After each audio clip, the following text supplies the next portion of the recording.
Hey, we're live. Hello, everybody. We got a couple people in here already. I got the chat there going, and we'll say hey to Andrew J. and to Gotham Knight. How are y'all in the chat? Hopefully, everything is good. Alrighty, if we get anybody in here, advertise, but if you could, like and share, let everybody know what's going on.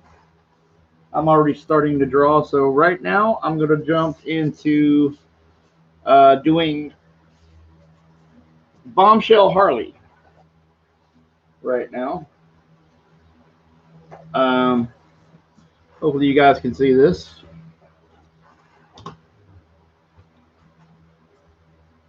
But anyway, I'm just roughing out my pose for Bombshell Harley.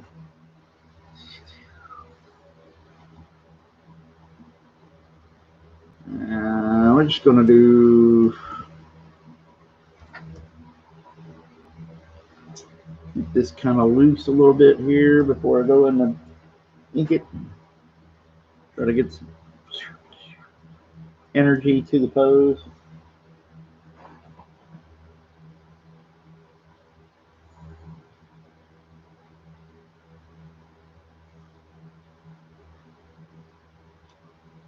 All right.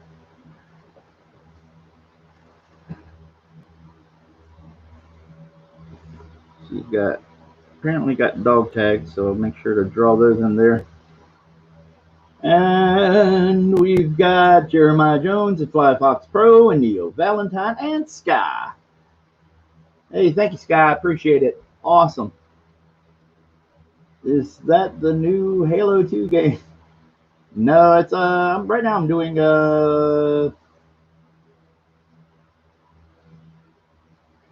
Bombshell Harley. That's what I'm. Bombshells Harley, DC's Bombshells line, which is throwback to the 40s and pinup gals and the artwork, pinup artwork you see on the planes and all this other good stuff.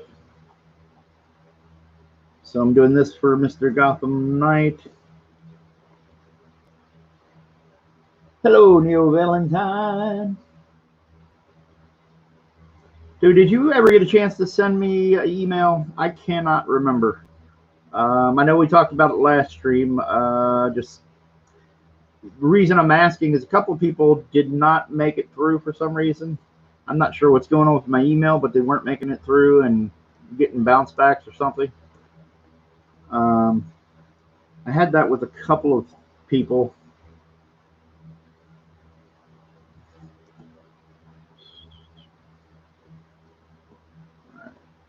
I'm just trying to figure out this Bombshells Harley outfit, and then we're going to go into inking and getting this all done. Everybody, if you haven't seen,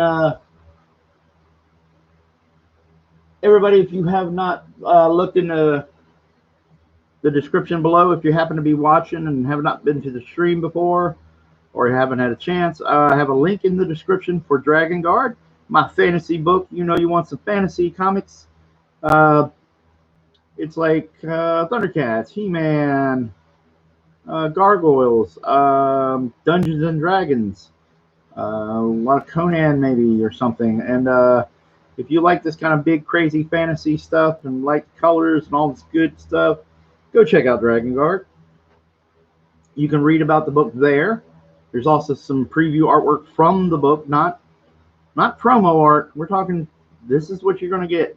If you think, whoa, that's some killer stuff, you're getting it in the book, I promise. So there you go. So check it out. Please back us. We got a little slow down here the last couple of days. We'll try to get a little bit more excitement going on there. Right now I'm drawing Bombshells Harley. But like I said, the link is in the description, and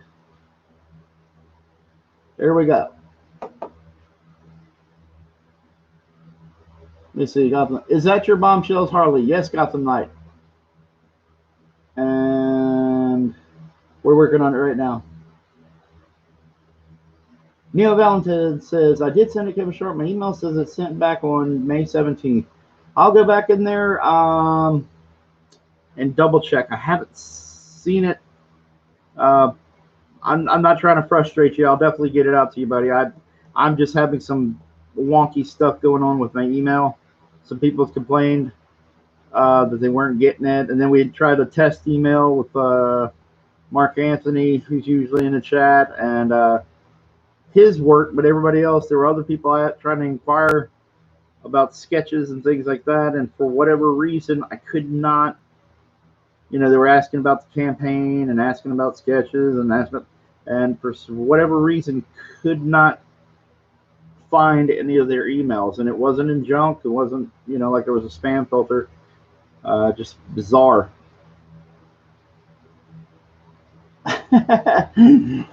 Yes. Exactly, R2D2 for life. Never give up. Never surrender. Yes. I don't know if anybody got my Kung Fu Panda reference, but yeah, that's what tonight's title was from. Aligning Kung Fu Panda, which I thought was hilarious. All right.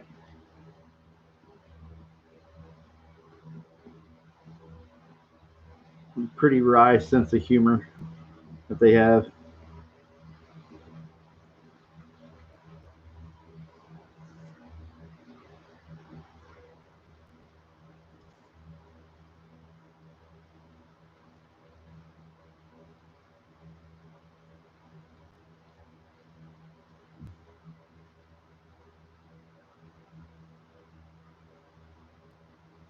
Thank you, Gotham Knight. Appreciate it, buddy.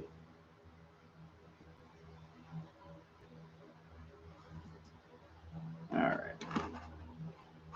Let's take a look at Harley for a second. Make sure I'm getting details right. It's been a while.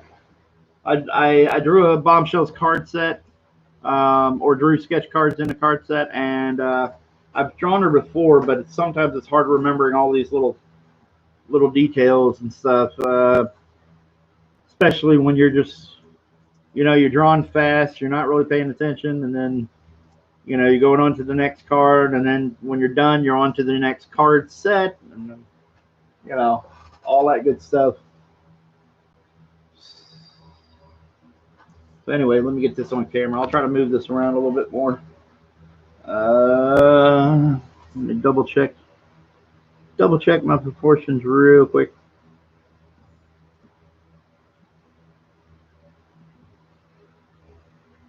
Trying to make sure everything kind of lines up well. I don't want it to be badly structured.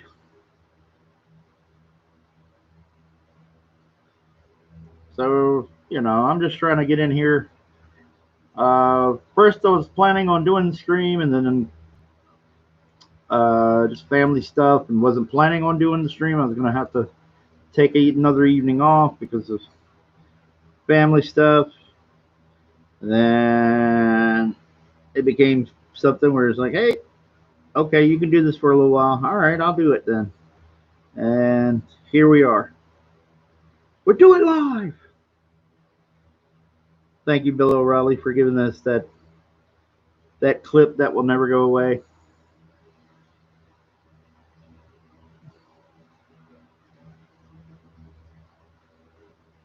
The temper heard round the world. Mark Anthony popped in. Hey, Mark Anthony. And Darkened Link is in too. All right. Hey, everybody. Like I said, we're doing a nice little chill stream. We're going to chill and draw. But if you are out there and you are in the sound of my voice and you are not in the chat, well, first of all, why aren't you in the chat? But second of all, if you want to lurk, that's cool. But if you're lurking, let's say you got a little bit of extra cash. There's a pandemic going around. I'm not sure you're aware. But if you have a little extra cash and you're wanting a cool comic book, you say, hey, I don't know, all those toys and all those guitars and all those stuff's kind of boring me on eBay. I want something new. Well, if you say that, if you're thinking it, go over to check out Dragon Guard on Indiegogo. The link is in the description. And you might find something you really dig. And if you like that book, you know what to do. Go buy you some. We got original art. We have all kinds of different original art, actually. We have splash pages and double page spreads, and because they're huge. Everybody likes huge art. But then we have the regular pages as well. 11 by 17 regular pages. You can get that. And if you back, somebody told me to kind of reinforce this. If you back Dragon Guard, guess what you got? We've unlocked extra pages. We unlocked a D&Q special card set for Dragon Guard with cards drawn, illustrated, colored by various artists from Drawn and Quartered. Also, in that mix is a buddy of mine. I'm going to throw a little extra something to you. And there's a buddy of mine, John Dell Sneed, who's an up-and-coming artist. And John Dell, great guy. If you've never met him at a convention, he's a great guy. A lot of fun to talk to. Loves his Dragon Ball Z. And he does some great stuff. And then, on top of that, here you go. We unlocked the third stretch goal, which was 3 prints of various Dragon Guard characters. So we've got Aetheron, our main character, drawn by Mr. Elliot Fernandez. We have the character, our female character, Elita. She's drawn by Mr. Matthew Weldon. And then the evil villain of our story, Cryptogore, who is drawn by myself. You get those prints extra in there. You've got 3 extras unlocked that is free to you, the buying public, okay? If you bought a physical copy of the book, you got it, okay? So I don't know what else I can do to sell you on it, you know? I mean, I've given you free stuff. I will continue to give you free stuff. I was giving you free drawings for backers. If you missed out on that, yeah, I did a few streams where you got free. This is what all this is from. So anyway, just wanted to let you guys know. So if you haven't backed Dragon Guard, the link is in the description. All right, and now I'm going to get back to drawing. Let's see. Oh my goodness, we got COD Demon 3030. What's up? Hey, how you doing? I'm glad you jumped in there, buddy. Mogwai Centurion. Hey, hey, hey. What's up going on there, Mr. Mogwai Centurion? Darken Link. Trusty Sidekick. So everybody's in here. We got a lot of regulars, a couple of new people, it looks like. Jeremiah Jones, I'm not lurking. I'm just eating wings. Yep, there you go. Yeah, Jeremiah Jones says we also have sketch cards. Yeah, there's a limited to 50 sketch card. And basically, if you don't know what sketch cards are, I'll show you. They're like trading cards, but they have sketch, sort of like the sketch paper or a sketch surface. And artists actually draw these cards. And there's kind of a niche market for these things, and they go for pretty good money on eBay too, man. It's crazy. So anyway, you get any character on a card. There'll be a Dragon Guard themed back, like as opposed to what this Marvel Masterpieces is. But there you go. You get a little look at it. Okay.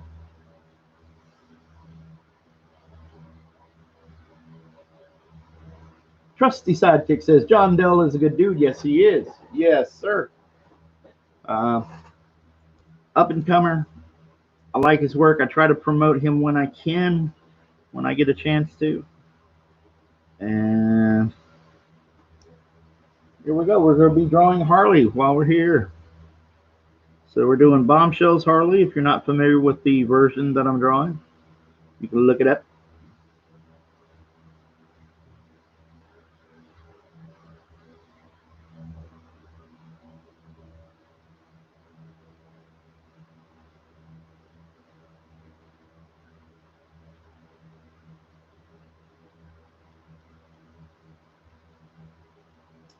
All right, so I hope everybody's doing good. Andrew J, maybe another killer guitar lick. Yeah, maybe. I've got to get back in the swing of things. The only problem is that I'm really, full force on trying to get Dragon Guard pages done, which doesn't leave me a whole lot of time in the day. Basically, I don't want to give. It's the internet. I don't like giving away too much information about anything. Um, but generally, as it goes, while I'm doing the book, while I'm doing my assignments, I've got the kids in the daytime. It's the summer. I know a lot of you guys do. Now that the kids are out and hopefully they've passed their schoolwork, and this and that. But somebody's got to watch the kids, and we don't have babysitters. Most of the time, we don't have babysitters. Some of my family is 3 hours away. We don't get along with a large chunk of my fiance's family, and so I'm watching the kids all day, and plus trying to work, plus she's at work and things like that. So, hey, it's Zachary Lytle. Glad you're in here.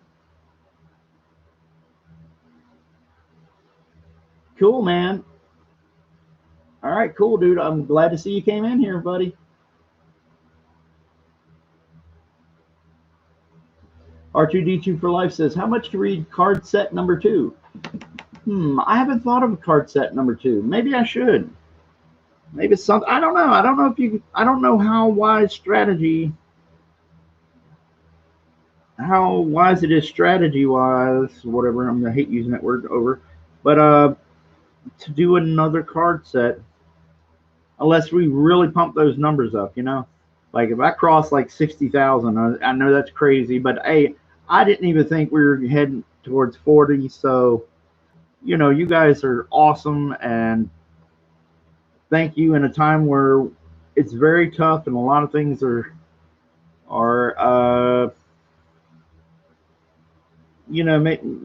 maybe unsure, unsteady, I guess is maybe the word. That you guys would back a little old project by me. I thank you. But yeah, card set. We could work on the card set for the next thing I'm going to do is do a black and white. People have been asking to see the pencils, like a pencils only or a black and white. Some of the pages didn't scan until they were inked because it was for the colorist, and we were trying to get things rolling for the colorist and get him, get some stuff we can advertise and show off. So maybe some of them will be pencils, some of them will be inked. But we're doing like a pencil version of the comic, like a second print. But I know Jim Lee did a version of Hush where you got to see the inks. Then there was another version where it had just the pencils. Joe Madureira did Ultimates 3, where Marvel published hardback of all his pencils. So we're thinking about doing something like that. And maybe we'll put the second card set in that. If I can, really haul butt and get this book ready to go with all the production, like with the what do you call that? Well, the lettering, obviously, and then I could put that together pretty fast afterwards, after fulfillment, and we could do another campaign, and then we could do some sketch cards then, and maybe we can work it out where I'd be in a place where I could pay some people to do some card artwork or something like that, or maybe a sketch card or something. So it's not a bad idea, R2D2 for Life. There's Victor.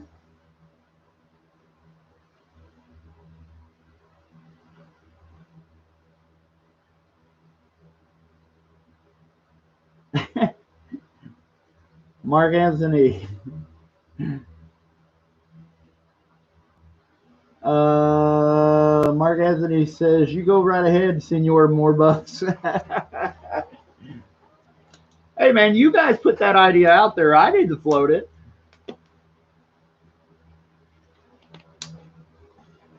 I mean, if nobody wants to see the pencil version, I won't give it a second thought now. We'll just go on to number 2 and don't worry about it.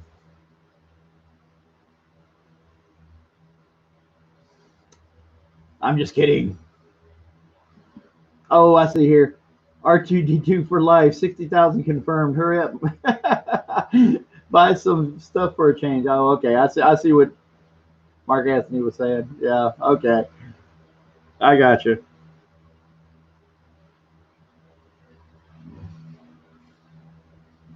Yeah, Mark Anthony, I don't know if you heard, but I was telling R2D2 for life that I didn't know if another card set in the stretch goals would make you guys buy more or not. And I was thinking it'd probably be around like 60,000 or something like that would be a good stretch goal for another card set, because I think, like Jeremiah Jones says, I'm already doing like 9 cards, so that's usually more than a lot of other campaigns.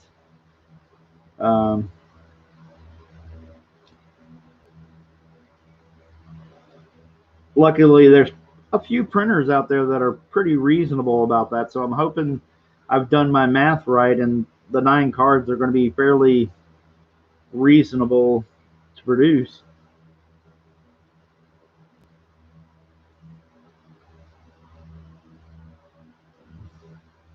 Mark Anthony says, I need that sketchbook at 45K. Yep.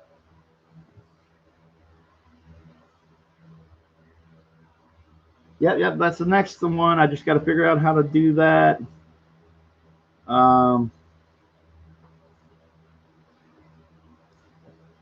With some other touches, trying to figure out whether or not it's going to be just color or just straight out. Well, it's going to be more black and white. A lot of it's just sketches, but all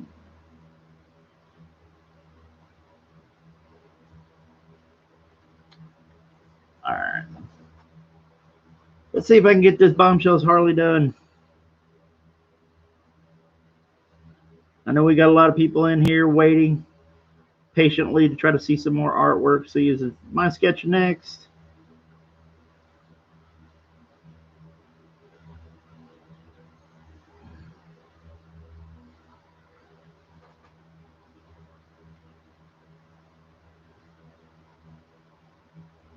I'm trying to make my Harley kind of quirky and kind of fun, but make her something that you guys haven't seen, I guess, or not haven't seen, but try to bring something cool to it.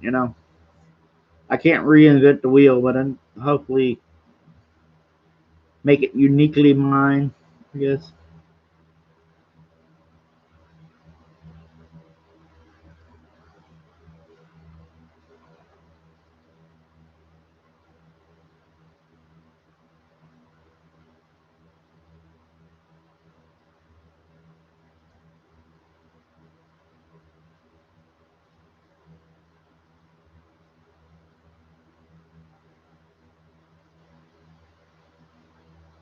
All right, we're looking around here.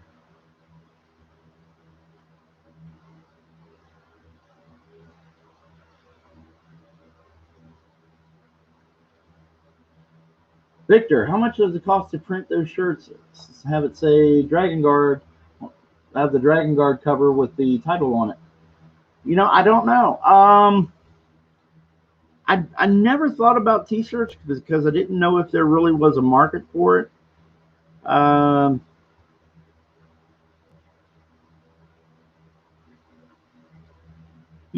kind of went into it on,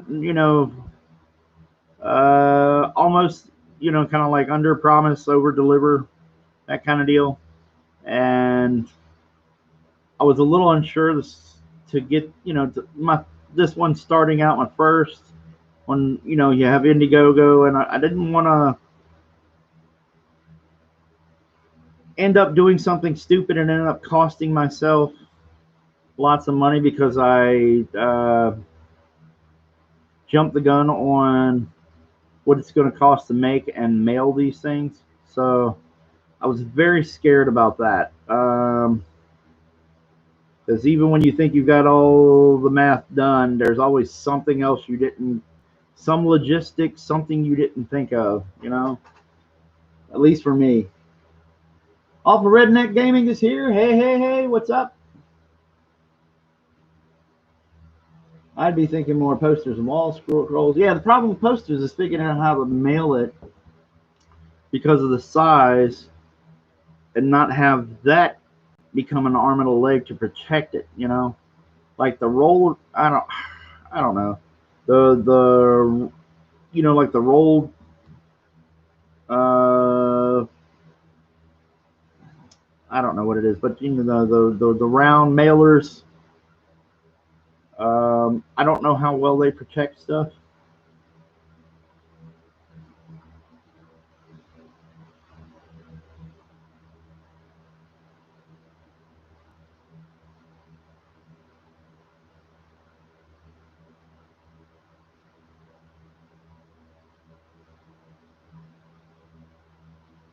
Yeah, but Victor, I mean, you know, it's not a bad idea as far as the T-shirt goes. I just need to ask some friends to find out exactly how cost effective it is to make T-shirts. I would love to see like the art that Alonzo and I have been doing, and see that vibrant artwork on a T-shirt, dude. It would, dude, that would make me happy. No lie, but I guess I was just trying to keep everything modest my first time around. You know, keep it reasonable.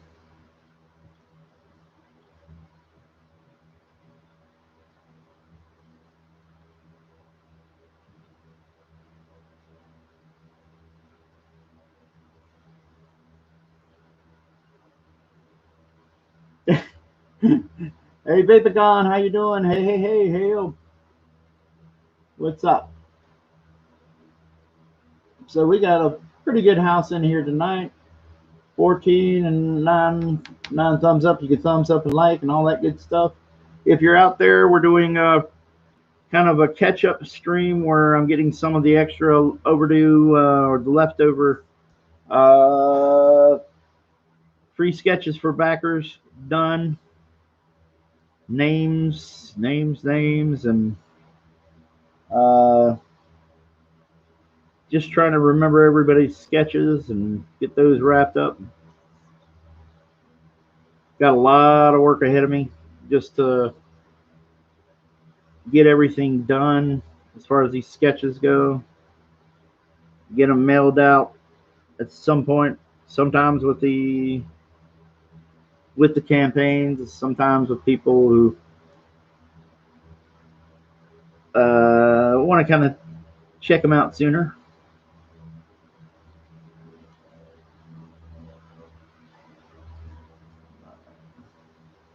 Now she's got those diamonds on her bra there.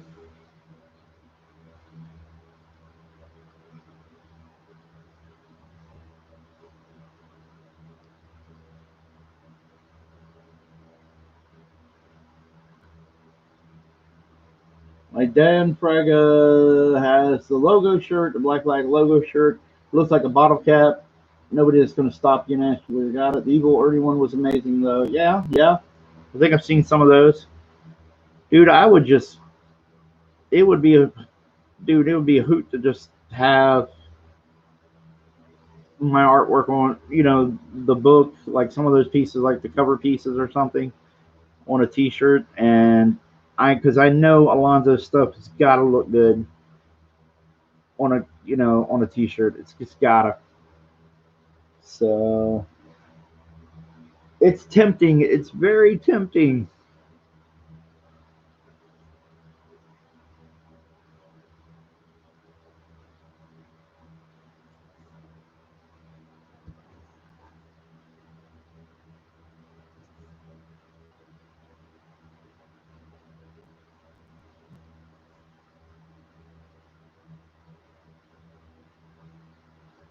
Let's see. Yeah, it looks like a bottle cap opener. Yeah, yeah. It's uh, yeah, yeah. I always thought the negative space of that did look like a something like a bottle cap opener. Yeah, that's interesting that you said that. Just the shape of it.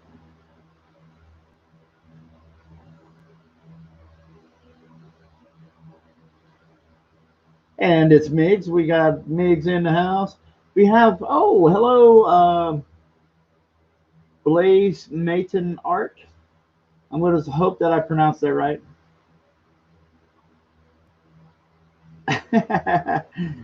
Victor says, why not have a shirt that says, I just backed Dragon Guard on Indiegogo, sub to Kevin Sharp on YouTube? Well, it might be a little boring. It might get a little wordy. That would be my first thought.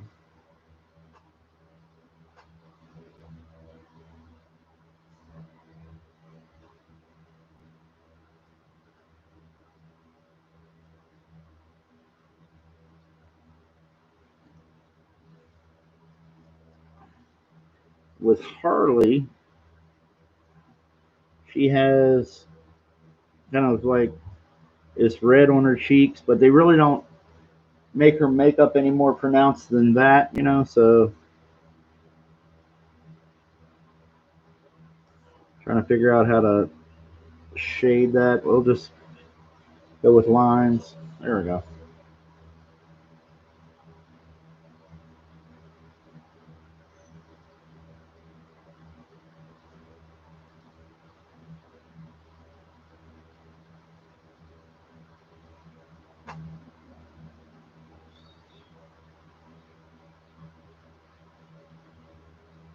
And she has a jacket right here.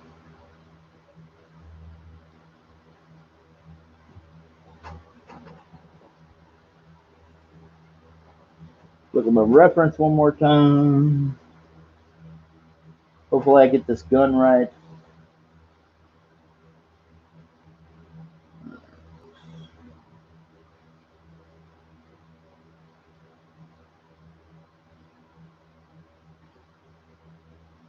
So if we get a little quiet, I'm just trying to concentrate. Forgive me. We got 17 people in and we got 10 likes. Like a share, like a share. Hopefully we get some more people in. That doggone gun. Okay. All right. Let's see. She's got this gigantic kind of, almost looks like Hellboy's gun. Ridiculously huge.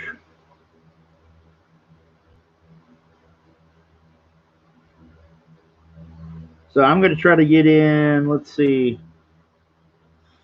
Well, I might try to do the Andrew J's redo on Faye Valentine because I wasn't quite happy with the way it came out. So I told him I'd do a redo.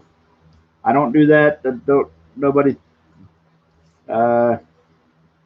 get too saucy. I'm only going to do that because I wasn't really happy with it. So not a lot of redos going on. All right, let's see. Victor says somebody might buy it. Yeah, they might. Mick says bombshells version. Yes, sir. Yeah.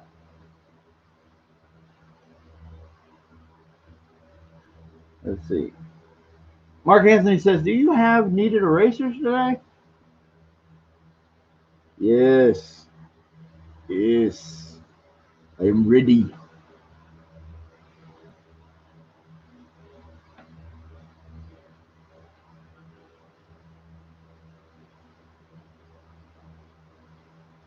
So yeah, we're gonna do Andrew J's this evening. We're gonna go get to Pope Fire at some point. We're gonna get to some of hers because I really needed to get it rolling. And we'll roll the dice on some more, see what happens. I can't do it like a 3 a.m. kind of stream tonight. We'll try to make it maybe to 1. Okay. I can't do the 3 a.m. thing. That's get a little crazy. So Not that I'm blaming anybody, I'm blaming myself.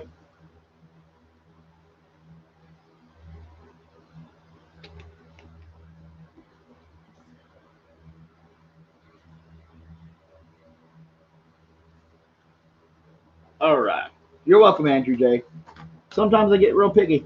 Blaze Mayton Art, nice sketch. Thank you, sir. I'm glad to have you here. Gotham Knight.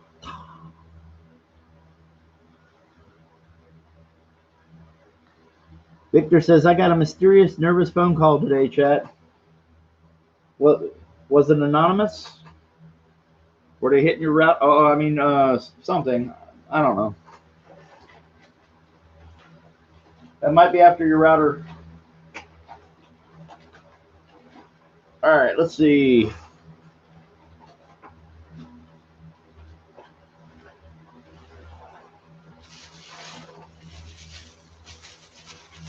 Mark Anthony says, did you try to sell them something? All right, let's see if my pin's working.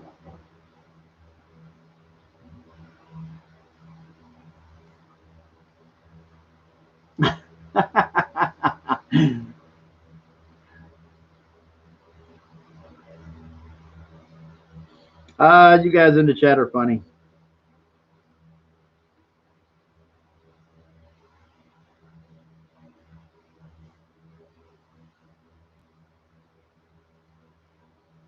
I'm just a little nobody hot dog merchant, hot dog vendor. Why would anybody have anything to do with me or want to come at me? You know, that kind of thing. I keep to myself.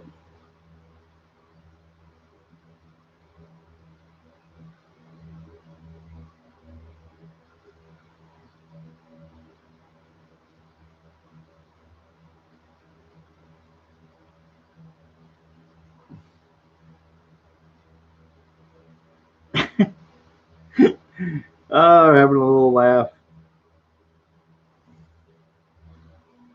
Alrighty.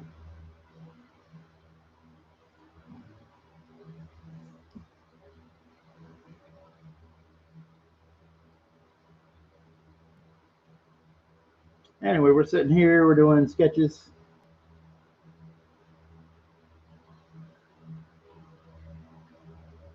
Alright.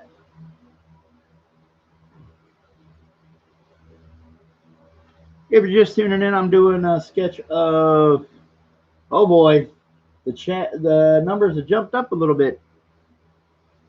We got 18 people watching. 18 people watching. We got 10 people liking, like and share. There we go.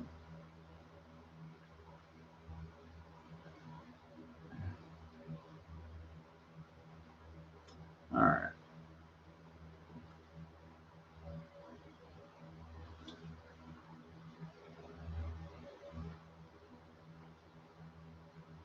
Jeremiah Jones says lefty women are shaving their heads on social media tonight for racial justice or something. Yeah, I won't get into all of what's going on. I'm sure you guys don't want to hear my opinion. I mean, I'm not arrogant enough to think that whatever I have to say is necessarily going to be needed to be out in the ether.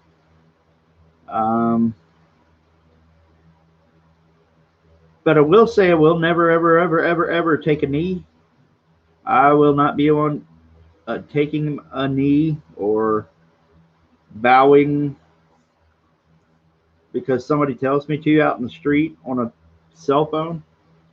That won't be happening. In fact, I have a few choice words for those people, and they wouldn't like it.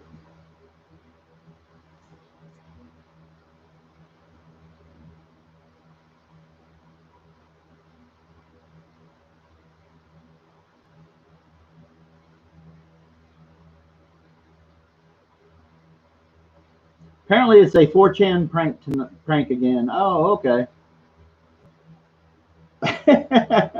Oh, I get it. I think I get what you're saying. Jeremiah Jones. Yeah, I got you. somebody on 4chan spreading around, oh, this must mean this and this means this, and so they're dumb enough to fall for it. That kind of thing, I guess. And then those people are sitting back laughing their rear ends off.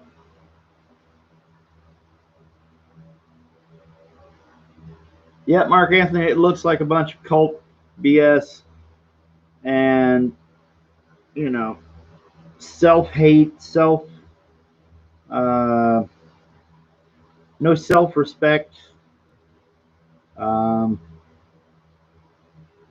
things like that. I mean, I don't think I know of anybody that looks at something where somebody's mistreated, somebody dies, and goes, okay, we can't agree on that. I haven't heard anybody saying that wasn't something that wasn't bad, that a poor man didn't need to die in that situation. We'll say that, all right? You can argue any of the particulars, the stop, whatever, but I'm pretty sure I haven't seen anybody really argue that it wasn't not a bad thing. But you're not going to guilt people. You're not, or at least you're not going to do it to me. You're not going to do it to anybody I know. So anyway,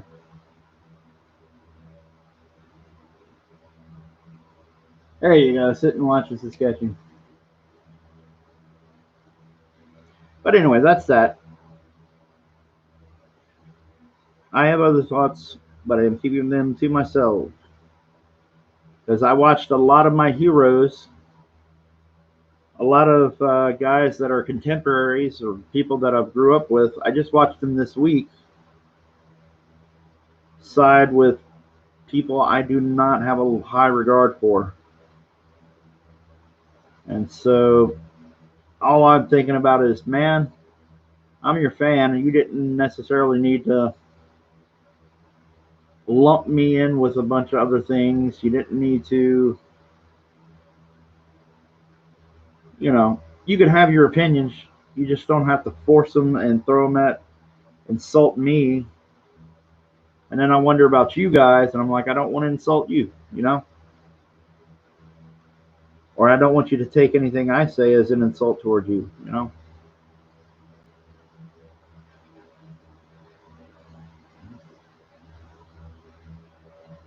Yep, Mark Anthony. Yep. Yeah, Jeremiah Jones. I understand some of that too. Some of it's because of the blacklisting in our stupid industry. But some of those people I've known for a while, and I knew that they had certain leanings, and it doesn't surprise me. Well, I'll say it did surprise me. I know they had certain leanings, but I didn't think they would come out and be that specific, I guess. I'm trying to be nice. Gotham Knight, there's Harley. And R2D2 for life, yeah. I hear you, brother. I might do a little bit more. I mean, you know, there's little details I could do, like make the little pockets or the pouches, give them a little love on the details.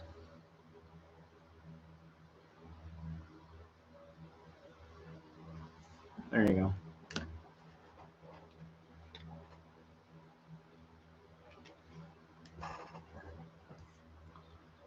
Before I started streaming, I got a little bit choked on a drink, and I might be coughing a little bit here and there. We'll be all right. So excuse me. There we go. And just so we're clear, if anybody has any thoughts, questions, I do not smoke. I have not smoked.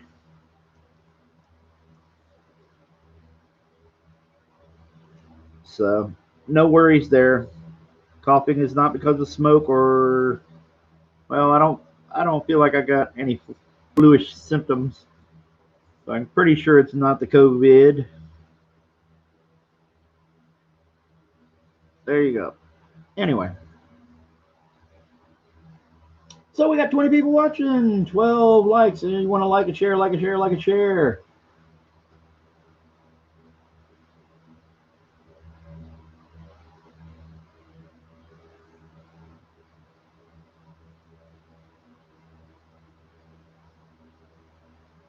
Hey, Puffire, I didn't know you were in here. Cool. Everybody dabbing.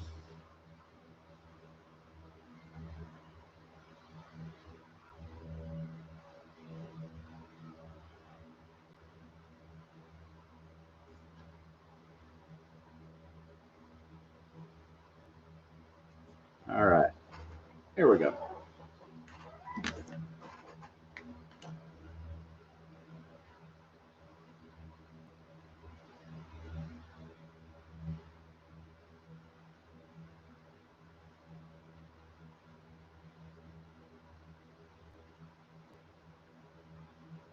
All right, there's Harley.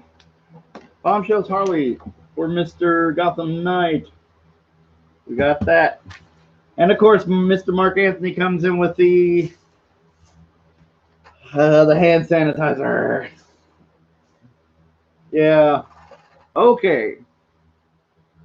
Be it that it may be little known or whatever, we're gonna have a little laugh about it. Anyway, earlier in this week, um, earlier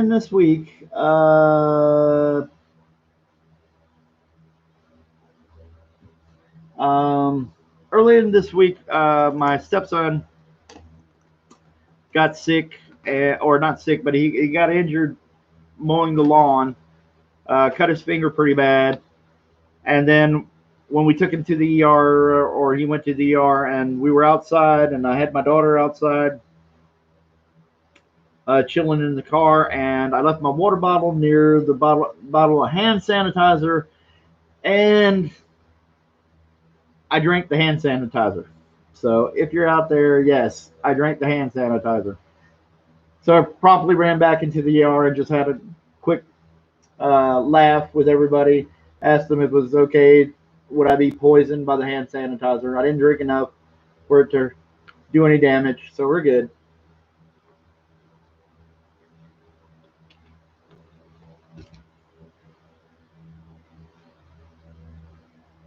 Oh, it's Captain Hiltz. Hey, buddy, how you doing? All right. So anyway,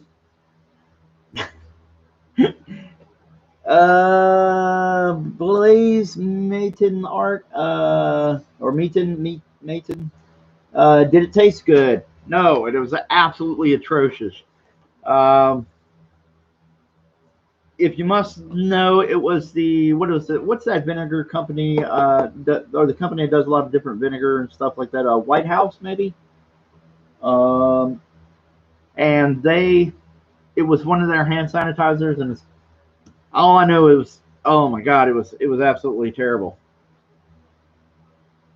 Um, but I spit it all out. Only swallowed a tiny bit of the hand sanitizer. Made its way down my esophagus. So anyway, I went in, asked the ER nurses, "Hey, can this kill me?" Whatever. They're good. They said, "No, nothing to worry about."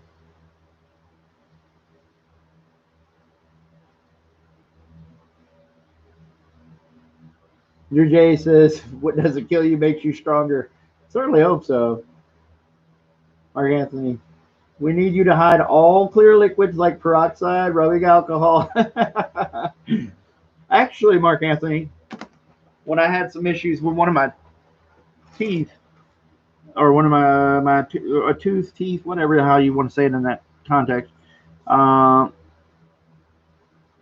what was a broken tooth and it got infected or something like that, or and you rinse your mouth out with peroxide. So you can do that. It says it on the bottles. So let's see.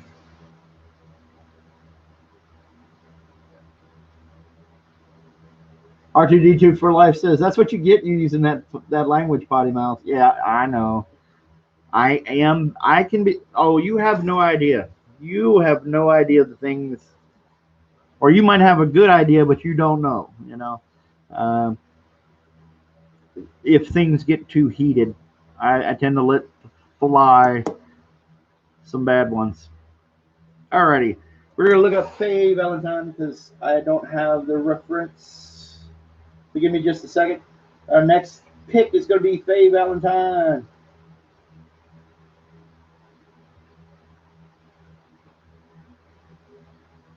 from Cowboy Bebop.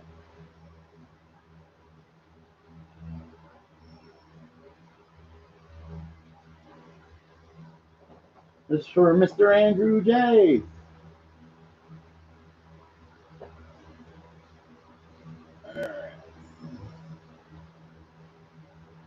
Now let's see if I can do a little bit better job this time around.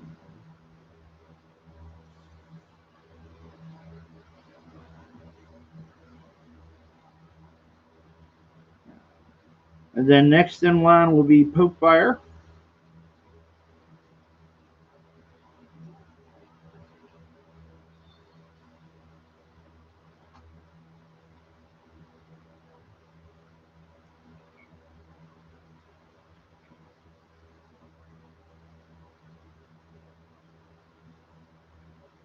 Get that.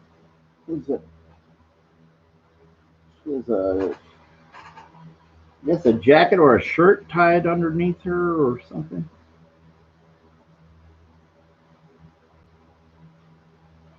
And she has those straps.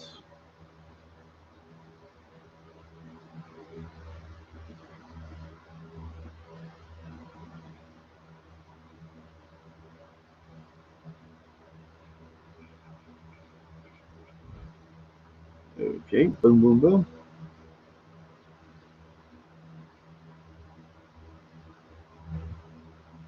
Jeremiah Jones says, I buy kids bubblegum flavored mouthwash.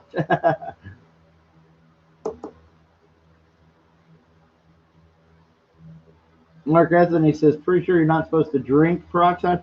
No, no, it's got it on there. You can gargle and rinse your mouth out with it if you need to. I mean, again, it's a one of those things. Hey, you got some kind of you know infected gum where your tooth is broken or something like that, or uh, stuff like that general idea.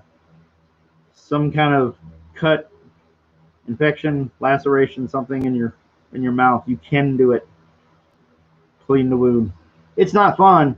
It foams up. It's very not chalky, but it's something. It dries your mouth out really bad. Um, Cotton mouth or whatever you want to say.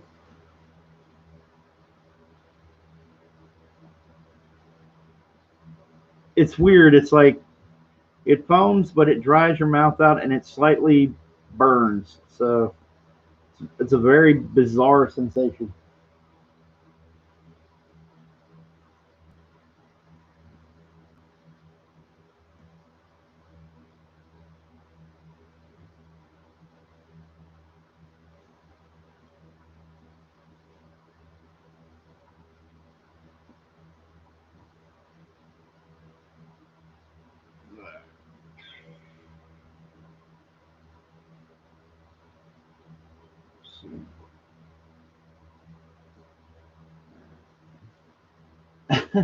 Comics Legend is in here. Hey,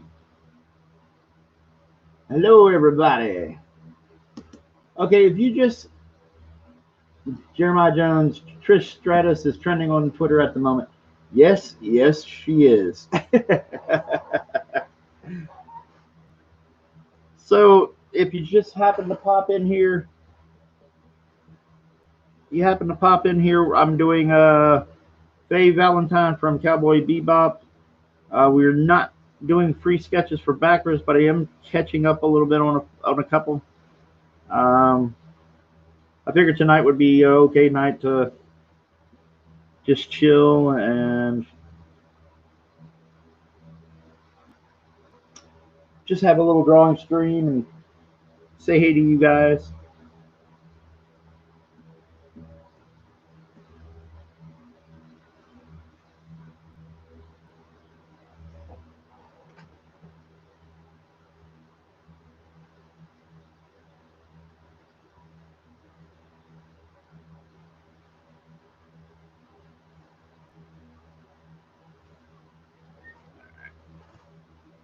Trying to make sure I get her jacket or whatever it is that's kind of tied around her. Make sure I get a kind of a feel for that.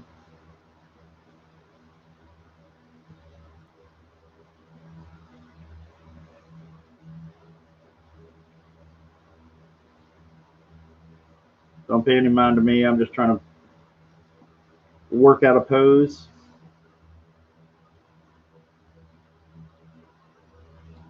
Exactly, Andrew J. Yes, Jeremiah Jones. I'm his bra and panties, pool party, paddle on a pole mattress.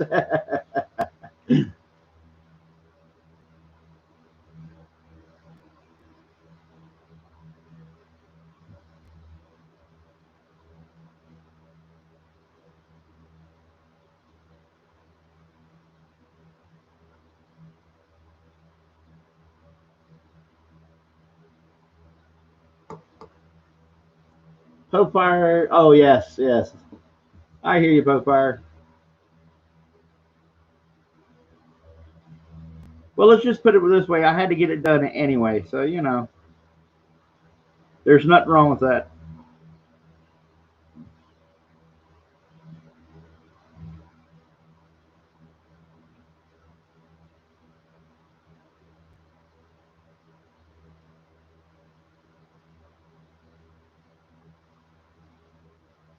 We're just working on the structure here and getting that doggone hairstyle right. I know she has the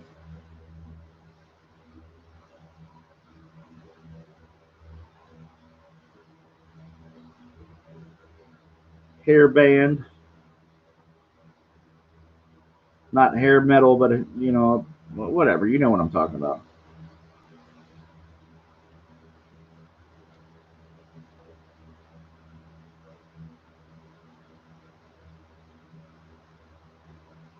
Ah, cool, Captain Hiltz.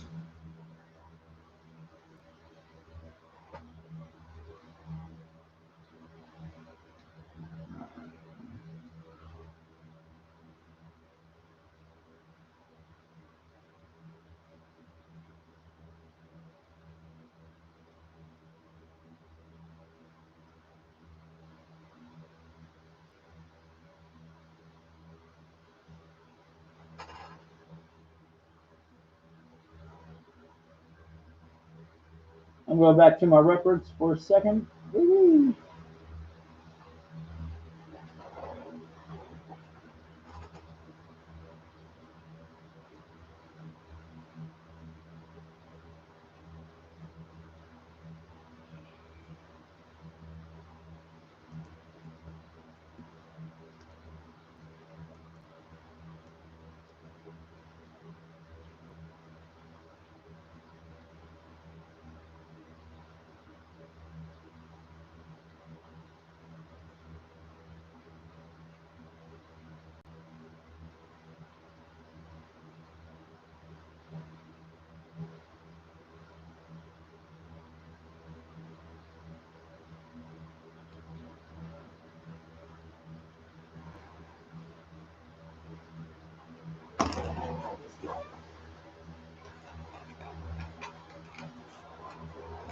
Grabbing another pencil here because this one has got a bit of a blunted edge on it.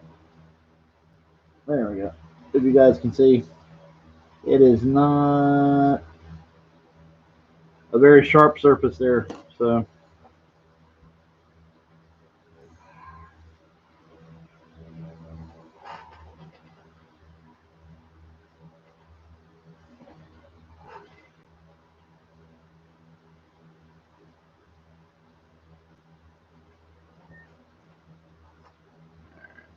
see if we can get this done.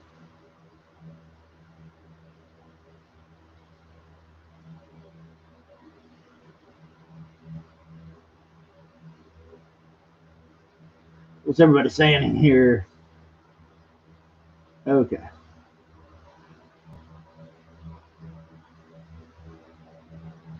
Victor says you're supposed to flush your eyes and nasal passages with it, then pass the bowl of hand sanitizer so he can wash his face and also clean up.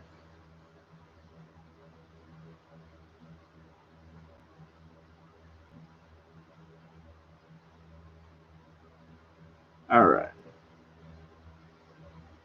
Hoping you guys can see this. Let me see if I can draw more in the line of sight for the camera so you guys can see it.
All right.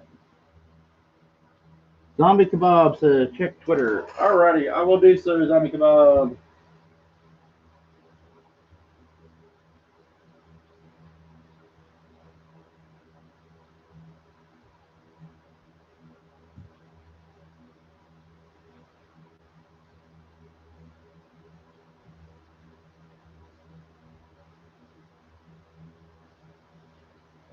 Okay, I checked the Zombie Kebab. Definitely checked it. Alrighty, guys. We're going to try to get a couple more in here at least.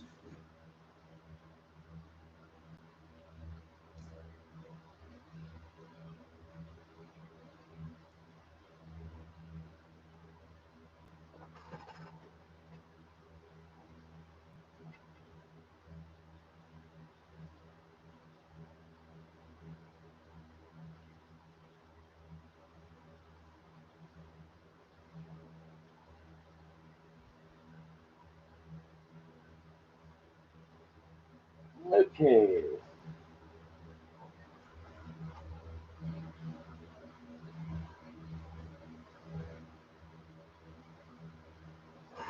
Alrighty.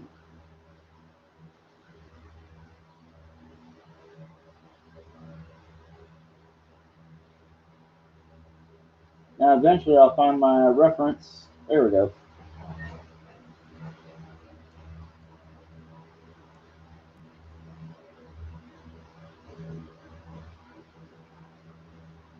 I think this Faye Valentine is going to turn out a little bit better there, Andrew J.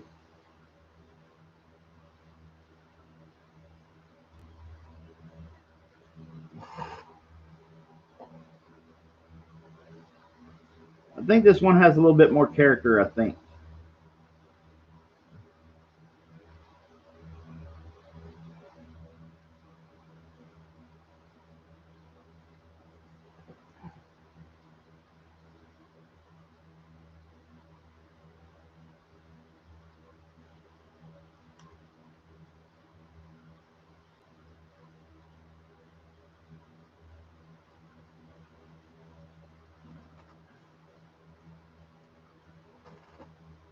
If I can get the hair down, I think I'll be really happy with this. Let's see.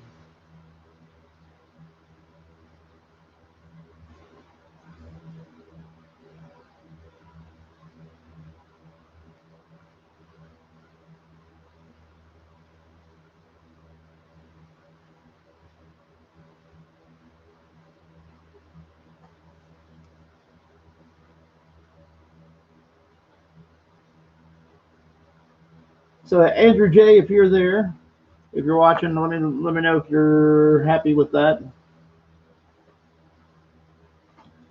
Although I do need to line up the chin a little bit better.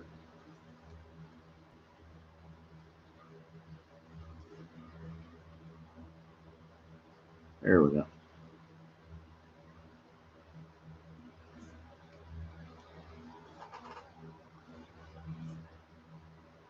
At least for my Americanized version of her.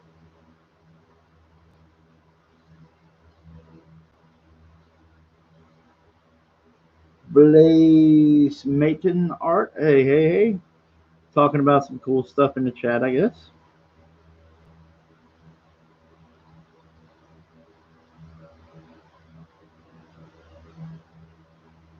We got 15 people in the chat or lurking. Then we have 18 thumbs up, and now we have 16. If you haven't checked out Dragon Guard, look in the description for my comic. It's a fantasy comic. If you have not backed Dragon Guard, maybe give it a chance. Check it out. We want to up them numbers.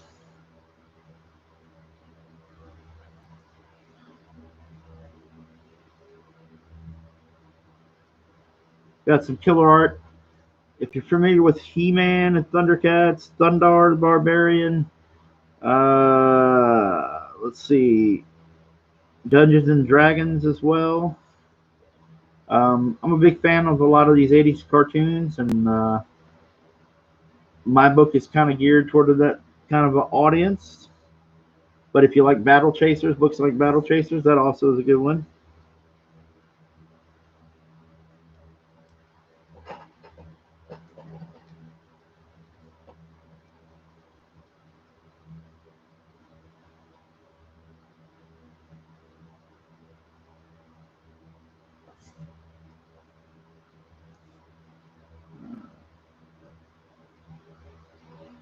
Now that everything looks like it worked pretty well,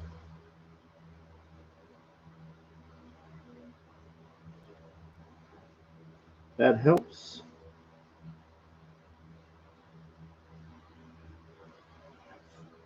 So I don't know if there's any Cowboy Bebop fans, but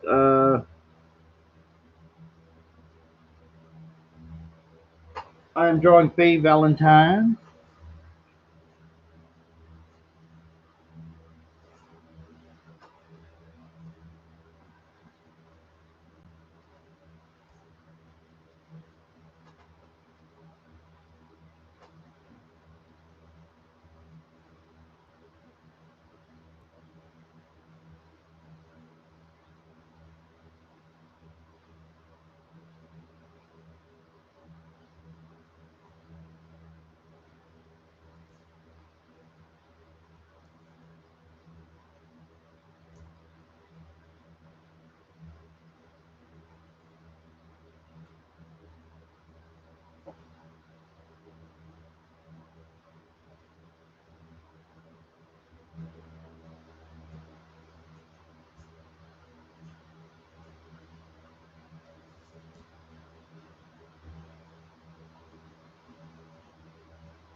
I just need to get these shorts right, and then I can go on and start putting some inks down.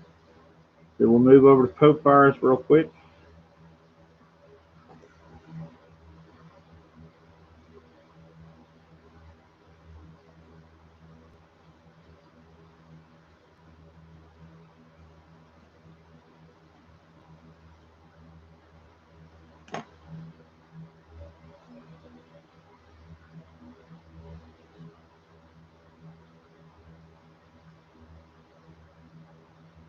Thank you, Migs. Appreciate it.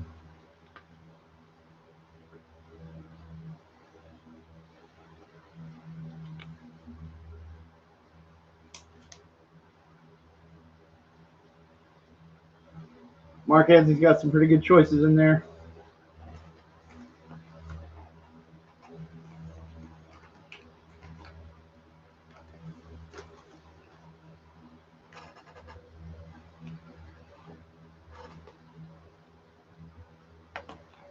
Let's get those straps.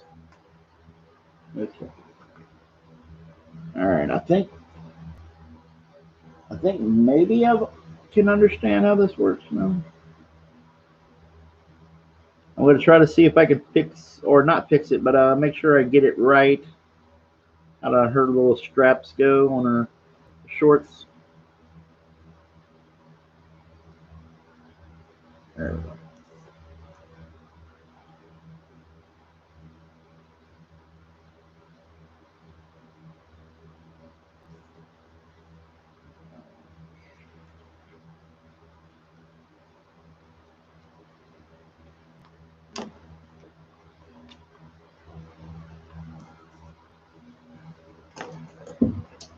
Let's see.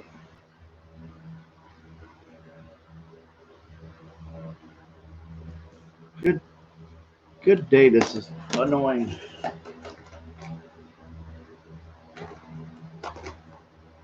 Hang in there. I have some unresponsive pins. Trying to find something a little bit better to ink with.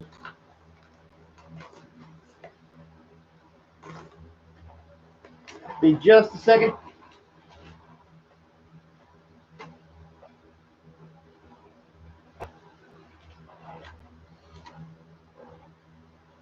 Oy. We'll see how this goes. Might be too small a pin.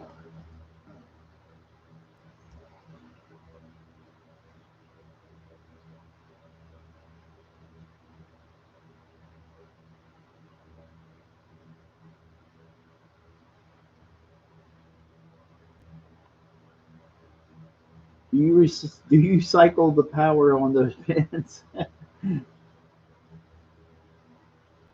Yeah, these are all nice drawings. What did Mecca get? A Mayor McCheese? Another one, brother. Oh, is Mecca McCheese in? I don't see him. But anyway, yeah, he got a Dragon Guard McCheese that I need to send him to. He had gotten another sketch, I think, and so I got to do that one, and then I'll send it out to him and whatnot. But yeah, he got a Dragon Guard themed McCheese.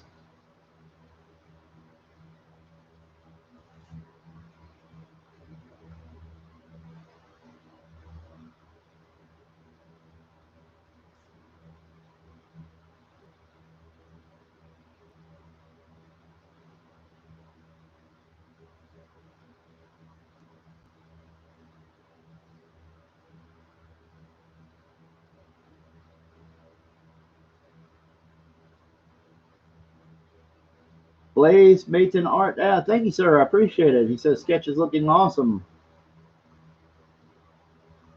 Captain Hilt's Mecha Stank as he's as he's known now. Yeah, it's funny.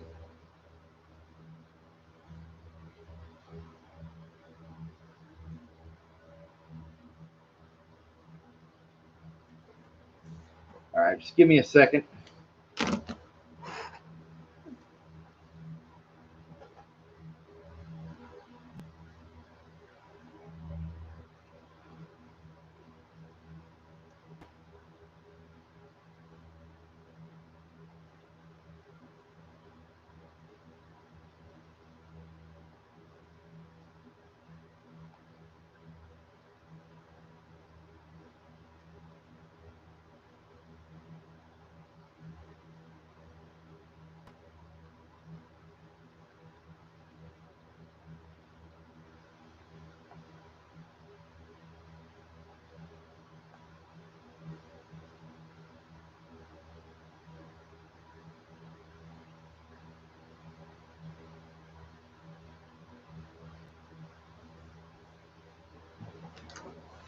All right, back. Yeah, this is a 3. That's gonna suck. That's a tiny, tiny, tiny pin.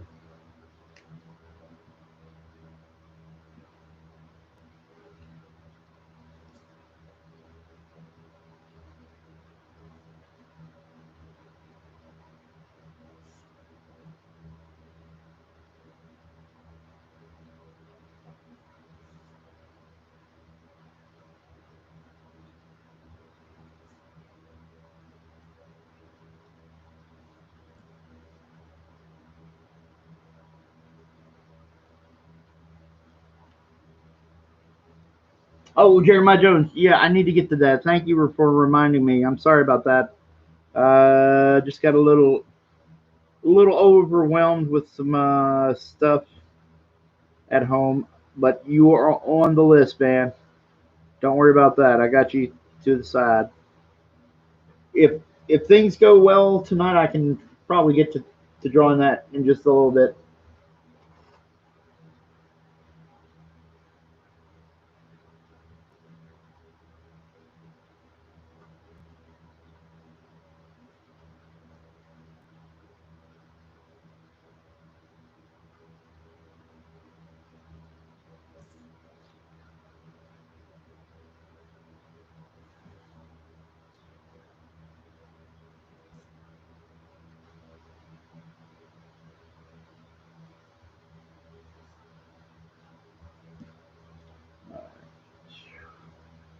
So if you're checking in, I'm doing a Faye Valentine. Kevin Sharp. I'm the artist of Dragon Guard, creator of Dragon Guard. Um, we're having fun. I'm doing a little catch up on some sketches from a promotion I did called Free Sketches for Backers. I know it's incredibly creative, but anyway, I'm doing a little catch up on some of the ones that are needed to be finished.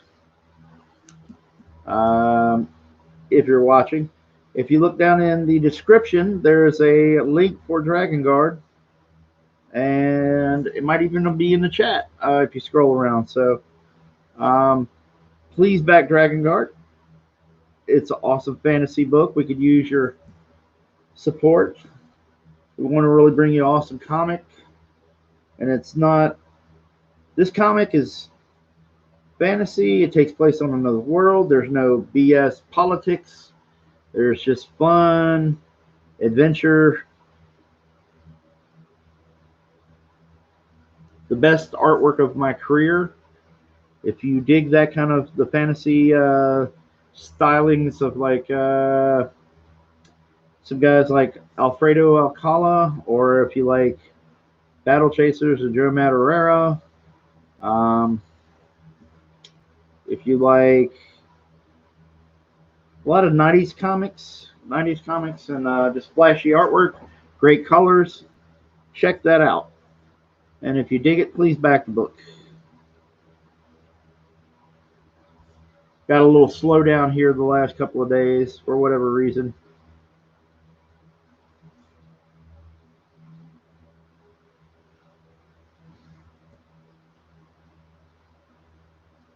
Jeremiah Jones is linked to one of the perks, maybe, but he's mentioning the perks. You get a sketch card limited to 50.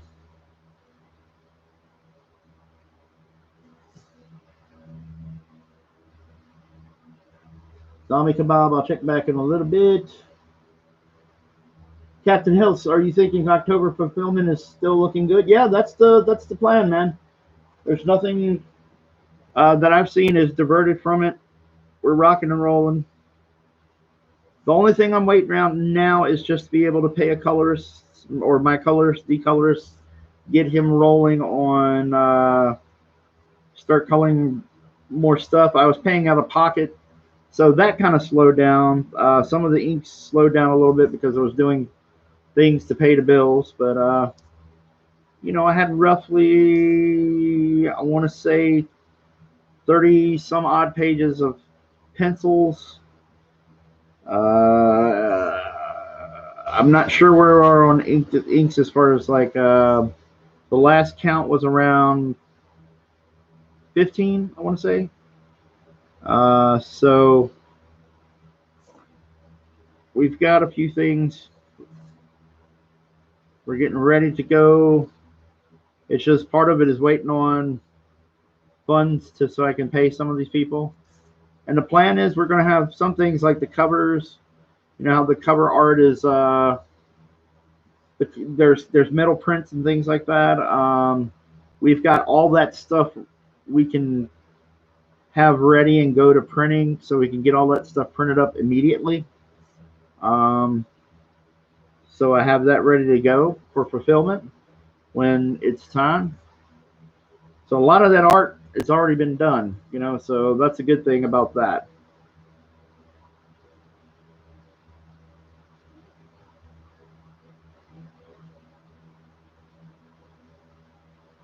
Hey, thank you, Jeremiah Jones.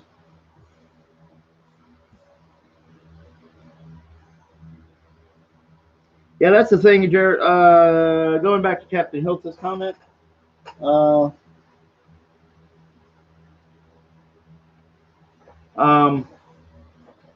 That's the thing with the book. One of those things is I'm probably going to be a little, just to warn you guys, I'm going to be a little more sporadic when it comes to streams and doing drawn and quartered or Friday night auctions, because I really the goal is to put my heart and soul into these. So a lot of times I'm just going to be drawing, putting my head down, kind of getting into what, you know, hard to explain. Like get into what you know, like freelancer mode, where when I get work and I have editors give me work, I have to settle down and knuckle down and cut the, you know,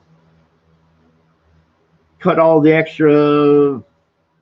Not talking to you, but I'm saying in general, what my mindset is cut the BS out of life and get down to the nitty gritty of what you're focusing on, you know. So if I tend to not do as much live streaming, it will be because I'm sitting home drawing. Now, of course, there are going to be times where I'm going to maybe live stream a page that I'm drawing or live stream a page that I'm inking, let you guys see it. So don't worry. But I just want to give you guys a head up if I start to slow down on live streaming. Yeah, exactly. Captain Hill says beast mode. There you go. Exactly. It's just focusing, because you guys know me. I'm not of the. If you're new to my channel or new to some of this stuff, you know me. I don't edit videos. I don't spend a lot of time making videos. I don't spend a lot of time. I mean, you know, I'm doing live streaming, and that's pretty much it. So you know me. If you see me for any amount of time on the shows, I don't really have the technical expertise to do a lot of this editing and putting up stuff, and it's not something I enjoy or that I'm looking to do with my channel. So, you know, you guys will understand. I'm not technically proficient. I'm not going to be making, you know, my channel for trying to get so many subs so I can get you know, advertising bucks or super chats and all that good stuff. If somebody happens to like my channel because they dig the videos and it gets that way, that's cool. But it's not going to be something I personally, that's a goal of mine. It's not a goal. At least not yet.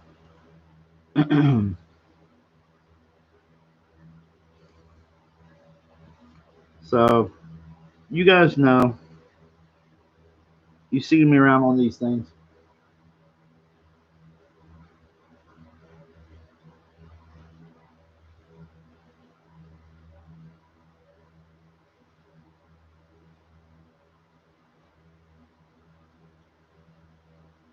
Dark Admiral March here is in here. Hey, cool, buddy. Crack the whip, getting hopping, Mr. Sharp. Yes, yes, yes. I'm an artist first and foremost. You know, if I need to mix it up, if I need to, if I get a little stale and I miss you guys and I want to stream some live pages, I will. You know, I'll do that. But you know, if you're wondering why I haven't, you know, if I skipped out on an episode of Drawn and Quartered or something, or if I can't do auctions one night, if I can't do auctions one night, I'll be drawing. You know that. Anyway, I rambled on.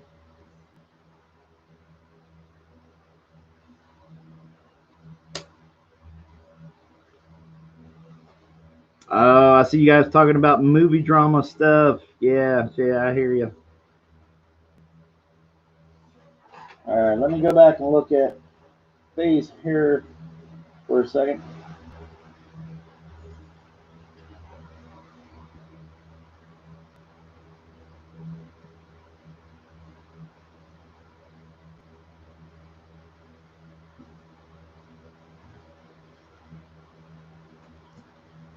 There we go.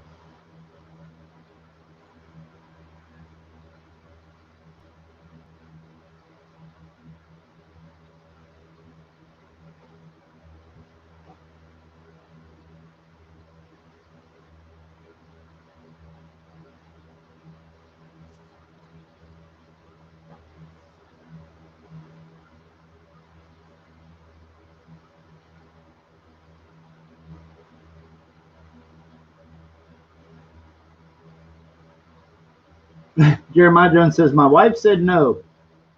I'm not sure what that is. I might have missed something. We got 15 people in, 18 thumbs up. If you're out there, please back Dragon Guard. Please back Dragon Guard.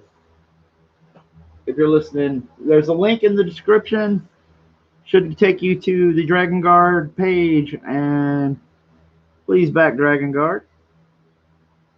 I think we've got a great book. You've got to check out the art.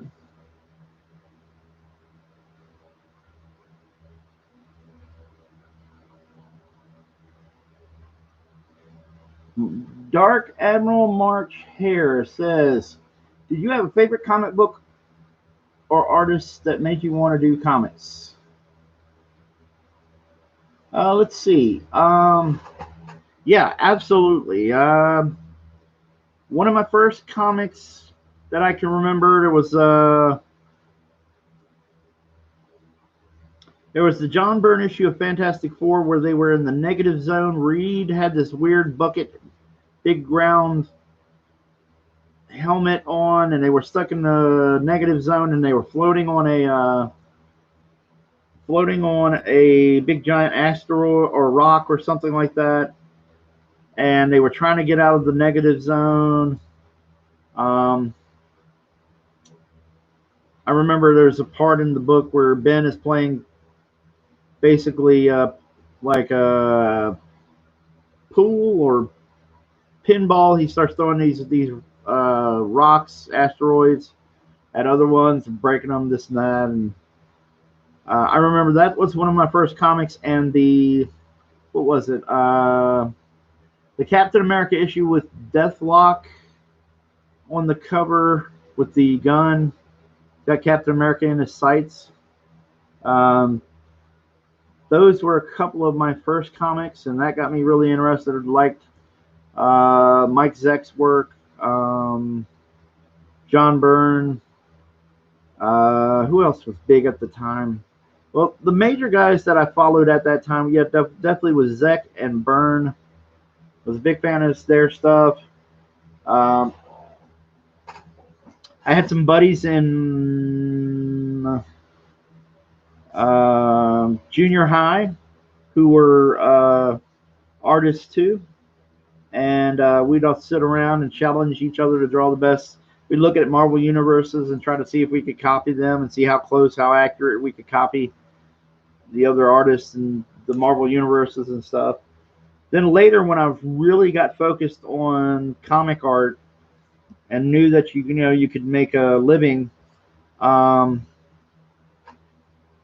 I was a fan of still John Byrne, but I also was a fan of like Dale Keown, Jim Lee. Jim Lee was really big. It was really cool because you could see issue after issue where he was starting to build his style. From Punisher Warzone or War Journal to X Men. You could see how it was his style was building, and he was getting better. You know, so that was one of the first artists I had seen that through, and same thing with Dale Keown. You could see that. Todd McFarlane was another one. I liked Todd when he was on Hulk, even though I go back and look. No offense to Todd, I'm not a fan of those issues now. When I go back and look at them, I was like, man, they were rough on the eyes for me now. And I was like, man, and it's no diss. It is what they were. They were selling like hotcakes when he did them. That was when he kind of broke through, especially that. I remember the issue with where the Hulk fought Wolverine, and that was like a big thing for him. That's where he kind of busted out and he upped his game a little bit in that issue. So I remember it fondly. Um,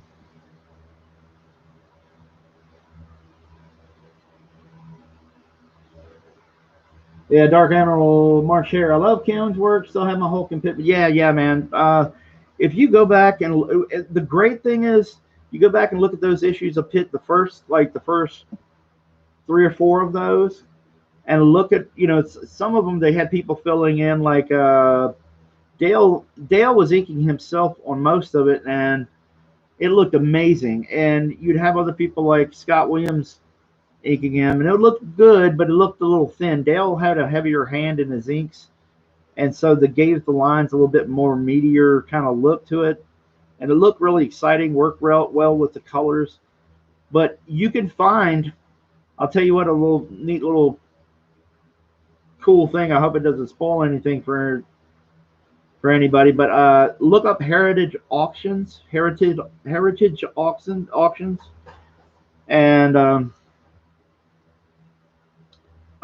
they have high res scans of the pages, and all those Pit issues. That artwork is now being flooded out to these auctions, and you can see the black and white, the pages, all the work that he put into those things, and it's out there, and it's just a treasure trove of just cool stuff to look at, man. Treat for the eyes.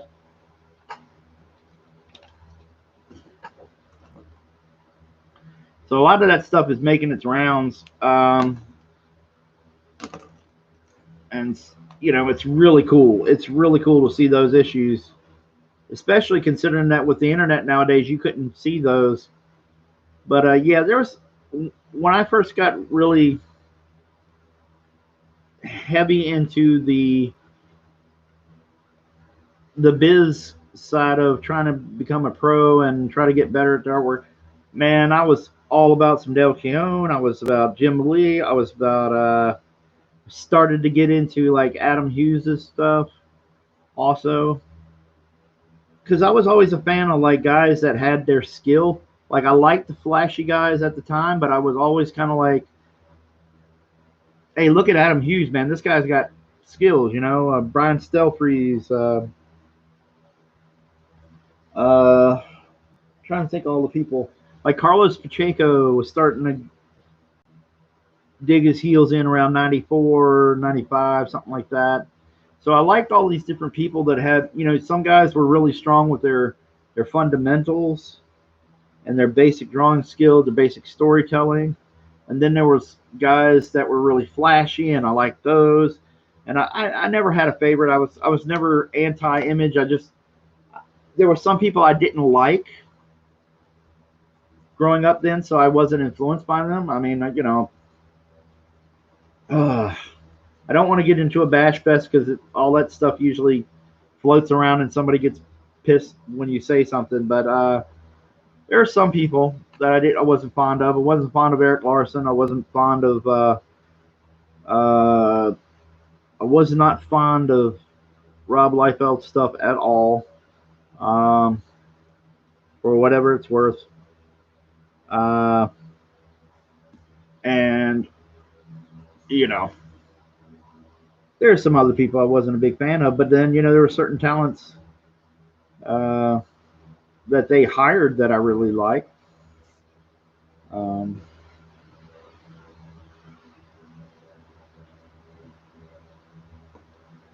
Stephen Hughes, that was Stephen Hughes. That was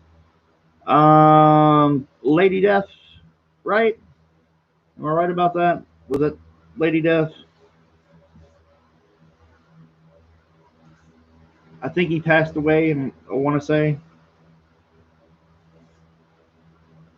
unless I'm crazy, unless I'm remembering horribly wrong. So I apologize if I am. But here we go. Hey, Valentine for Mr. Andrew J. All right.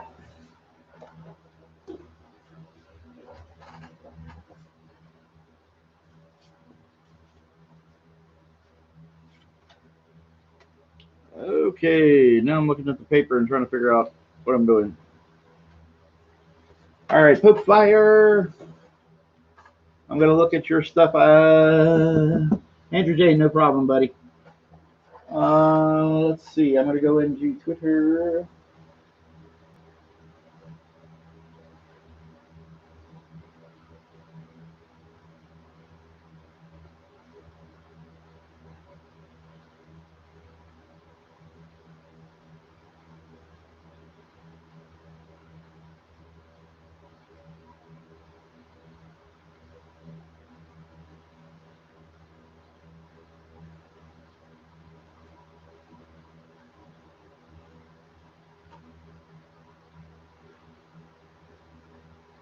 Okay.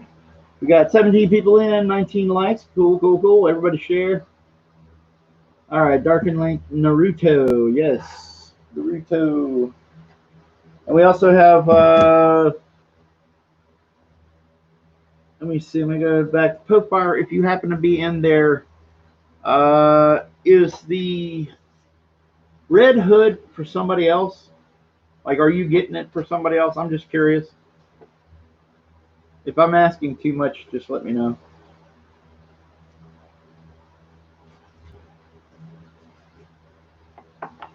Does I have a Red Hood for Raggedy Man?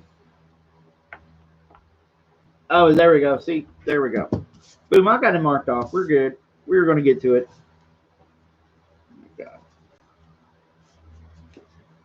I'm going to start with Red Hood just because I think I probably would handle it a little better initially. And then, because I got to look up some extra reference for Naruto.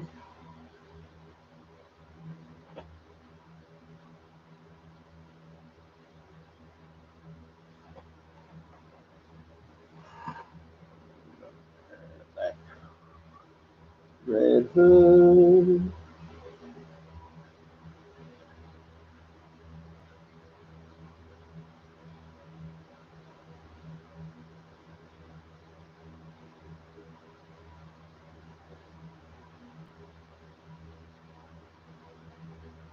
Okay. See if I can rough him in here.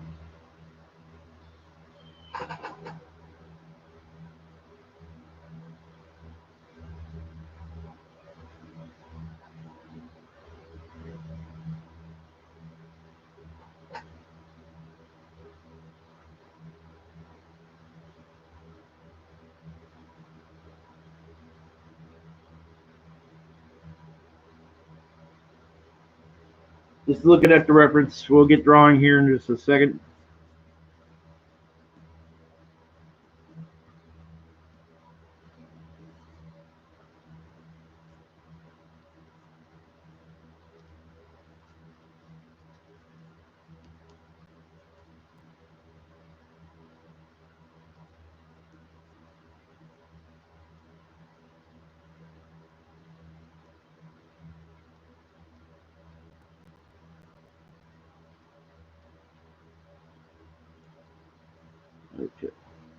Just roughing in his hand. Get that gun in there. The arm. Boom, boom, boom.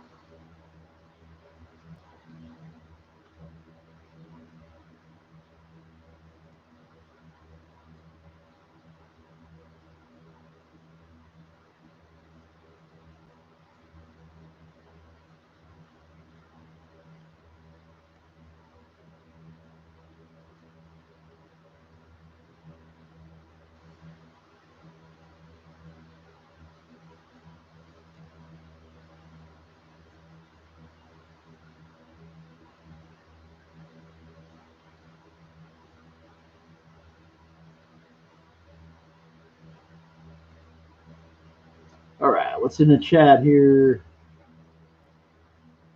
Oh, we got a lot of Robins talking. I'm gonna stay out of this one. Everything is could get on fire there when we're talking. We know that Pope Fire is a very passionate person about characters. I'll stay out of that fight. If there's a fight, I ain't saying there's a fight, but if there gets to be one, I'm staying out of it. Mainly because I don't read the Batman books, so I wouldn't know what to argue if I could.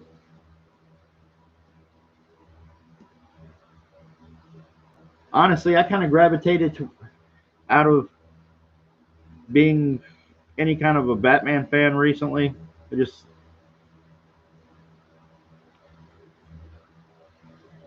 not my cup of tea. I haven't liked some of the recent costume designs. I haven't liked some of the story plot lines that I've been hearing about.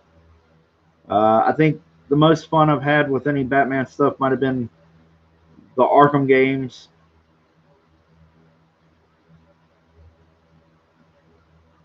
I'm kind of old school. DC had been doing, like the Wonder Woman 77 or whatever it was, the title of the book where they were doing like the Linda Carter Wonder Woman and doing those books, and then the Batman. I think they did what was it, the 1960s Batman, the Adam West Batman as a series, maybe. Maybe I'm crazy. But anyway, I'm a big fan of. Well, you guys already know if you've been watching the stream, but I'm a big fan of the '89 movie. If they did a book that was set in that universe, and I could draw that black costume from the first movie, or do the Michael Keaton Batman, then I would be in heaven. That would be the fun. That would be a fun book to draw, because all the, when you watch that movie, really that Gotham, the grunginess of it, the Art Deco styling, the kind of, oh man, it places Batman in a really cool environment. You could kind of smell it, for lack of a better word. You could, it felt right. The movie felt right for Batman, and so that's my kind of dream. But otherwise, I am so Batmaned out. When I did the cons a lot lately in the most recent years, it was a lot of Batman to draw, and I'm just kind of Batmaned out. No disrespect to DC, but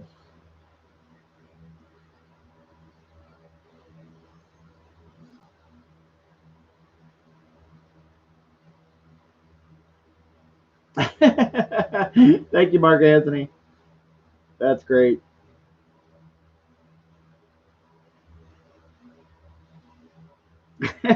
Jeremiah Jones. You guys are hilarious.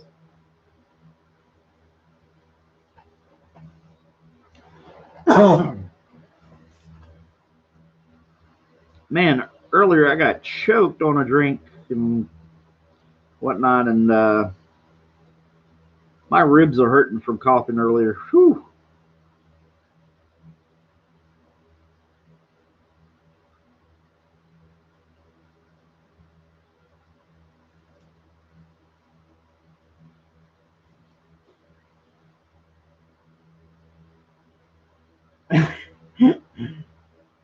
Jeremiah Jones says, should I start a charity to back Dragon Guard for inner city kids? I don't know. I was considering Mike's thing of doing, I mean, the inner city kids thing too. I mean, I know you're joking or goofing around, but I know with Mike did the Lone Star for the troops, and I was thinking about doing that. My whole thought was keep it simple. I didn't want to get over my head. I feel like, I'm approaching that with doing too many of the stretch goals as it is. In terms of just being very careful, keeping it simple, because that was my whole goal when I started. Make sure that everything stays simple so I can have the resources and handle some of this stuff, but not like have it overwhelm me. You know what I'm saying? So,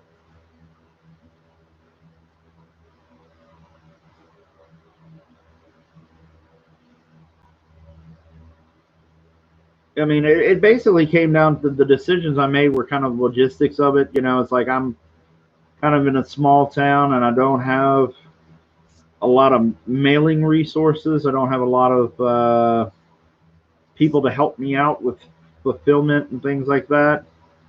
So it was just kind of like make sure, I don't overwhelm myself. And at the same time, I wouldn't mind trying to do some charity kind of things. Maybe when we get our sea legs better about this campaign stuff, then we can dip our toes into the well of doing some charity stuff.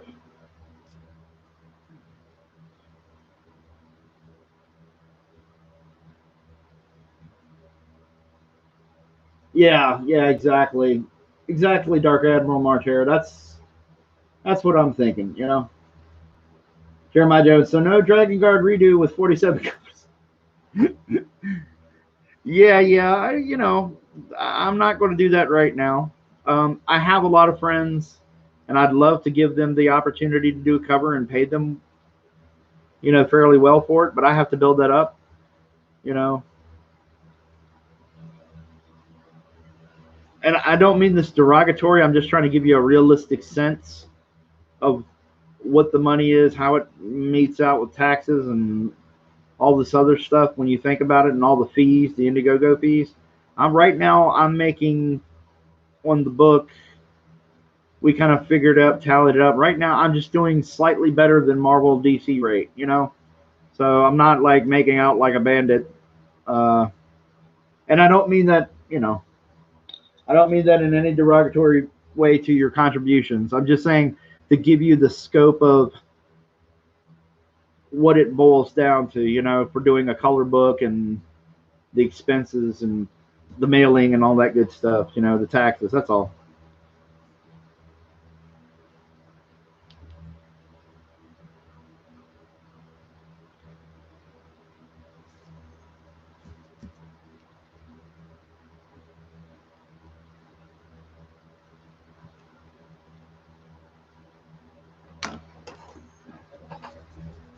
All right, we got a red hood.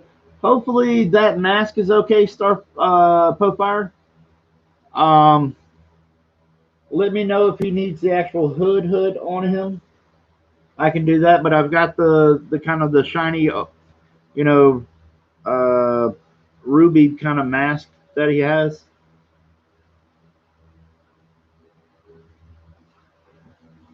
Oh, is Red Hood giving the finger? No, he's holding one hand's holding the gun, and then the other hand is got the gun pointed toward us. Boom, boom, boom.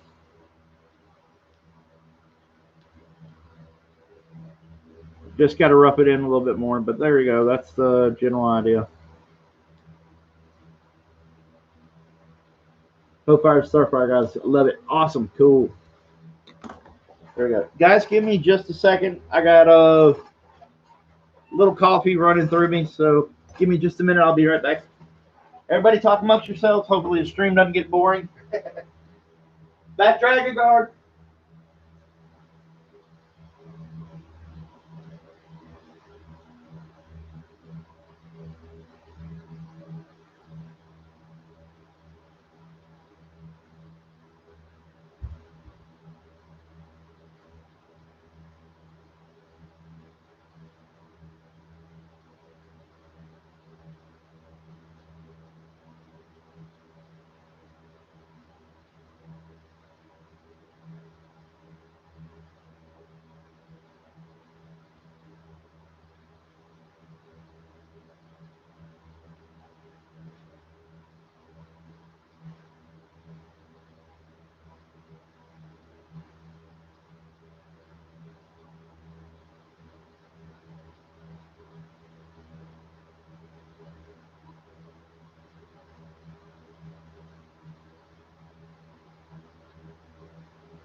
Alright, we're back.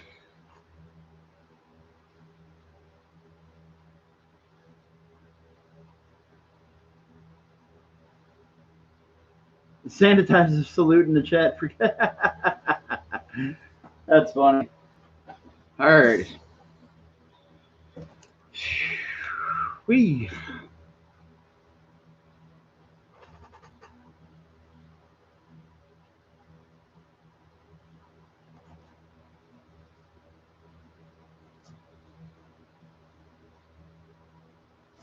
Okay, boom.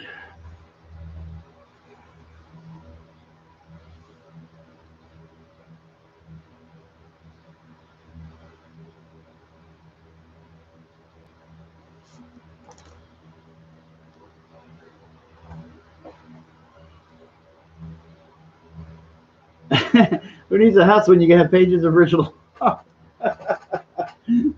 Thank you for the strong salesman thing going on there. Appreciate it. We don't want to do that. Although I do hope we get a few people in to bid. Right now it's been a little slow.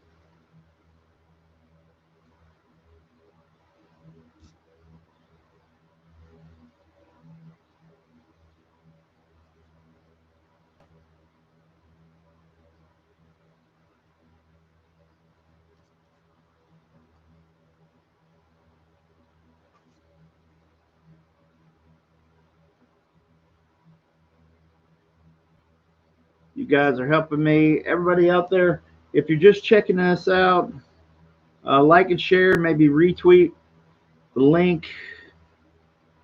Let everybody know that I'm doing a few sketches tonight. Maybe you want to tune in.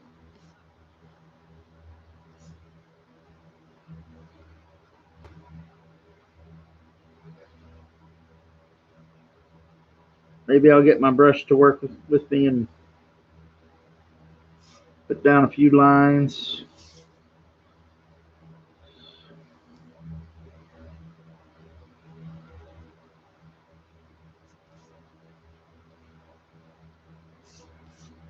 Okay.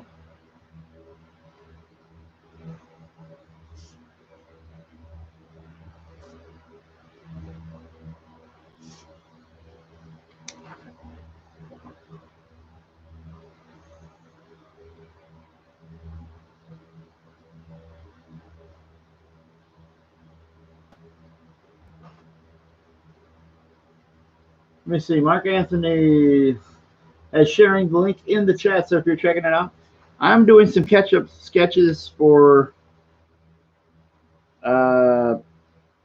free sketches for backers, a promotion I did for Dragon Guard. If you haven't checked out Dragon Guard, please go check it out. We got some cool stuff, some cool offers, lots of artwork tiers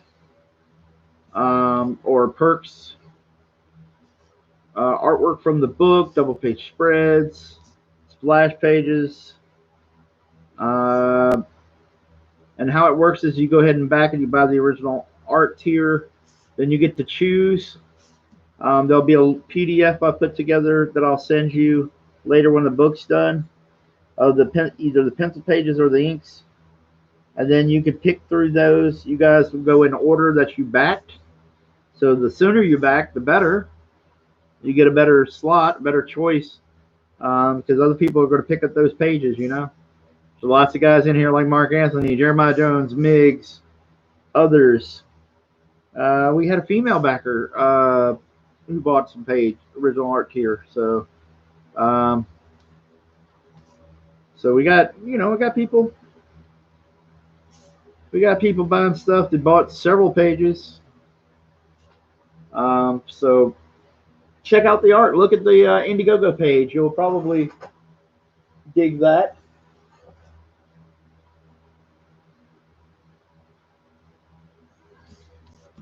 Right now, I'm doing a red hood for Pope-Fired Starfire Goddess.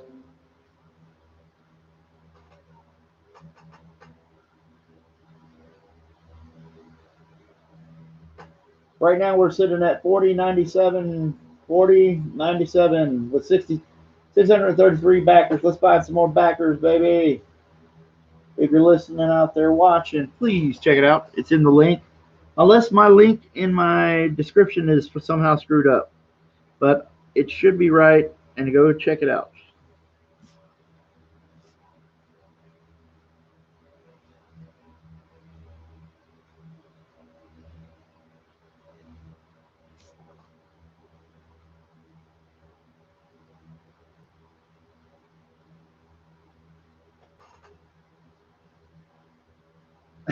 Now we're talking about chicken nuggets and Chick-fil-A. Cool. I usually like the Polynesian sauce. That's my jam.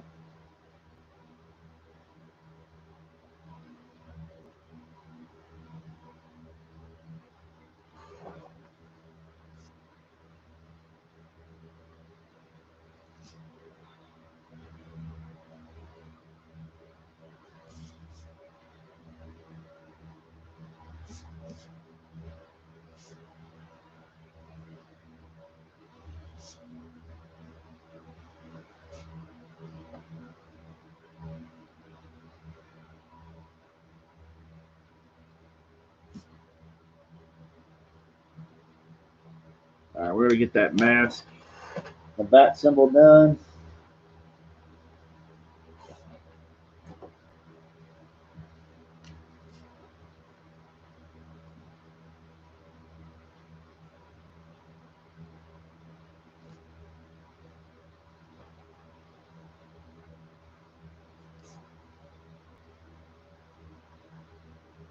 All right.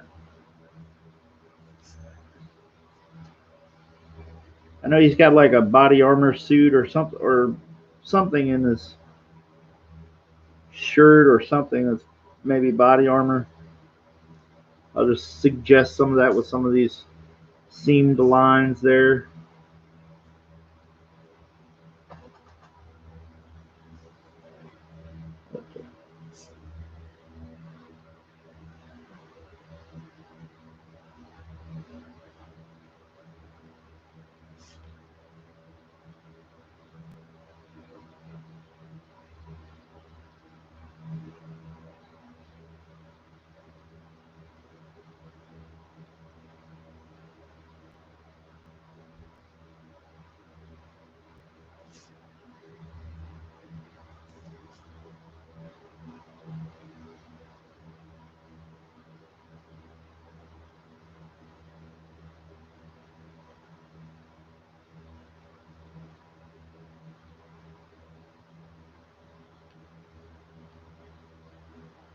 Yeah, that's true. Chick-fil-A's got some lines. Yeah, we definitely have some lines here.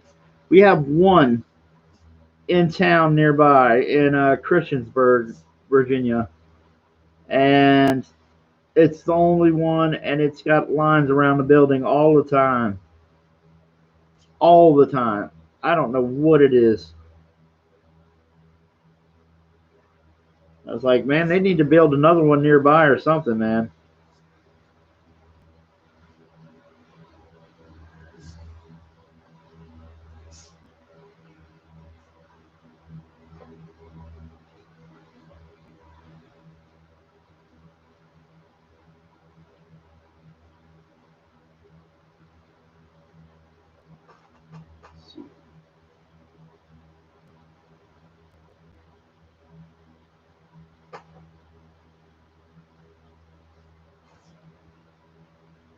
There we go.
All right, there we go.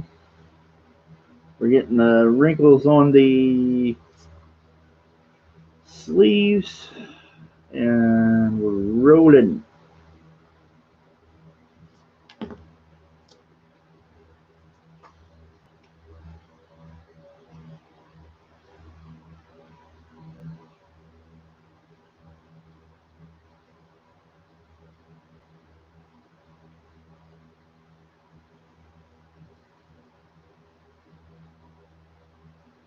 Jeremiah Jones, Burger King in my town is like that, super gross. Yeah, mine Burger King sucks too, man.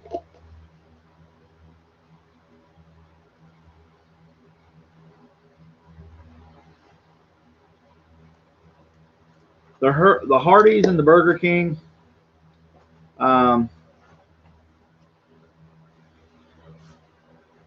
are really kind of just, I don't know what it is. There's a grunginess to them.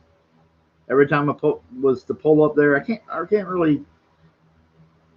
can't say I've been there much lately because I was kind of turned off from it, and then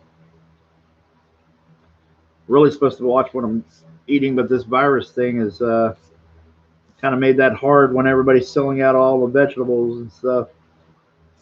Um, but yeah, Burger King, kind of grungy where I live, and so is Hardee's, and man, you don't want to know.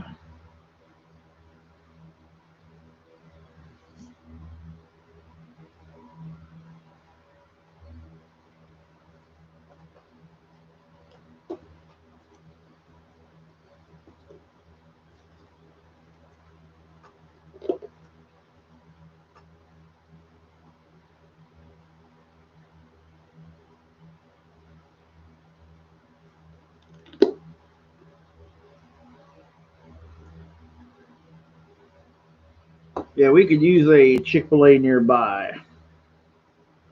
Good stuff.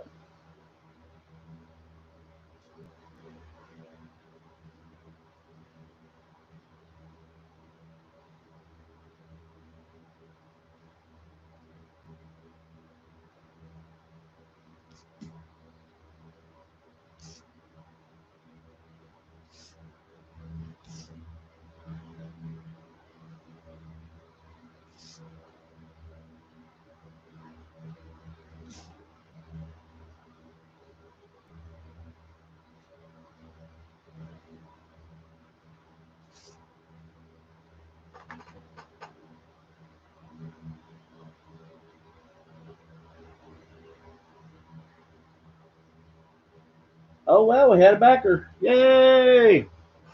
Cool, man. That's awesome. We got a backer. Thank you, whoever did. If you're out there, check out Dragon Guard. See if you want to back them. Oh, well, there you go. Thank you. Thank you, Mark Anthony.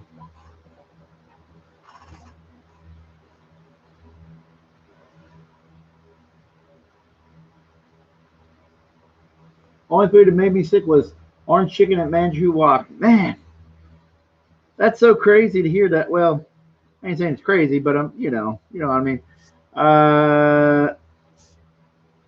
Because my favorite place to go for the longest time, I'll say in the '90s, was the Manchu Walk in the mall. They'd have them in the malls, like here and then in Tampa, and they were like my favorite place to go. But I haven't seen them in ages, so God knows they probably have went downhill.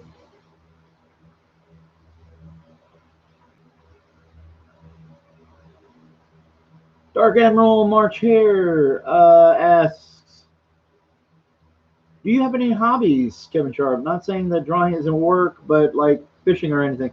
Yeah, there's times where sometimes you need to, you know, you need to get away, and sometimes you're having artist block. That actually happens. You get a little burnout, and when you go to draw stuff, you just ain't feeling it. You're not excited. You're not. your focus isn't there. You can't keep focus on it, stuff like that. Um, I like fishing to an extent. You know, that's fun, but I haven't done it in so long. You know, I think, oh man, I think I went fishing with some friends back in, oh man, I can't even remember. Probably the 90s is the last time I went fishing. Um, Let me see what else. I definitely play guitar when I get a chance to. I had a situation where we had some rough times. Still got some rough times, but I'm hoping they'll get a little bit better in a few days. Um, but I play guitar. I've been playing guitar ever since I was in my teens, trying to figure that stuff out. I wasn't very good at figuring it out. um, I got better, but you know, I didn't have any teachers, so a lot of it was trying to understand the stuff on my own. So it took me a little longer to get better at it than it would somebody who had maybe had a teacher or had people to explain certain things, like how chords and certain techniques work and certain, you know, other ways to play and things like that. But, you know, I've been doing it ever since I was a teenager, and I'm going to turn 47 this year. 47 this year, I'm pretty sure. So I've been playing for a while. I had gotten out of it because I had to pawn my guitar, so you know I needed cash. So that was one of those things, and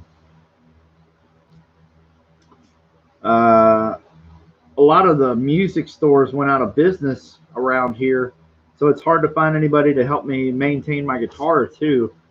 I know a little bit like about intonation and things like that, and I can adjust my guitar setup a little bit, but I really need somebody who knows what they're doing to kind of help me out, and that's hard to do where we live right now. It's hard to find any music stores or any kind of music connections.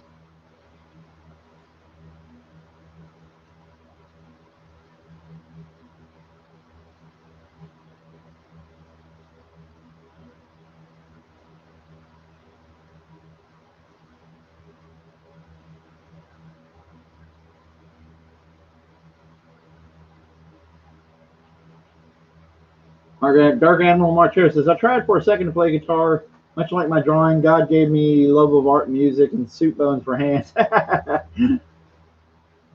Hey, dude, if you go look at this is how hard I hold my pen sometimes.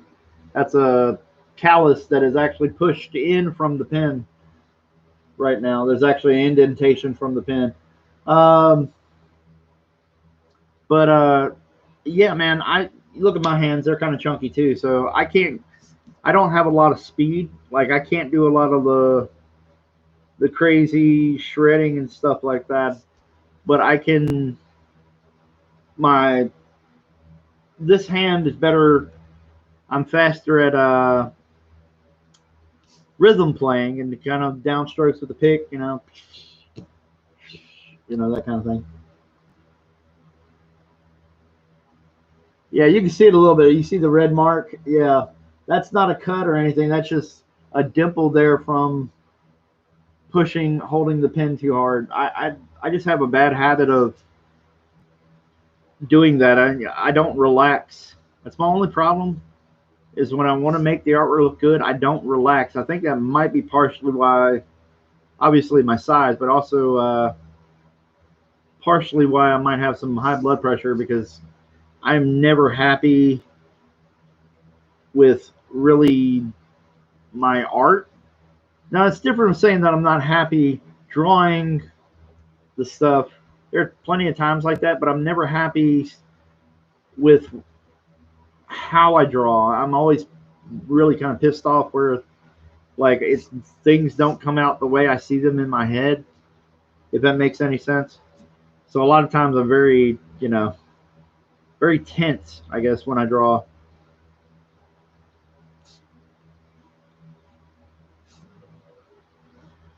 I mean, like even now, I'll sit here and work on a Dragon Guard page, and like the intensity, and it's like trying to bust out. There's like, in my head, I'm like, oh, this is gonna be badass, and if it doesn't turn out that way for whatever reason, or if I'm not constantly fighting with myself, I'm like, this has got to be awesome. It's got to be awesome, And a lot of times I am having fun. Like when I go and sit down and just think of story ideas or things to add, archetypes that I like, story conceits or story. Oh God, what am I thinking of? Just like story tropes, and then figuring out how I can twist them and bend those tropes to my will. Figure out something cool. I have fun with that. It's just that every page I'm like, dude, this is going to be better than anything I'm ever going to draw, And sometimes I'm really frustrated with making it the best thing I can, because there's so many good guys, man. There's so many good guys out there, and eventually my age will come knocking. My health or whatever will come knocking, and I accept that at some point my abilities may go in the downslide, So it scares me. So I'm like, man, I got to get some good shit out before I get too old, So that's some of the pressure I put there. Blase or Blaze Mayton art. I love guitar. I sleep with my guitar sometimes. Yeah, buddy. Yeah, exactly. Dude, guitars, if you find the right one, the way the wood grain, whether it's a flame top or it's a quilted top or the colors, and dude, guitars are works of art sometimes. I look at them and I'm in awe. It's like opening a cool comic book for the first time and seeing some artist that just blows your mind and you're like, holy crap. And it's that kind of feeling, they're like works of art too. You can look at guitars and look through catalogs or look through YouTube or watch YouTube videos and see these beautiful. They're just beautiful, man. And oh, it's like you sit there and go, man, I wish I had money to spend on these things. Like a good Gibson Les Paul. And keep in mind, a lot of times you're paying for the name. I mean, there's no doubt about it. They've had a few complaints about their quality, but if you buy a Gibson, they've had to up their game in recent years because people were complaining. But if you buy a Gibson, you're going to pay anywhere from $1,500 to $7,000 or $8,000 for Les Paul, and that's not even talking custom shop, the Gibson custom shop where they add a bunch of bells and whistles, or you have a signature guitar by somebody like Slash, and then you're going to start talking, some of these guitars start going up there 10, 13,000, whatever, just for off the line guitars,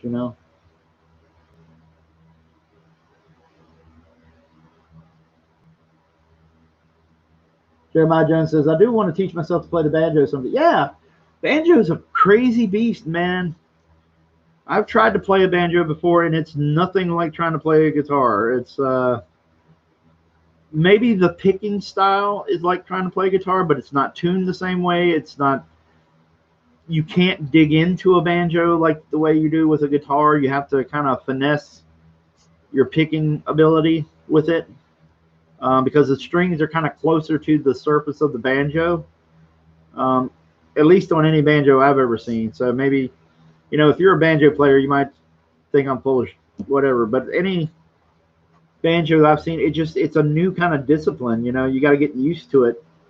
Um, you know, I can pick up a bass and uh, I can understand the fundamentals of the bass enough to play it, but a banjo is so different.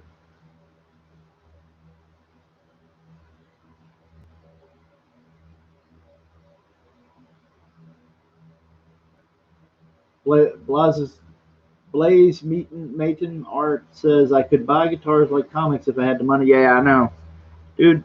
Just go online, look at different, like look at Paul Reed Smith's, look at ESP, some of the newer ESPs and some of the looks of those. Trying to think of, uh, there's a company called Archaia or something like that, Achaia or something, and they've got some beautiful guitars. And oh my gosh, dude, like works of art. I'm being serious.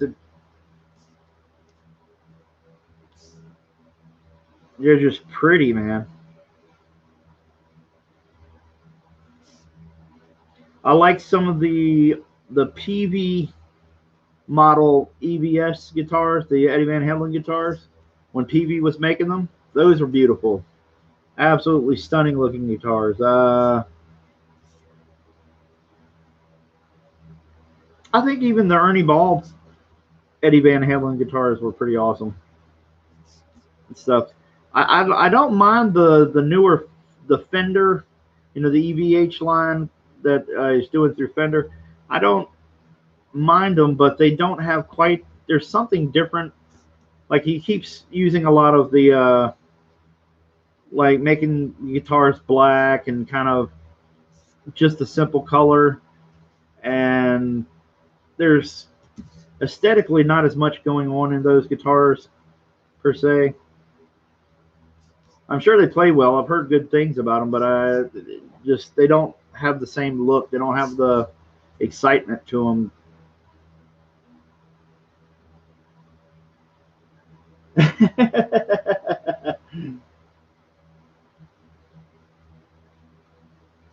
Jeremiah Jones says, "You guys talk about guitars like I talk about guns." Yeah, yeah.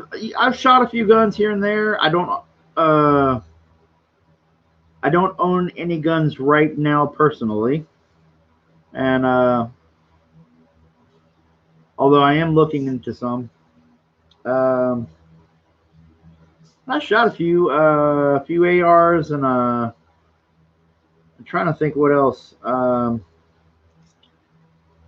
I always wanted one of the 6 hour 228s, I believe.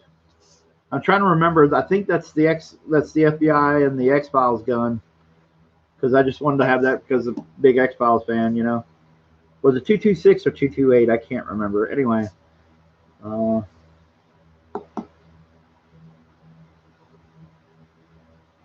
Blaze Meeting Art. I have 10 guitars, mostly Strats. Yeah, that's another thing. There's a side of the fence. It's sort of like the Ford and the Chevy owners.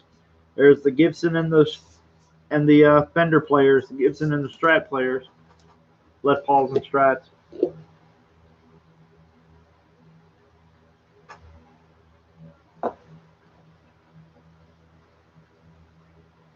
Jeremiah Jones, I collect revolvers because I think I'm a cowboy. Mark Anthony, of only two weapons I fired M16 and M4 carbine. Oh, cool.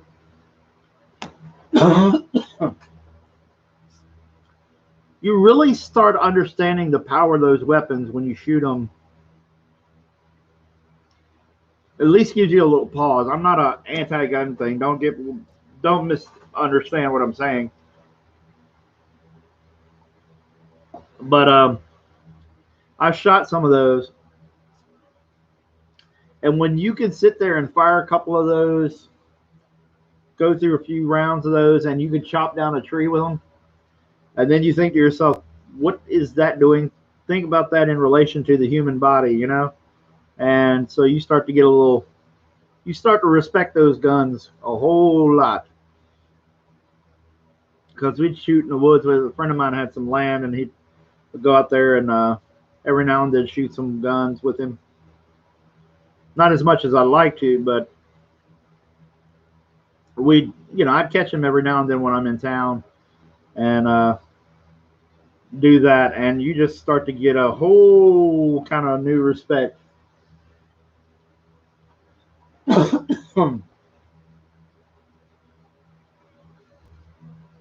When you see that tree is shredded and it's coming down after a few clips or whatever, and um,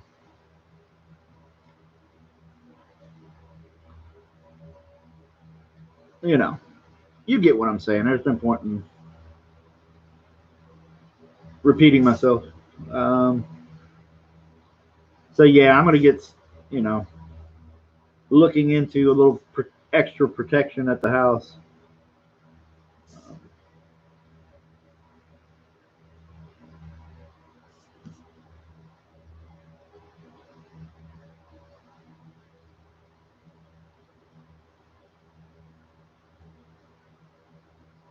And, a buddy of mine had a really nice Kimber with the Punisher grips on them, Punisher symbol grips.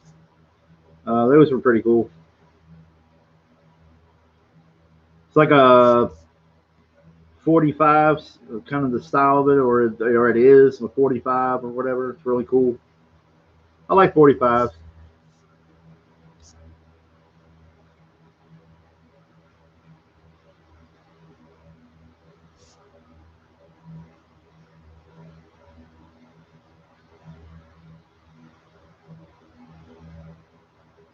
Dark Admiral March Harris says respect for firearms is something kids should be taught. Then maybe you wouldn't have so many people against them. Yeah, yeah, yeah. See, that's the thing. I don't know if you guys have it or are used to it or even remember it. But when I was a kid, we had actual gun safety class in school. And we were like 12, or, I was 12 or something when we were first. I want to say I was 12 when we were first in those classes. So we actually had at school gun safety classes. And what happened to those? I don't know if anybody remembers it.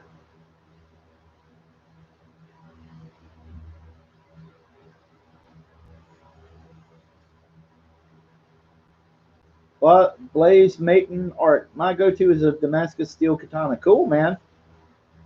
Like chopping watermelons with it. Yep. Everybody's got their thing, man. Friends of mine are also, like a sword every now and then. Everybody that's watching, if you're coming in, it's we got 14 people watching, 20 thumbs up. I am doing some sketches. My name is Kevin Sharp. I am the creator artist on Dragon Guard, and right now, go check out Dragon Guard. We're in demand, and we would really use your contribution if you think you dig that kind of stuff. It's a fantasy book. We're doing fantasy like the 80s cartoons I'm a big fan of. So you got like kind of sort of a He-Man vibe or a Conan. I dig Thundercats, Dungeons and Dragons, that cartoon. Thundar the Barbarian. Who could forget Thundar? There was another cartoon called Black Star that I really liked too. Um, Silverhawks. Silverhawks had a kind of a vibe that I dig too. So there's kind of homages to a lot of that stuff in my book. Um, and if you dig that, please check it out. Go to the link is in the description. All you have to do is hit that, check it out. And Pope Fire, I don't know if Pope Fire is in here still. She may have gone to bed. I don't know. But I am doing the Red Hood there, so if you dig it, let me know.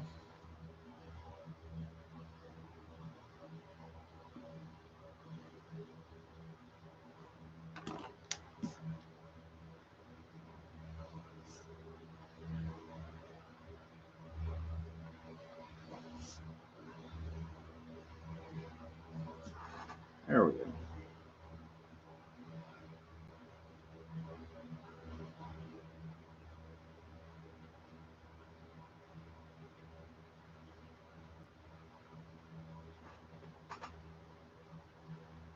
Dark and Link says, yeah, it's turning out great. Cool. Glad to hear it, man.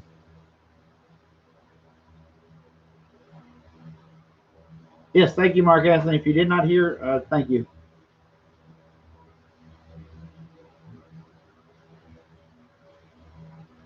Glazed meat and meat and arch. I had a homemade Bakken once. I'm not sure what that is. Well, Just Jack says, top notch, Kevin. Thank you, Just Jack.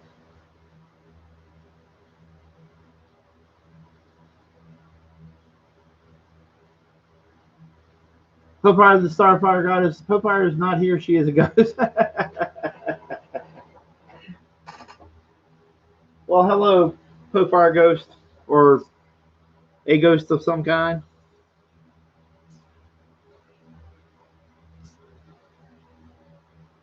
All right. Well, anyway, I'm going to come back to the guns because I want to actually. I'm getting a little frustrated with my guns here because I don't have any reference pulled up. So I'm going to move on to the next one, the Naruto, so I can get that out of the way. And then we'll come back to that because I want to make sure I have the guns look a little bit more. I wouldn't say accurate because I'm going to do made up guns, but the hand positioning, make sure everything's looks right to my eye.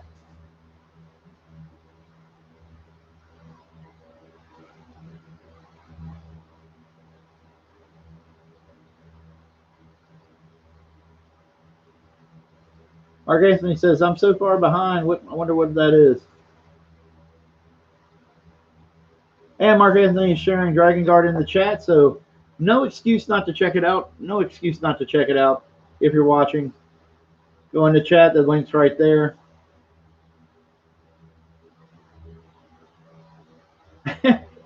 Dark Admiral Marcher says, oh, cool, Deadpool. Aha. Dark and Link says, no, that's Deathstroke. Oh, very good. All right. Let's get to Naruto because Naruto is going to be the difficult one because I don't. Well, I've never drawn Naruto, so or anything from Naruto, so it's going to be interesting. All right.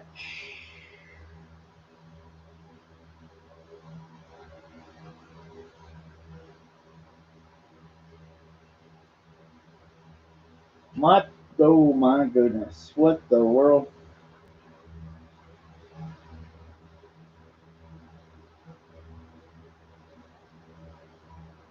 All right.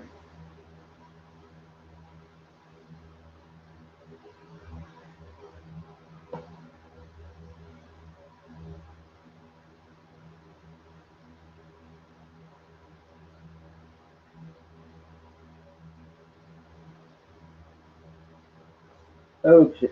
Let's see. What am I doing? I'm looking at the Naruto reference that you sent me.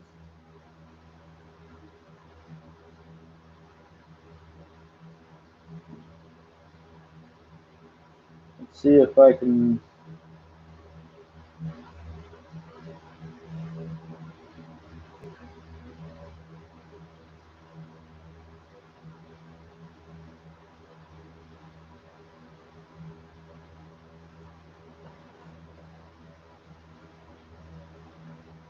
Yeah, I'm checking out the reference you sent me. That's I'm going to try to pronounce this properly. Forgive me if I don't.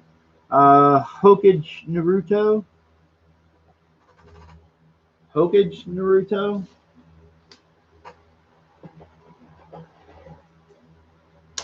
Or Hokage. Maybe I'm pronouncing. Maybe it's pronounced like that. Hokage Naruto. Stupid gaijin. All right.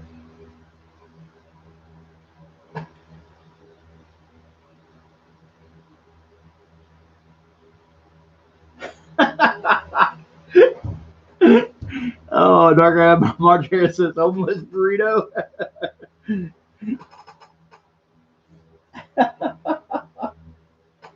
You guys are crazy. Homeless burrito. Oh my goodness. I'm going to type that in now because I got that stuck in my head. No disrespect, Popefire.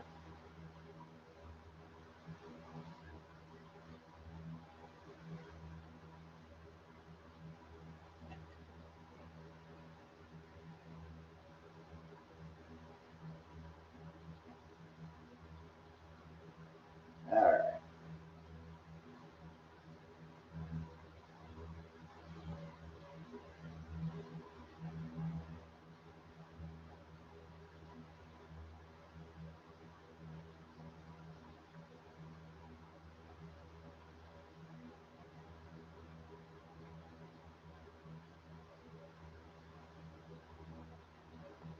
I'm just looking it up right now. We'll be starting. Okay.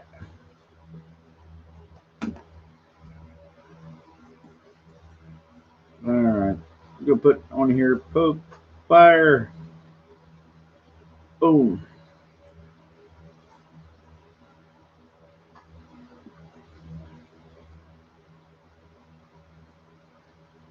Put him in the action pose. Hope that's okay. Put him in the action pose.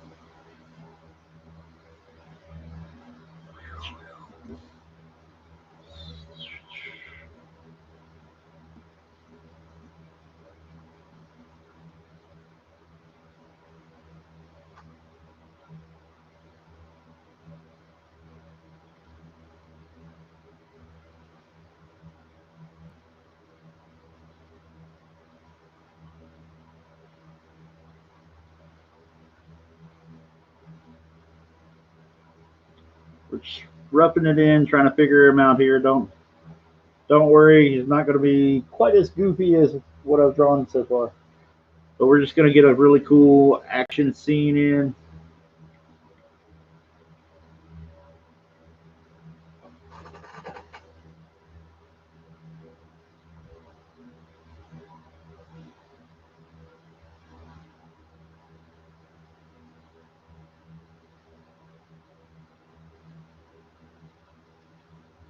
Popefire says, I already love it.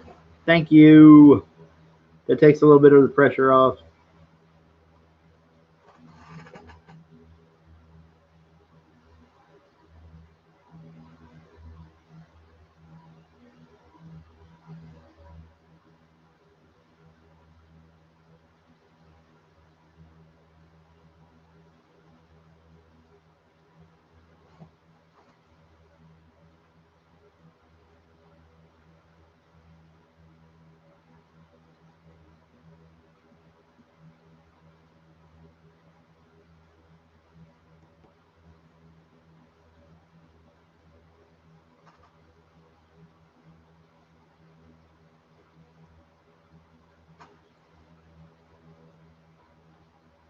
Let's see if I can get his hair proper.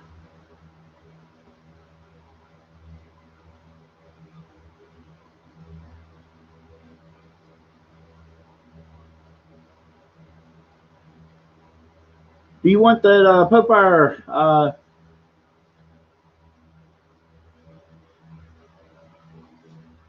Blaze Maiden art? How long does that brush pen last you? Um, I've had it through for, I would say this is about 3 or 4 months now, and I draw with it sporadically, and it's still keeping some ink going in it. So I don't know if that's a really good gauge to tell you, but it works. Works really well for me when the ink's flowing. Sometimes it takes a minute. Might have to shake it or just a little bit, try to get the ink to flow. But once it does,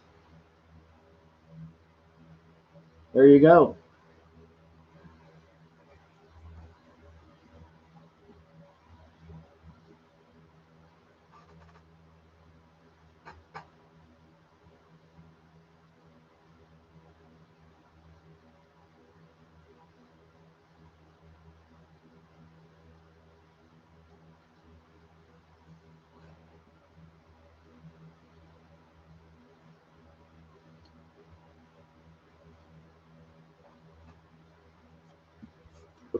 Stay still. Boom, boom, boom.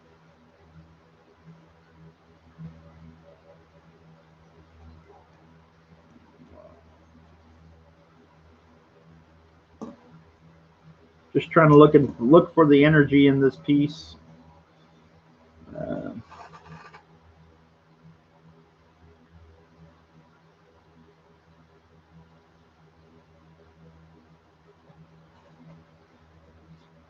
hey, Pokefire, real quick. Do you care to have the little whisker tattoo thingies on his face or not? Just let me know.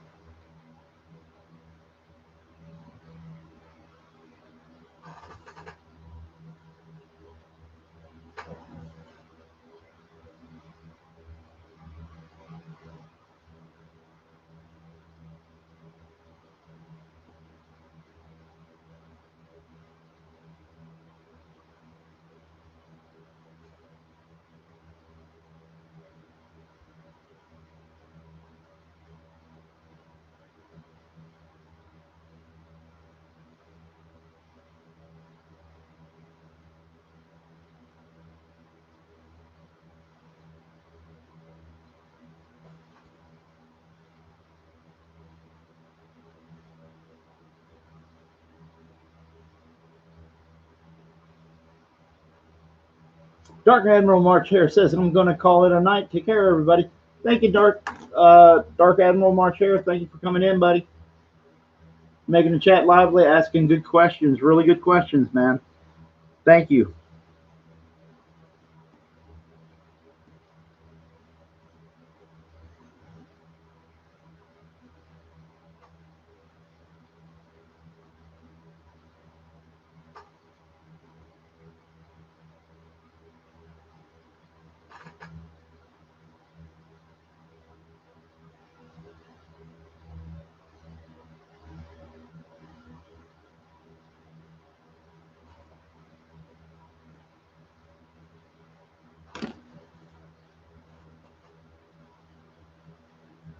And I'm just lightening it up for the inks. Excuse me. Like I was telling everybody earlier, I got a little choked up earlier. Something went down the wrong windpipe, so the after effects, I'm still getting a little choked.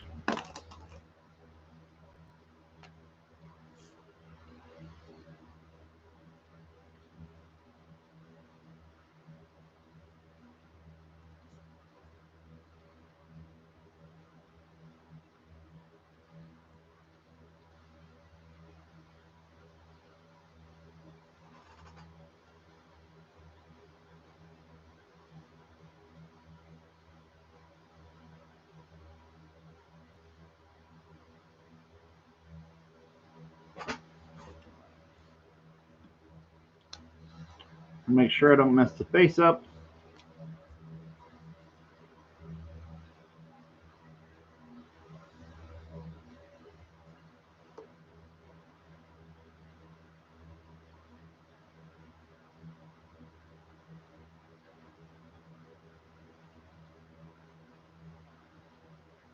Nacho Ninja says it's on the right hand.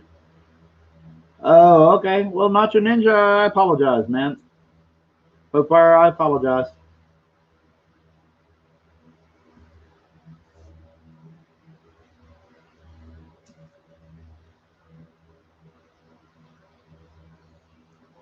I had some reference photos where it looked like it was on the other hand.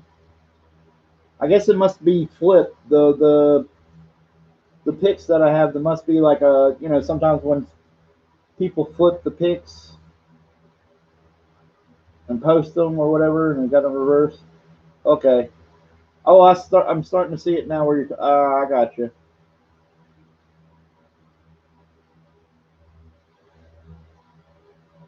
I got you.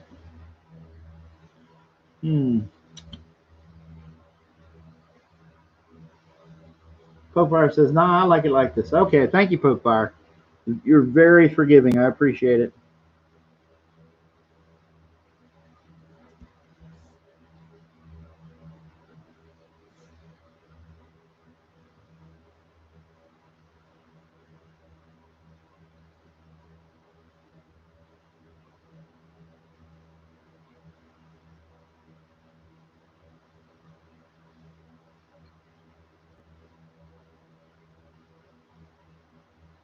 My stepson is big into, I think, Naruto, so he could probably suss this out for me. I should have asked him. I wouldn't have went into this kind of blind.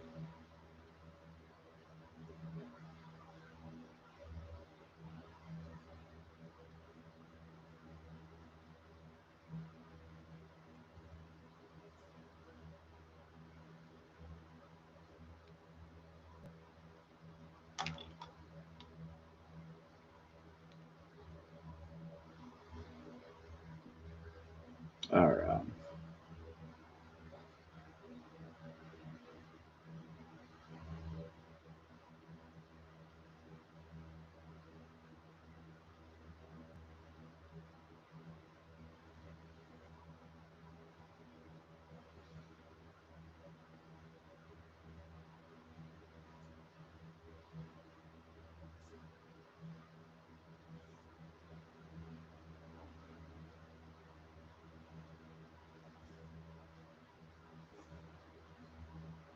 Well, let's see how well I adapt to this. It's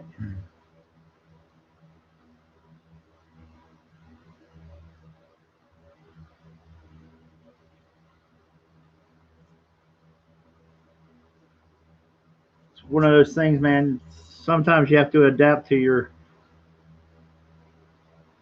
subject or to whatever project you're doing, and sometimes you gotta see if you can find what's interesting about the style you're trying to achieve.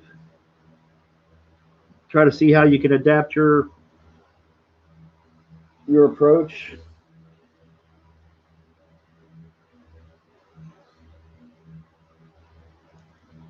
and try to pull out, you know, your style and make it adapted to whatever the subject and that style that people are used to, and see if you can bring it into, I guess, another approach that uh, kind of respects the style you're going for. Emulate it, but not copy it, I guess, or not. It becomes very, sometimes it becomes very phony to try to copy something.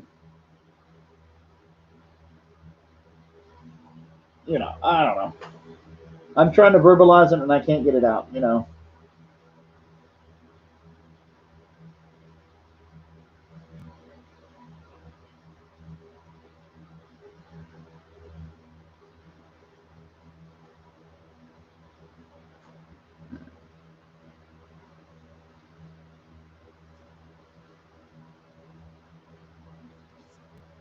All right. 16 people 16 people watching, and then 21 likes. So you guys get some likes and shares. We'll probably be calling it a night around 1:30 or so. So I might be able to get another sketch in.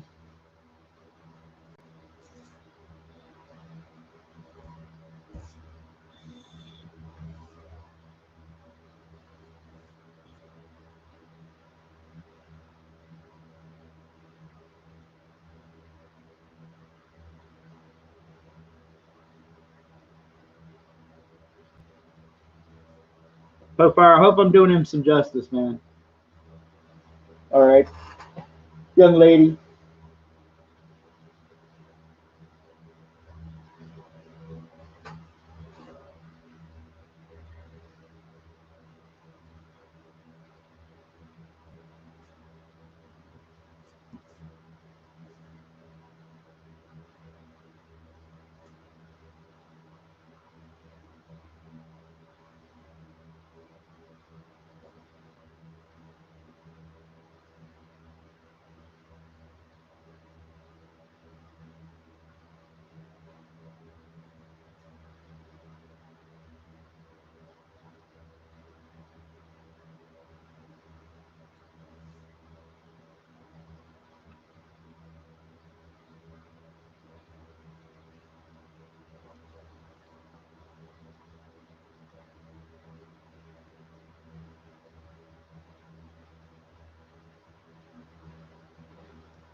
And let's see where we're at.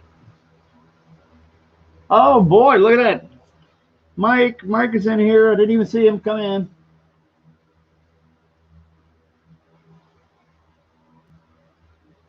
Blacklist Universe. I've been doing shipping data entry crap all day. Kill me now.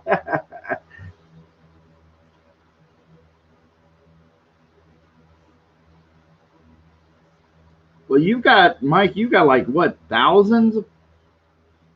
You know, I'm approaching 700, so you know, you probably got thousands. What, at least 3,000 at least?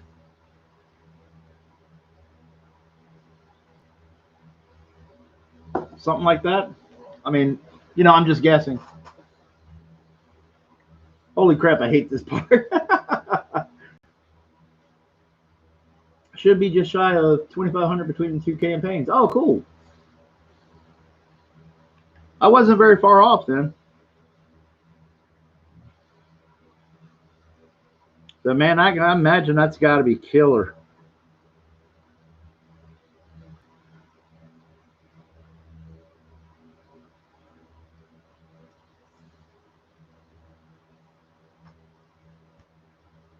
Well, I'm just sitting here sketching, catching up on a couple of the or a few of the free sketches for backers where it got crazy that last night, where everybody kind of just was slamming it, and I kind of couldn't keep up with the pace of all the different sketches. So I'm just doing a little catch up here.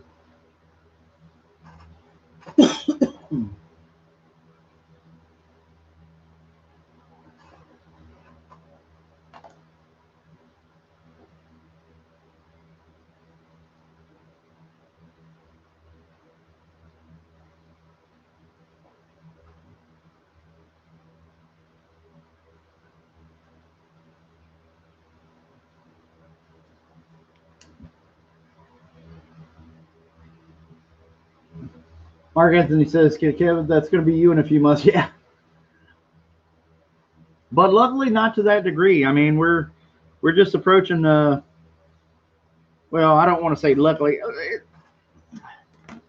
I would be very happy with that success, but I imagine it's, you know, pretty crazy trying to do all that fulfillment on your own, you know. So I'm glad that it's not to an extent because of the sheer amount of work it's going to take on my own.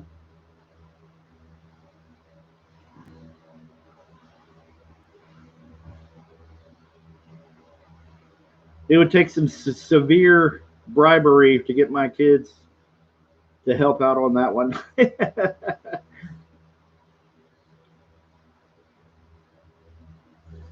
Kill me now. Dude, all the options and add-ons are too much info for ShipStation. I'm going to have to go through a bunch of these one at a time to pack and ship. Oh, wow. Instead of printing out hundreds of the same label and doing hundreds of shipments a day. Oh, my goodness.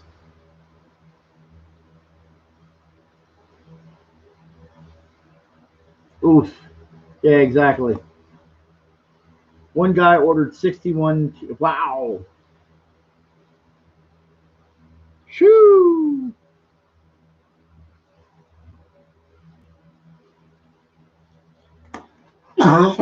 Excuse me, guys. Sorry about that.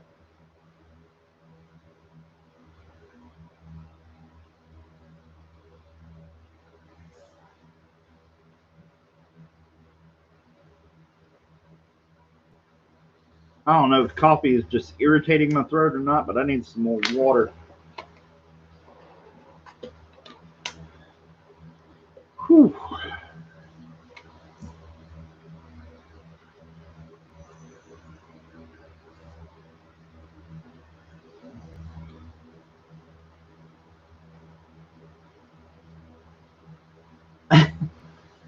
Blacklist Universe. I guess he's a fan. Yeah. 61, I imagine so. Naruto, happy Popeye?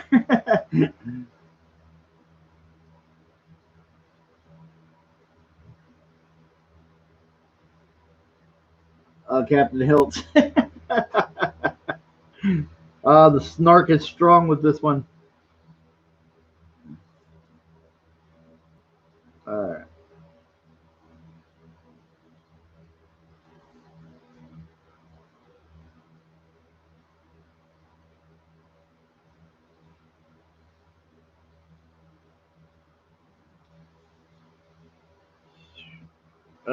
Bravery test.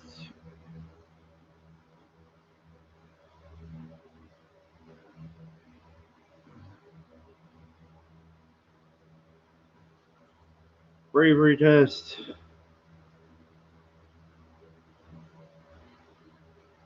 Oh, don't worry about inking the stripes. That's a good practice. You get the speed lines, the energy lines, you mean? Yeah.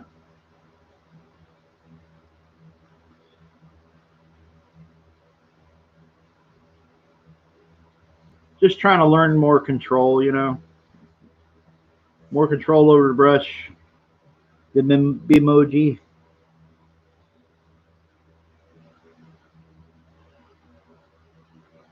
Mike's looking at me going, "You novice."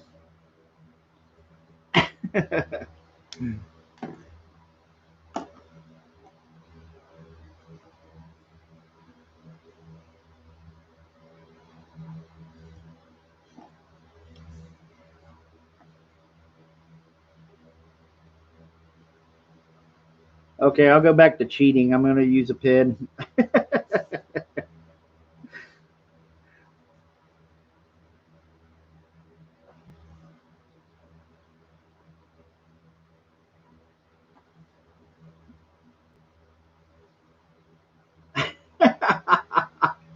Blacklist Universe. Mike says, I prefer the word rookie. Yeah, that. Uh huh. Yes. Yes. Very much so. We're getting there. Well, it doesn't help that the pen's drying out too. I need to make a run to town and get another couple of emoji pins.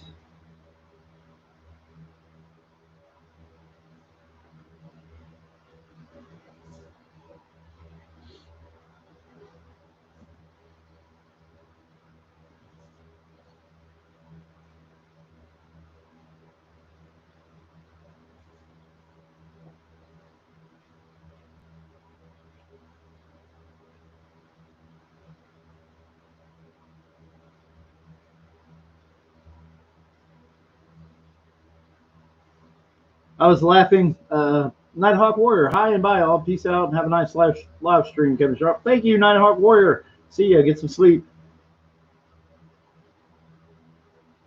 Jeremiah Jones, thank you. Appreciate that. Yeah, this is how hard I hold the pen there. There's a callus and it's starting to get red from, there's actually a dent into the callus from the pen. Anyway, I'm not throwing the finger out at anybody. I'm just saying.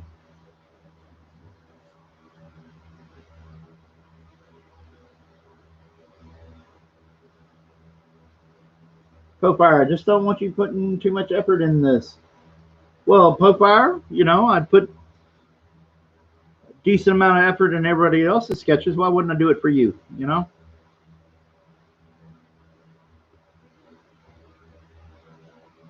You don't have to worry. It's all good.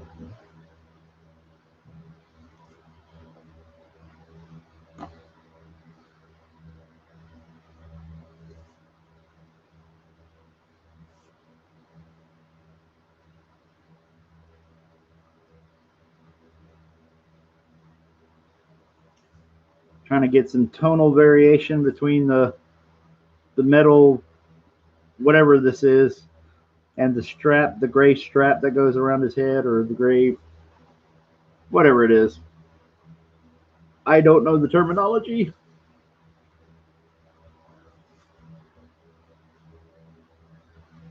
Blacklist Universe, standard pen dent. So it's not just me. I'm not holding the pen too hard. Okay.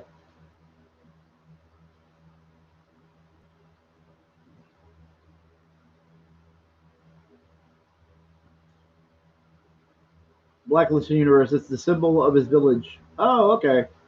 Well, I meant like you have, I guess, what appears to be metal right here that has his symbol on it, and then this strap that goes around his head. So I'm trying to create like a gray.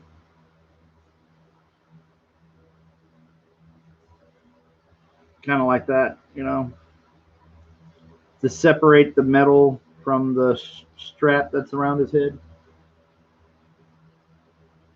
Hidden Leaf Village. Oh, okay. Juan del Diablo. What's up? Blacklist Universe. It's his ninja badge, basically. Oh, okay, cool. Thank you for educating me. I do not watch enough of, well, actually, I don't watch any of this, but uh, I am not an anime guy anymore. Getting too old or something. I don't know. You kids get off my damn lawn. Something like that. I don't know.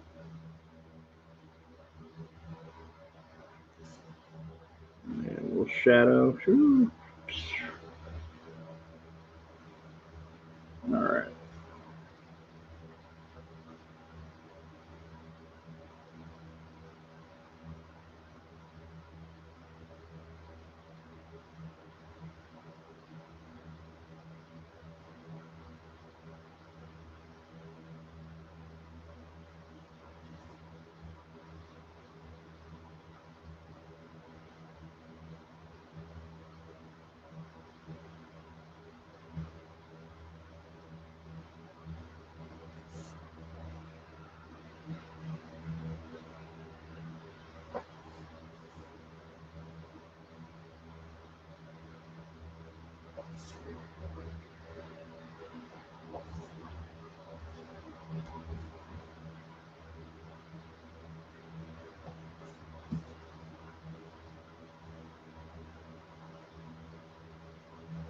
There you go.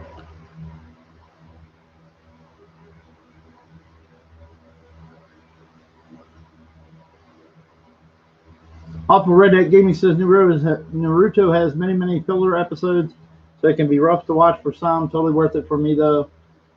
Okay.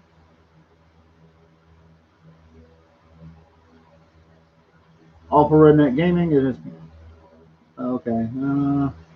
Trying to catch up a little bit.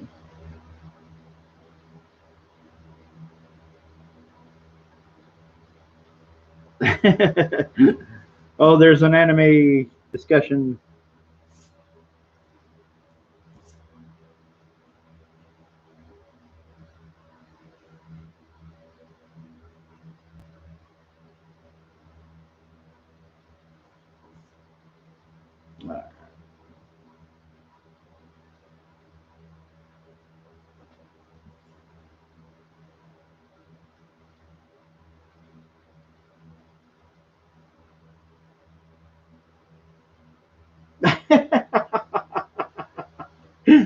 Blacklist Universe says, "Man, I am having a bad day already, and now I got to hear all this nonsense from Naruto haters."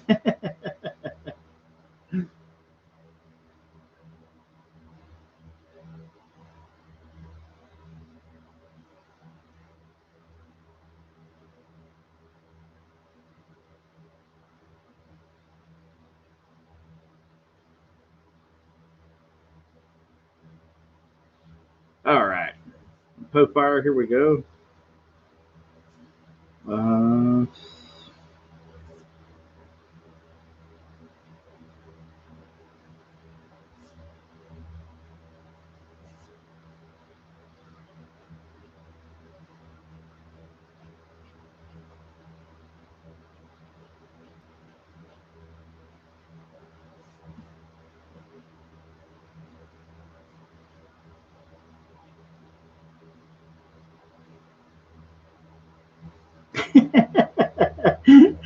Mike typing in Sakura healed Naruto. Shut up, you.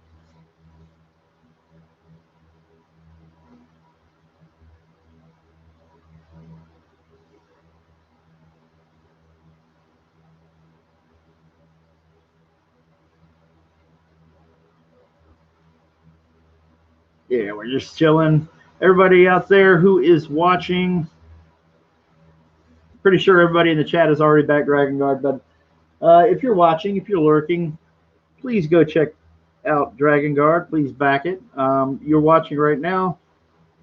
Free sketches for backers, where I am catching up on a couple of those because the last one we did for the final day of the regular campaign was hectic and pretty crazy. So uh, I'm catching up on a few of those that I still have to do because I really couldn't go much further. I think I ended it at 4 o'clock in the morning that next morning from whatever. So it got pretty crazy.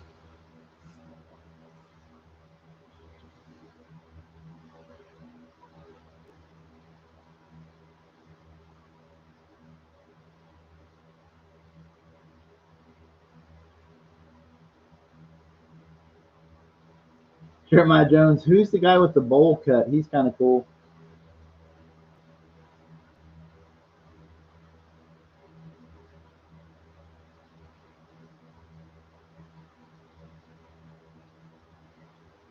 Okay, we're having an animated discussion, so that's okay. I'm not missing anything. Even if I'm out of the loop, I'm not missing anything. There we go.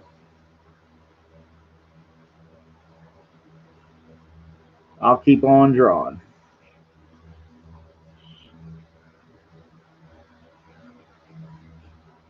Well, Popeye, this is as close to anime as or at least I should say manga, in my style of drawing that I'm going to get.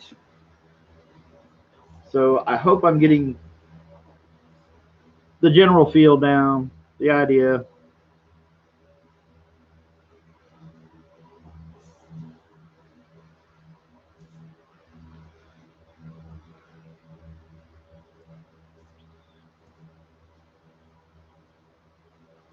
I hope I'm not butchering it.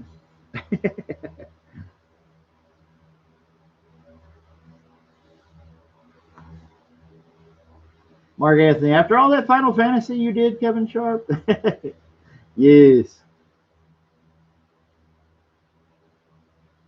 Victor, I'm trying to save up for a free sketch. Victor, did you back me? I thought you did. I already got, uh,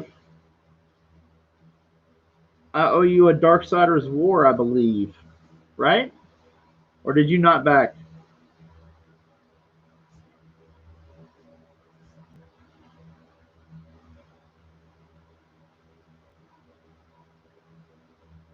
Or are you one of those dirty rapscallions that backed it and then refunded after you were going to get a sketch? I'm giving you a hard time, man.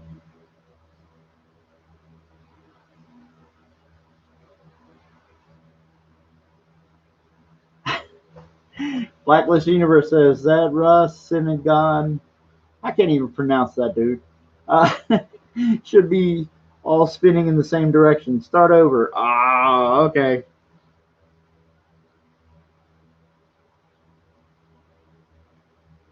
Uh, you suck, McBain. Um, those who don't know, that's a Simpson reference. Okay.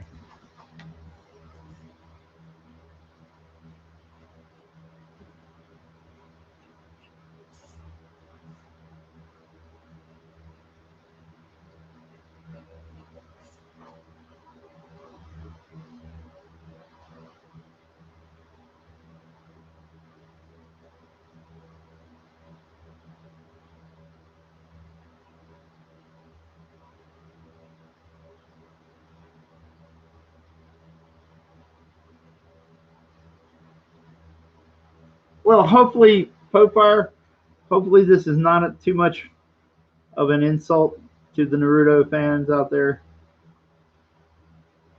minus Mike. Um,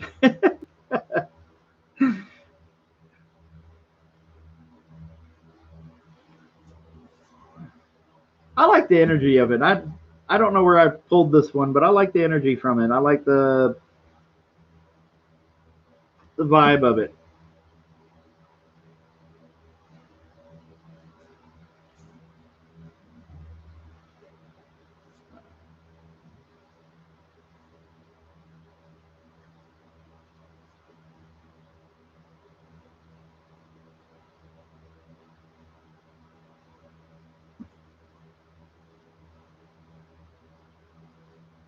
Hey, Pope Fire. Do I have to start over? Nacho is getting a Hinata, right? Let me check.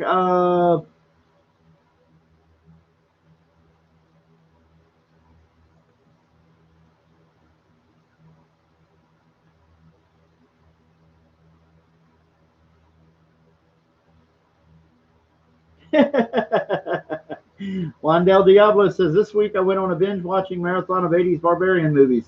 Conan, Beastmaster, Aethor, Deathstalker, and the Barbarian Queen. Oh, okay. Cool, man. Oh, okay. So you're cool with it, Popeye. All right.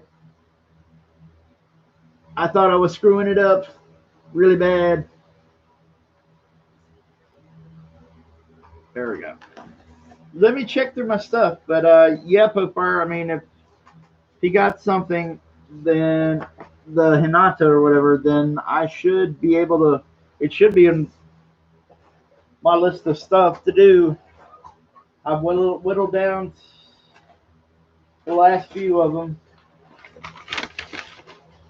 Let me check real quick. I'll look through the stack of all the sketches that need to go out.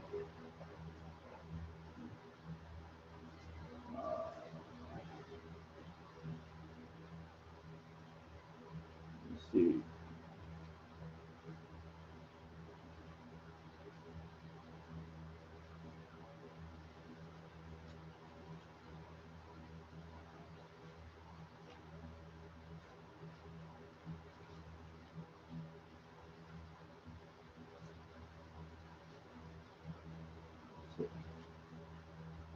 I got a Red Sonja for fan advocacy.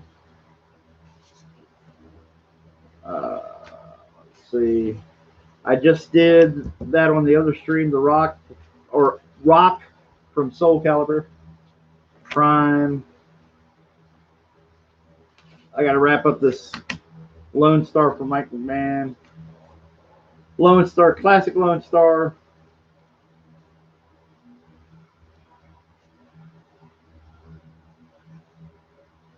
Let's see.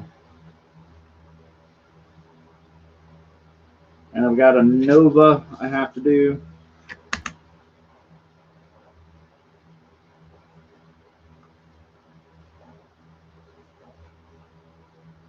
Yep, here it is. Nacho Ninja. Hinata. There we go.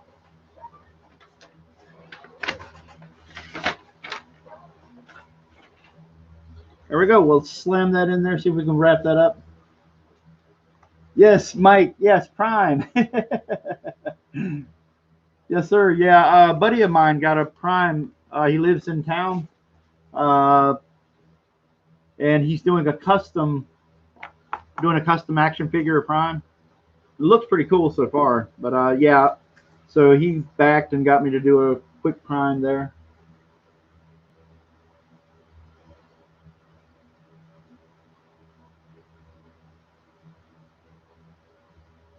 Oh, that's awesome. Pope Fire says, I got hired to draw a Lone Star Pigeon chibi this month. Cool.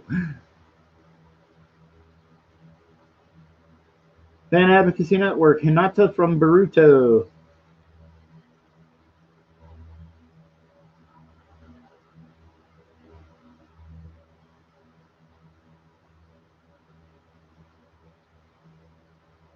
Yeah, it's funny. I moved the sketch, and then suddenly his head's too big. Move the sketch again, move it down, and his head's too small. Now his head's not small enough. Daggum. Yeah, it'd be fun to do Nova again because I did those 3 issues and I had fun with him. So, all right. Well, I think I'll just do Hinata and get that out of the way. But I have fan advocacy, and I'm going to do his Red Sonja here.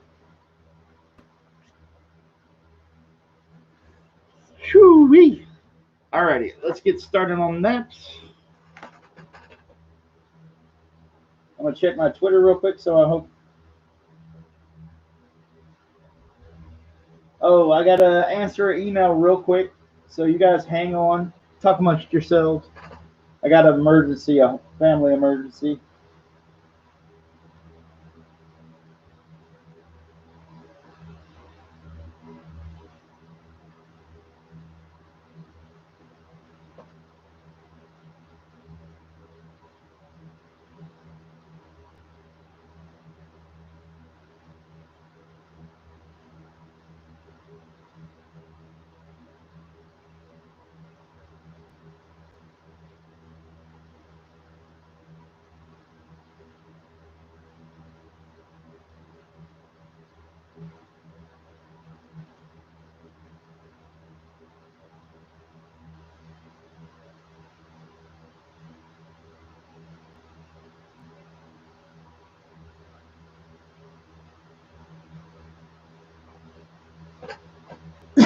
Excuse me again.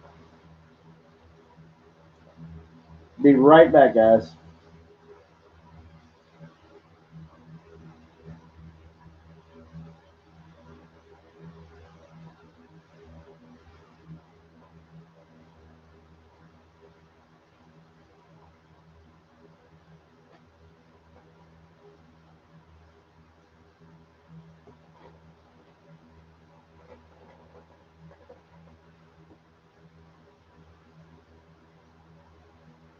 And we got 22 people watching, 22 likes. That's always good. It's equal out there.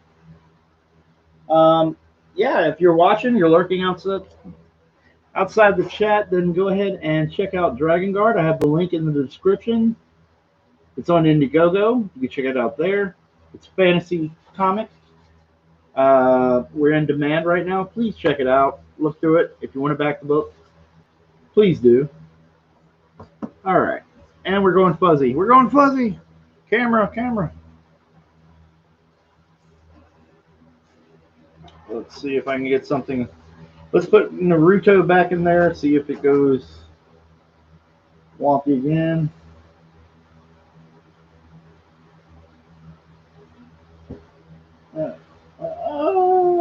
Focus. Focus.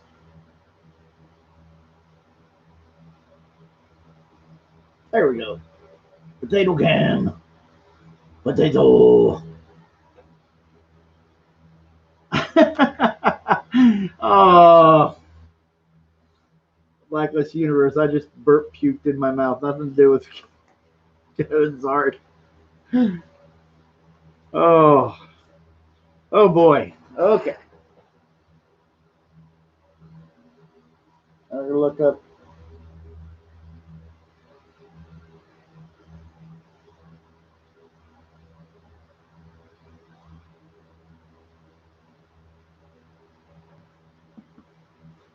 Okay. Anybody that can answer, is Hinata from Naruto, or the fan advocacy? Fan advocacy was joking or saying Boruto. We're good. We're good. We're here. We're here. Fire. She's from Naruto.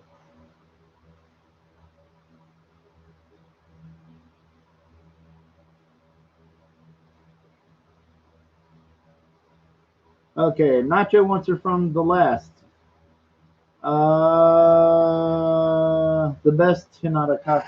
Well, I don't know exactly what would be the best.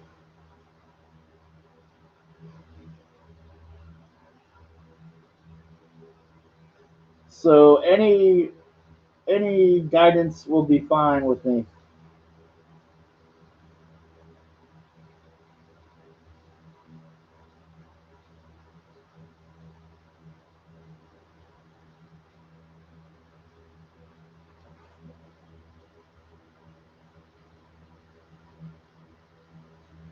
Blacklist Universe. She means the one with the fish. Yeah. Okay. Cool.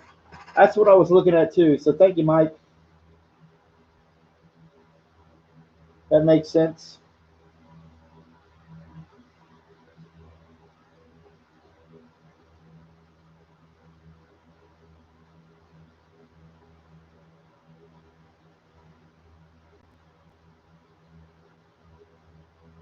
The one with the big rack.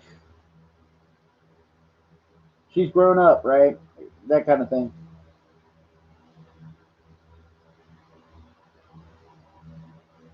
All right. All right. All right. All right. Let's see.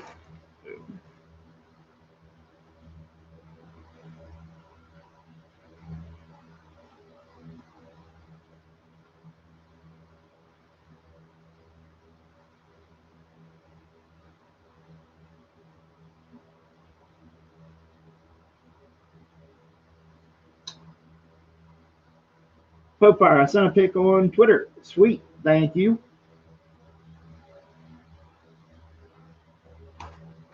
Gray sweats and sweatshirt. Okay.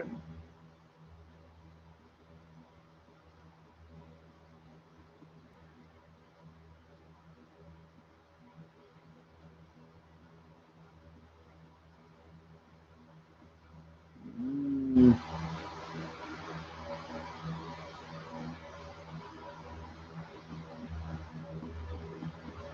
yeah, there we go. That helps. Okay. Boom. Notifications. Twitter.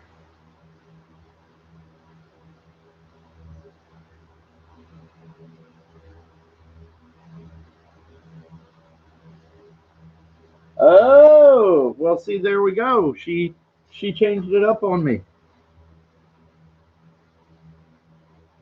She changed it up on me. It is not the one with the fishnets over her boobs.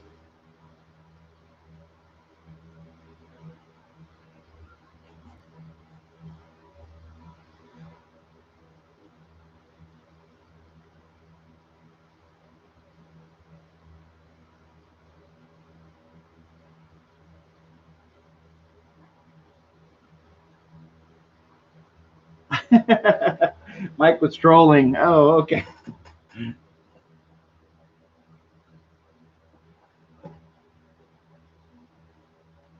Okay.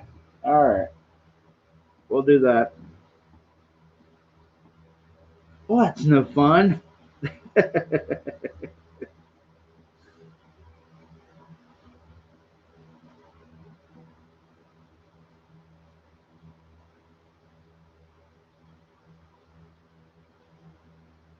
It's been so long since we've seen trolling, Mike.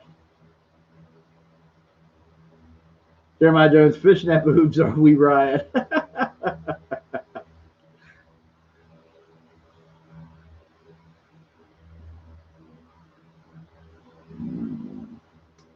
Let's see how sweet I can make her because I'm trying to get that demeanor down and understand what the attitude is of the character and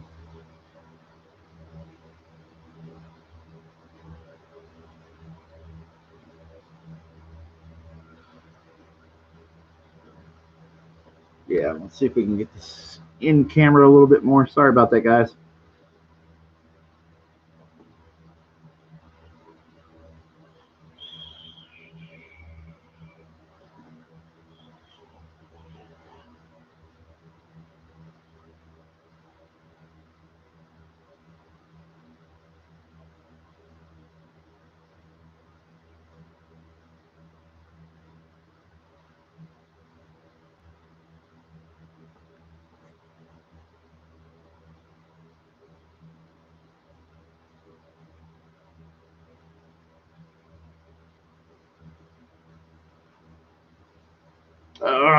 I got something over my screen. Stuck on it.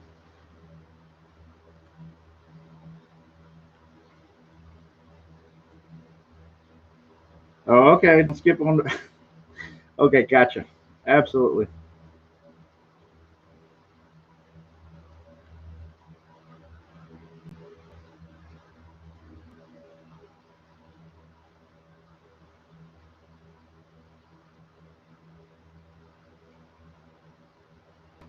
She's bashful.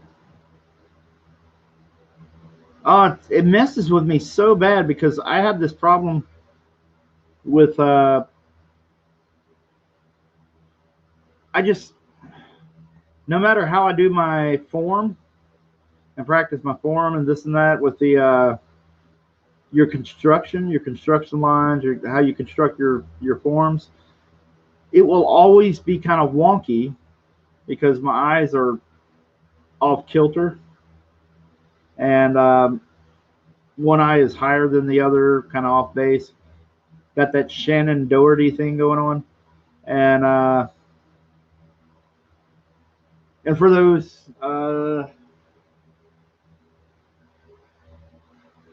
not familiar with Shannon Doherty, there's also that chick from Game of Thrones.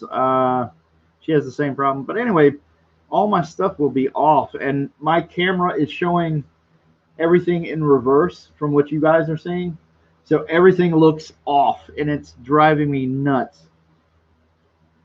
Every time I do a YouTube stream, I cannot look at the camera or look at the screen because everything is in reverse, like in a mirror. And so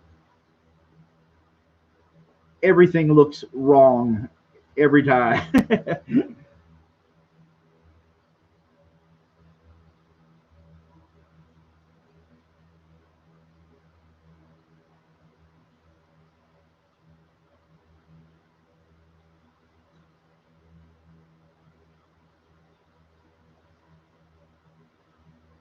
What's her name? Natalie Dormer. That's who I'm trying to think of. There we go.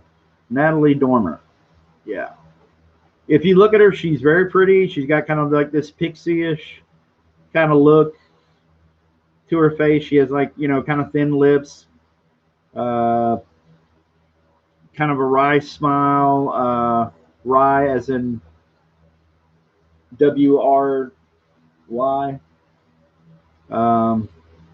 Anyway, but if you look at her features and then look at it in a mirror, everything's kind of off kilter. Like she's, obviously got kind of my problem where, well, she's still pretty, so that takes me out of the equation. But what I'm saying is that she's very sexy, whatever you want to say, and but it's noticeable that her features are off, and I can't help but see it because I'm trained my eye to see it now.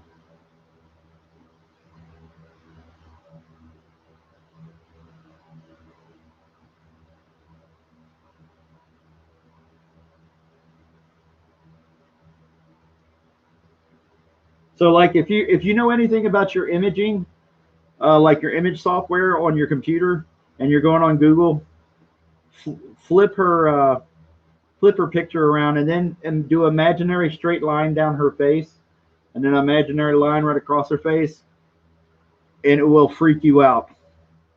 I have that same problem. I'm not trying to insult her. I actually, she's a pretty girl. It's just one of those things you notice being an artist or whatever it may be. You start seeing things that the normal person may not see, may not.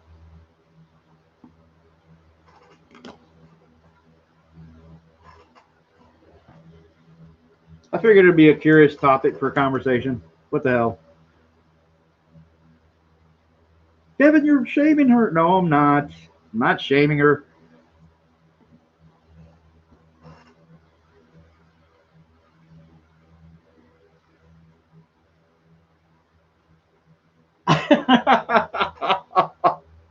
Mike says Shannon Doherty looks like the Toxic Avenger. Oh, dude, you're so mean. I wasn't going to say it. I was going to let that sleeping dog lie. You know what I'm saying?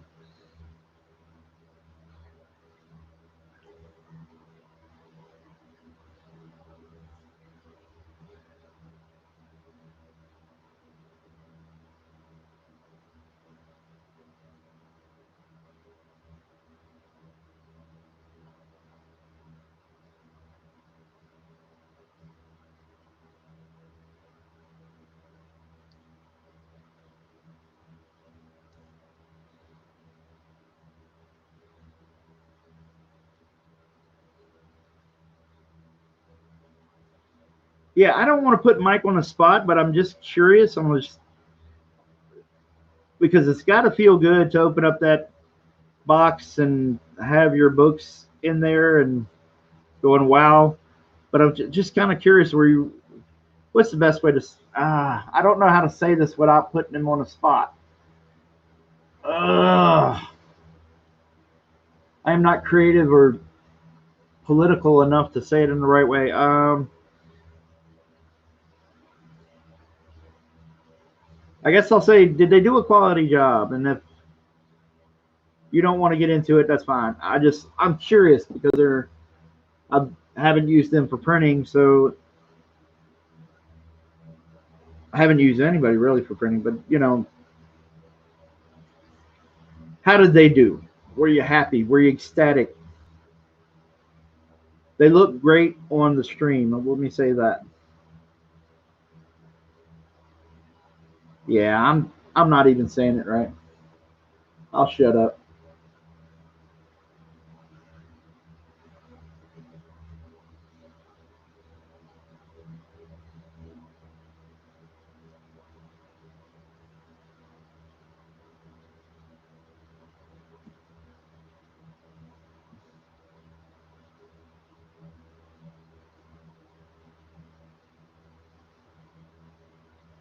Oh, cool, cool, man.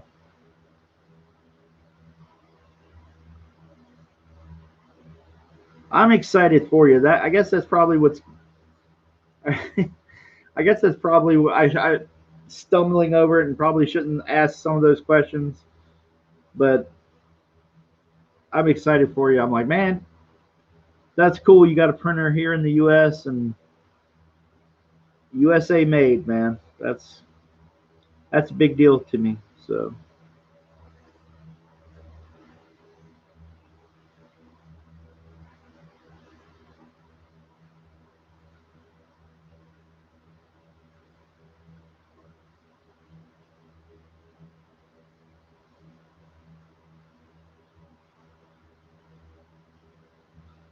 her hairstyle, we don't really see her ears, so I don't have to draw that in there.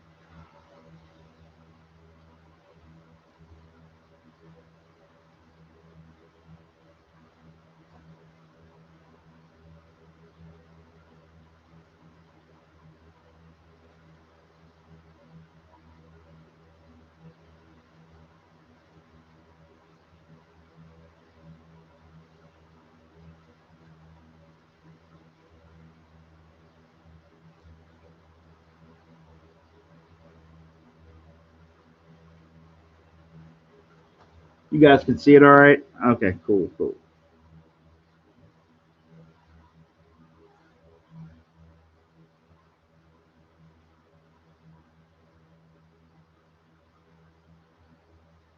Michael's Universe.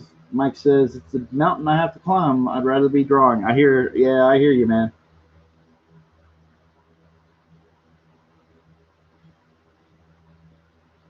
Well, I guess it's coming out okay for Dark and Link.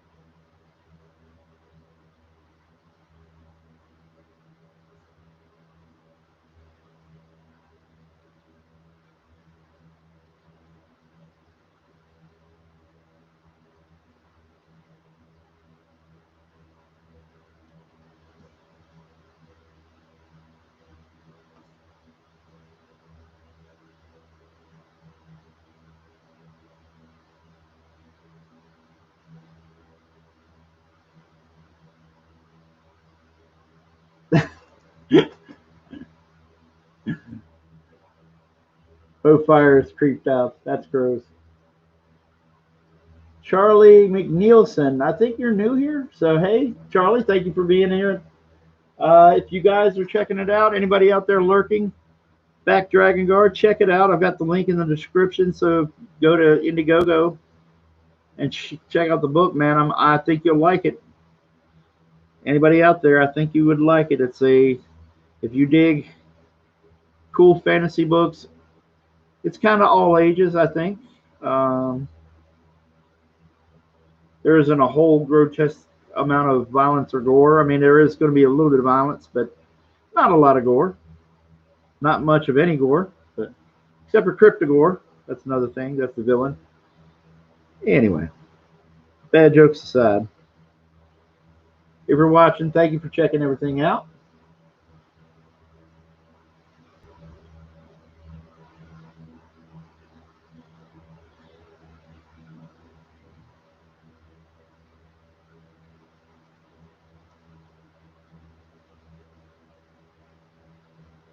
See if I can make her eyes pretty.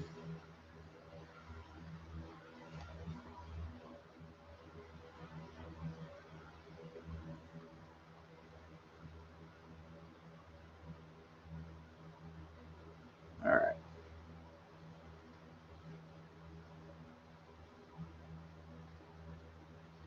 Nacho Ninja, is this pretty close?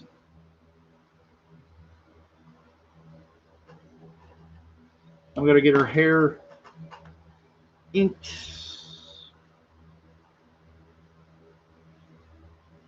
Really trying to keep from doing, yeah, it's starting to die a little bit.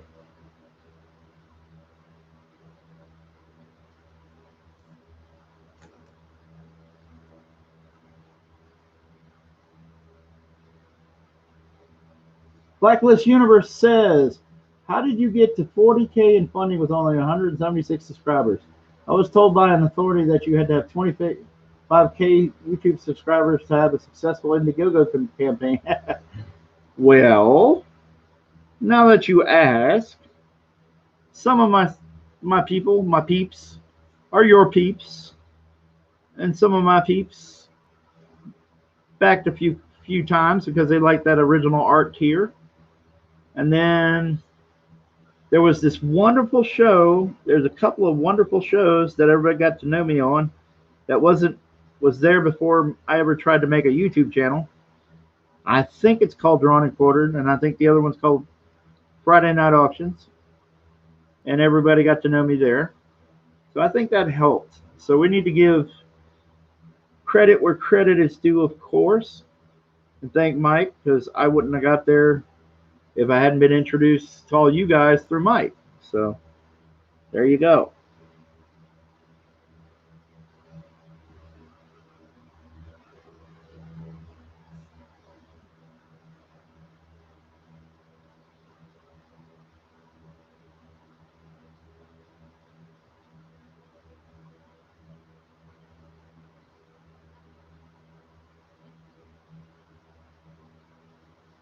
Well, I, you know, I'm lucky. I'm very lucky, and I'm very blessed you guys have taken to my artwork the way you have.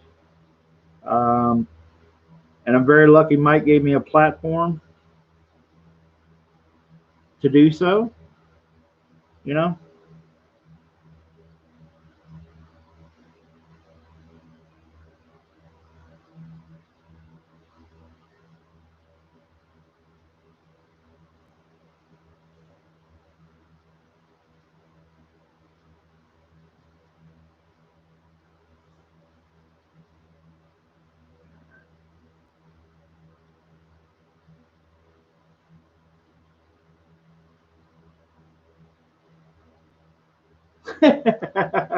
Captain Hiltz, thank you. All for Redneck Gaming says Kevin is class. Well, thank you, dude. I appreciate that. I don't feel like it. I'm a redneck. Well, I'm not a redneck, but I am a poor SOB living in the sticks, and I boomer up all my streams, or most of my streams, and I just been busting my butt, and I'm thankful. I'm thankful for all you guys here. Everybody's been very kind to me, but I wouldn't have had that platform not from if I didn't, Mike wasn't kind enough to share it. There's many of us on Friday Night Auctions, Drawn and Quartered. Um, Edwin also singing my praises. Got to give credit there. Edwin was always just like reading off my bio, man. You would find him. the list of my books and tell everybody about what I did, you know. And so, in one respect, nobody gets there alone, you know.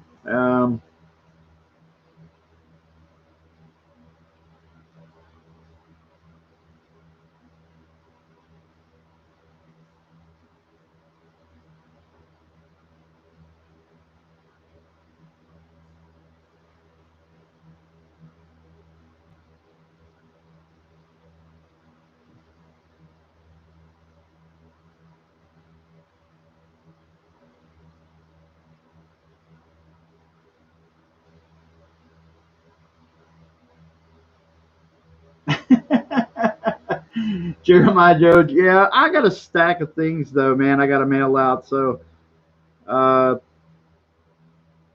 I am uncomfortable saying that I'm so great right now. You know, I got a few things I got to get out.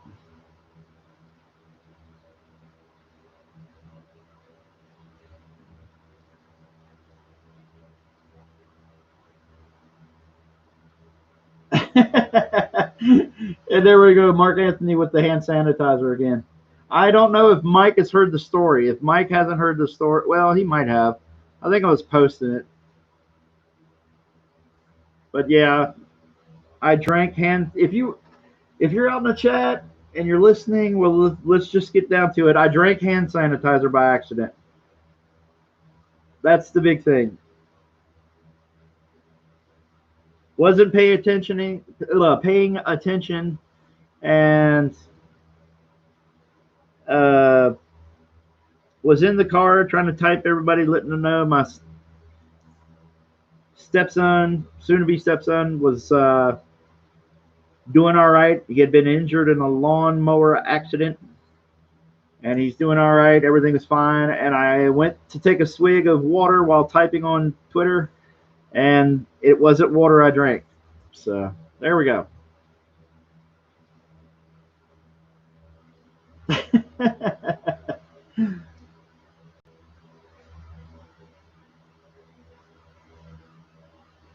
Hey, thank you, Mark Anthony.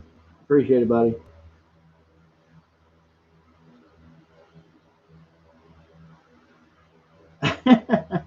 Oh no.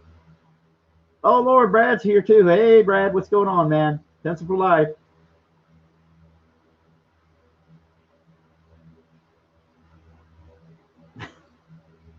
Oh no. The chat's getting rowdy. Alrighty. My man Nacho. Nacho. Um,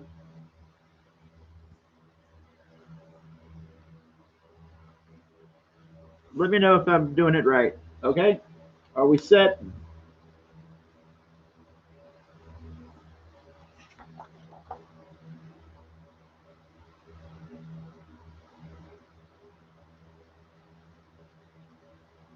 There we go.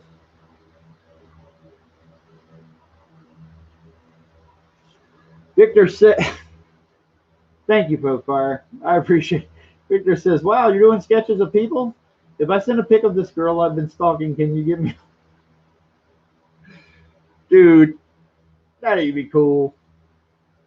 It's funny, but it's not cool. Anyway, Jeremiah Jones says, "Looks like a large-breasted blind ninja to me."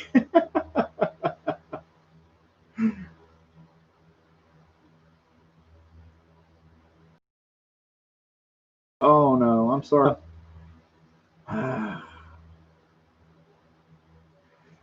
Oh boy, I don't want to give anybody any sound clips, Mark Anthony, but I hear you.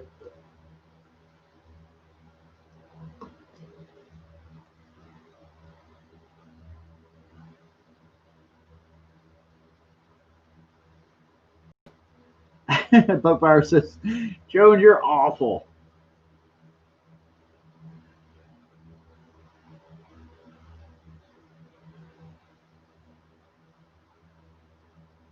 Hey, thank you, thank you, thank you.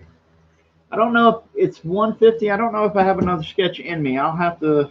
Well, I do have Mr. Fan out there, so let me see if I can what I can keep awake through. See if I can work on this one last one. Kind of get it done. Get it done.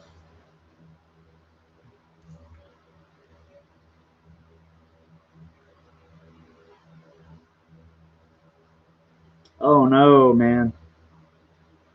Ooh, I'm sorry, dude.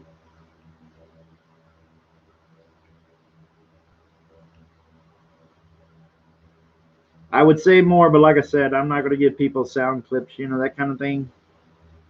I don't want to be fodder for videos, I guess. You know what I'm saying?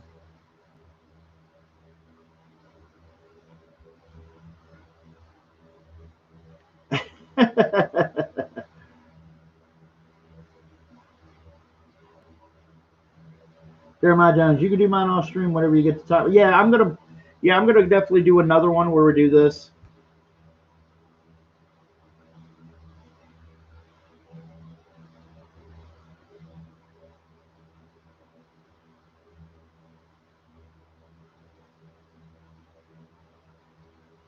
Yeah, I hear you awful redneck gaming. Yes, just not a subject.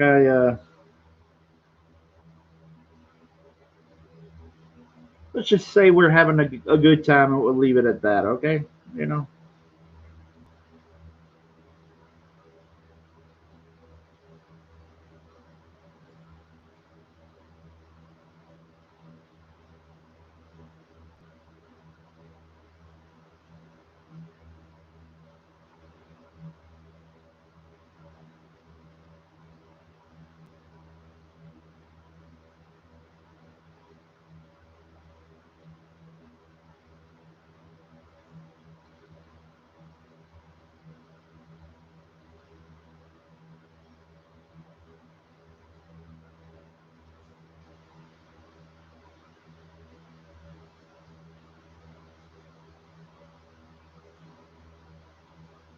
All right. Yeah, we're gonna be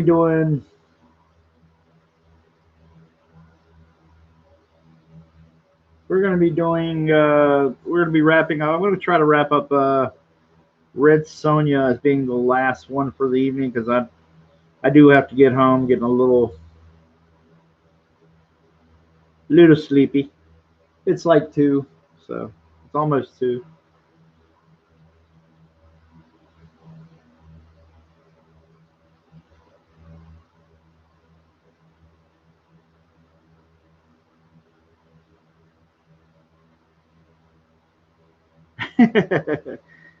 I hear you, Mark. I hear you, Mark.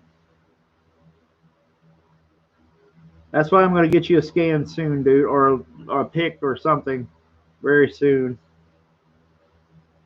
of that one, the Fin Fang Foom.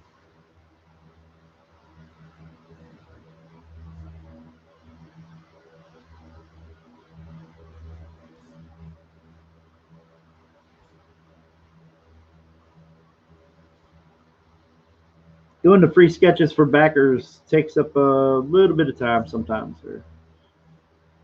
There we go. Mark Anthony, how many red Sonias does this make? Not enough, said Jeremiah. Yeah. Hey man, it's a fun it's it's a fun design for what it is.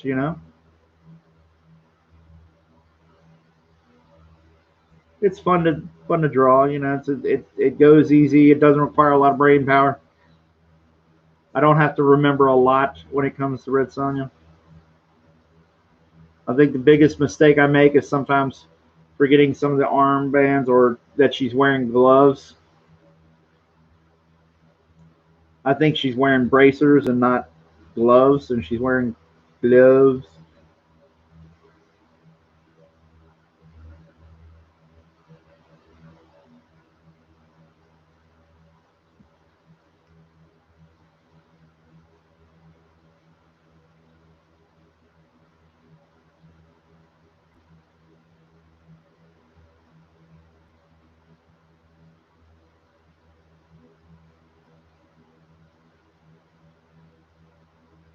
Hey, thank you, Mark Anthony.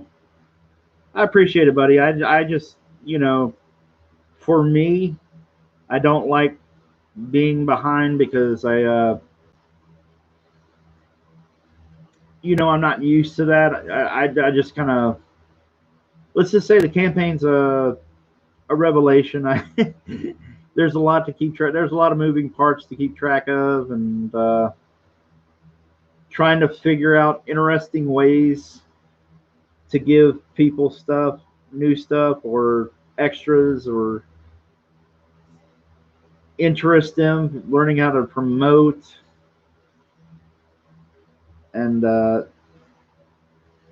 I got a lot more bogged down. I honestly, the biggest and the hardest problem that causes me to slow down a little bit has been with the virus and kids being home and having to homeschool, or essentially homeschool. You got to help them with their homework, like to a much larger degree. Like we have home packets, and then we have to make sure the kids do them, and that in itself, particularly my kids, they think, I don't know if people, maybe Mike feels this way, I'm not sure, but I know for us with the virus, the kids just automatically looked at it like, hey, spring break is started early. And so they're much more of a handful because they won't listen. They kind of treat it and blow it off as in, I don't have to do any work. And we're like, well, you're going to fail when you go to school next year. Or in the case of my 18-year-old, hey, you're going to fail and have to go back or go to summer school, won't graduate with your other friends, and then technically they aren't graduating with anybody anyway because of the virus.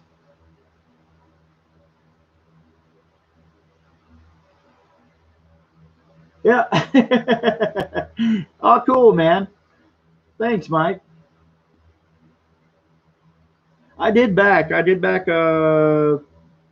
I'm trying to remember. I wasn't there for Lone Star 1. I think I came in too late for the first Lone Star. And then I know I backed Monster Hunt and issue 2. I want to say I got a copy of Redo as well,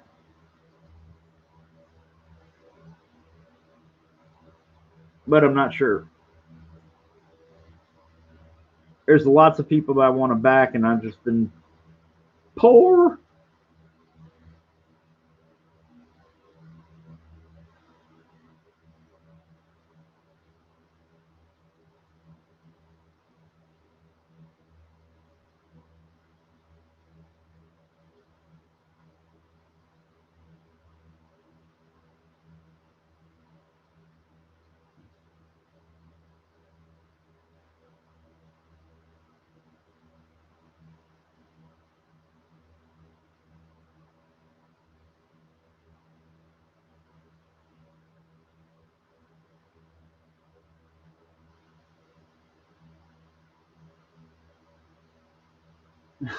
I'm looking at the chats, guys.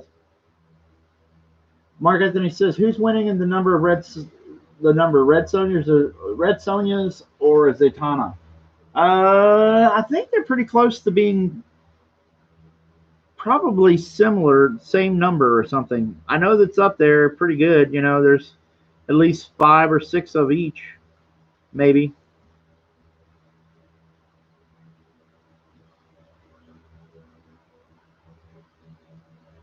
God help us if there's another Burt night where you get a bunch of Burt Reynolds and Burt Gummers again.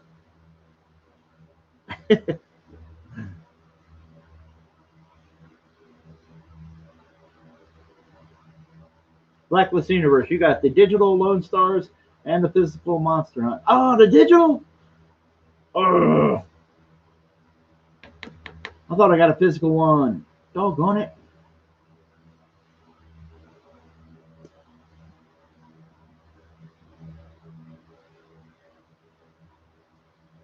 Man, sorry, Mike. I don't know what the hell I was thinking.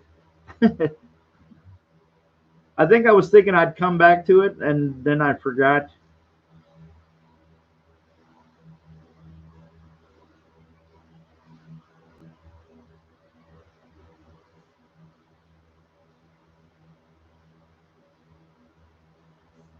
But yeah, the issue with the kids where I'm living and stuff, and I know I don't know how it is for other regions, but I know that it's got to be pretty similar. Um, it's just having the kids home all day as opposed to part of the day has kind of kicked me in the pants as far as my schedule, and I need to be better about that. But if it helps y'all understand what's going on.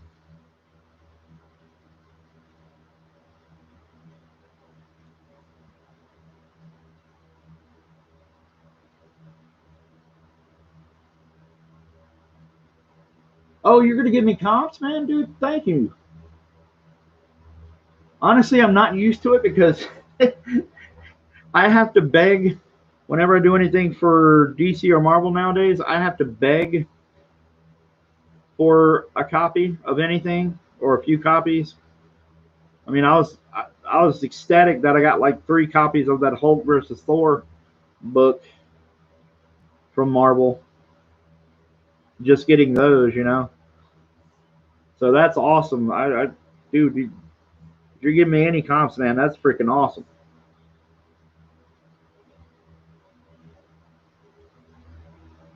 Let me know what it's going to cost you to ship them to me, man. I'll pay for the shipping on the comps.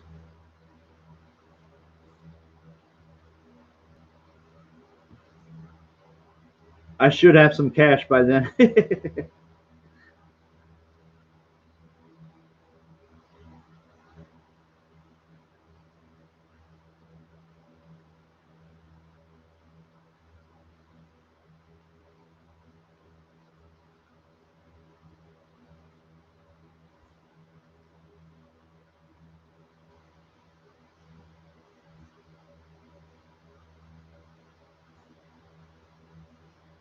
All right, so Fan Advocacy Network, your Red Sonia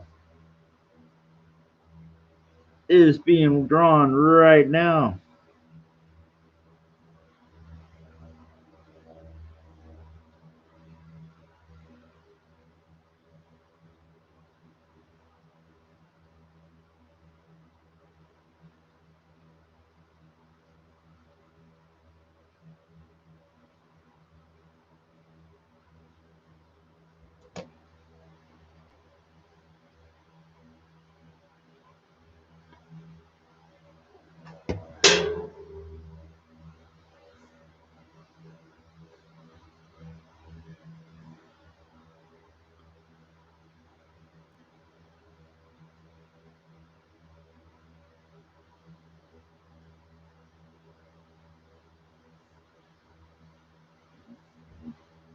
Maybe not. Let's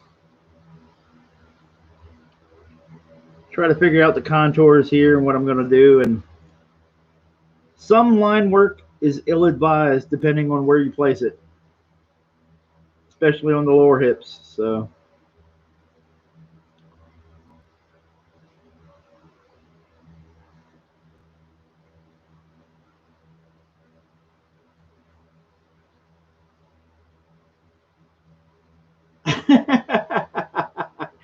Blacklist Universe says, I need you all to step it up on backing my next campaign. My number one backer bought 61 tiers. So that's your goal next time.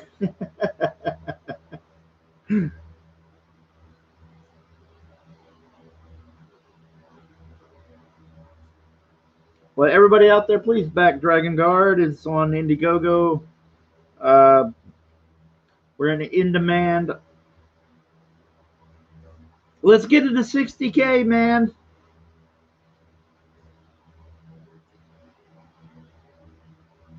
Let's get it to 6 figures.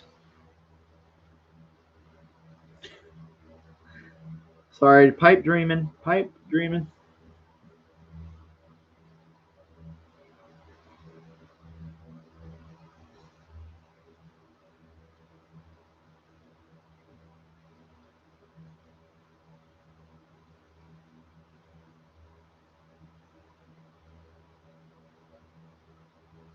Victor says, I'm going to wait for the trades.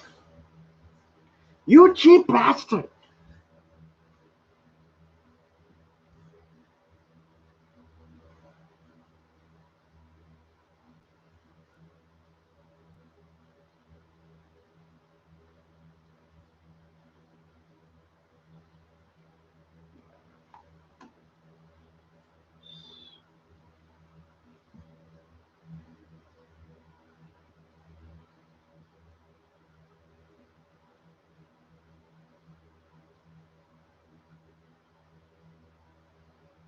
She's got 3 fingers. Shit.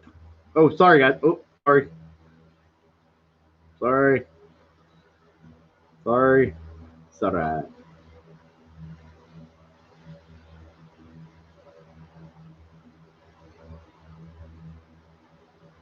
I'm holding out for the deluxe hardcover black and white omnibus.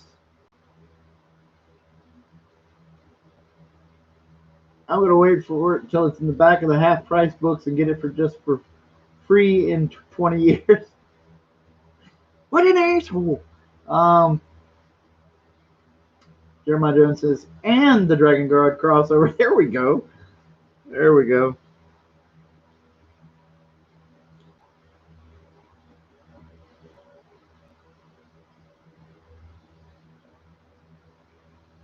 Man, I'm so scared. I got some cool idea for a story element, and I'm so scared being a kind of a novice writer to an extent. Well, I am. Never really written a book, but there's a plot point in here, and I'm so excited about it. But I'm like, it's either going to be really cool or you're going to go, screw you, man. This is so contrived and so stupid. It's one or the other. I was talking about it on Twitter the other day, teasing everybody with it a little bit.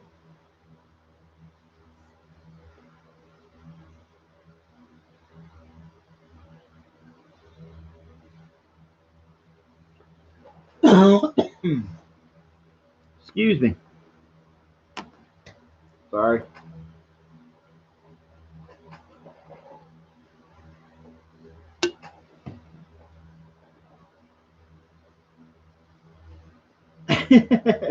Blacklist Universe hooking me up with all kind of confidence. He says, Mike says, you can be contrived, stupid, and cool at the same time. There you go.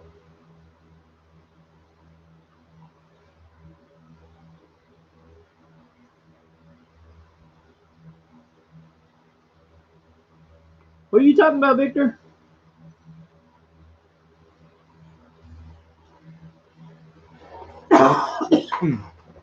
Are you talking to me, man?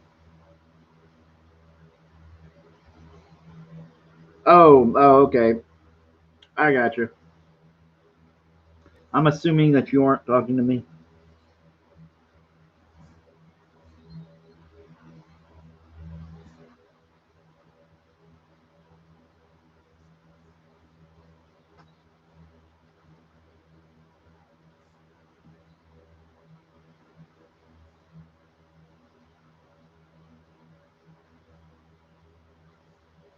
There we go.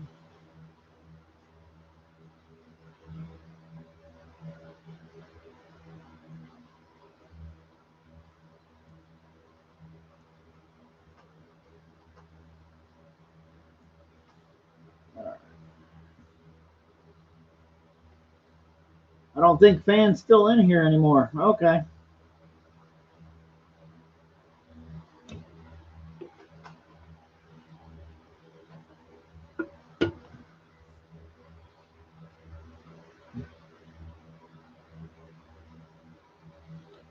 Alrighty, let's see.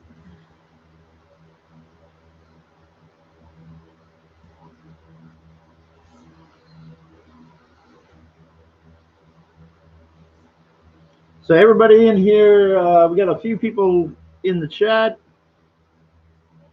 Got a few people watching there. We got 25 likes. If you can like and share, and one last time, In demand, we have Dragon Guard, and it's my fantasy book. Uh, if you dig 80s cartoons and things like that, plus cool comic books like Battle Chasers and other stuff of that genre, please check out Dragon Guard. I want to make this the best work of my career. Please back us. Um,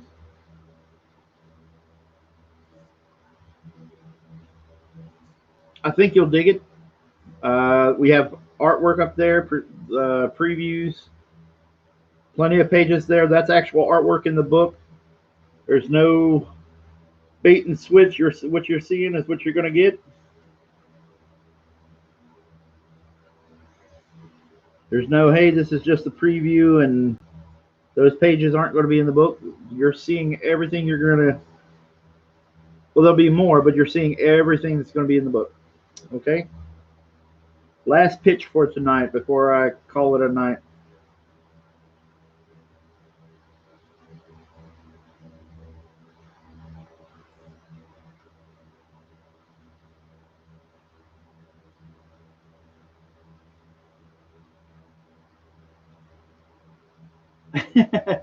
Mark Anthony says, it does bring a good question. Dragon Guard in the Lone Star universe or Lone Star in the Dragon Guard verse?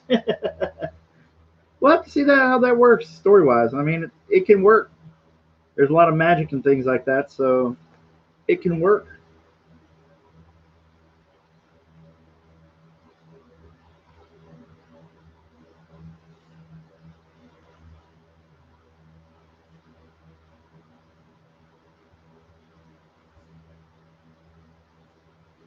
Let's get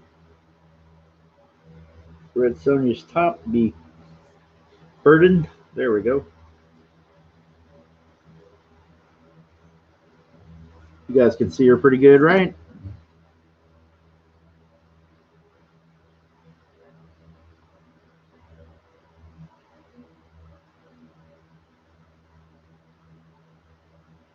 Captain Hill's pigeon in the Dragon Guard universe. I wouldn't do it for $1. Oh Lord, that's great. Alrighty. Well, I think that's a pretty well. God bless it. Sorry, Mike. Uh,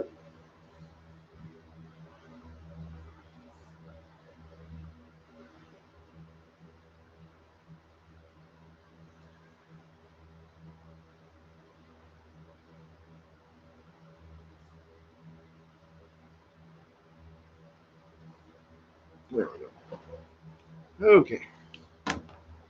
And I think we're going to call it a night because I don't want to get in trouble. I don't want to be in the doghouse, being out too late. We got rambunctious, rowdy kids. Well, actually, let me fix that chainmail top. It's not as nice as I thought it was going to be. Ooh, there we go.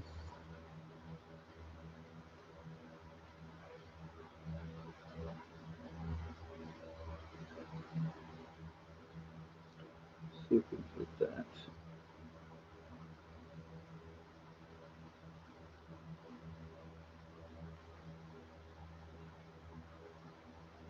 If this crossover ever happens, I want pages. Cool.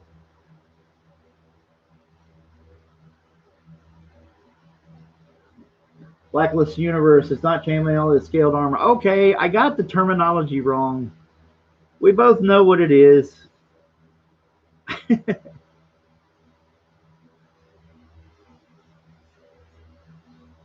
It's 2 o'clock here. I'm not caring about terminology.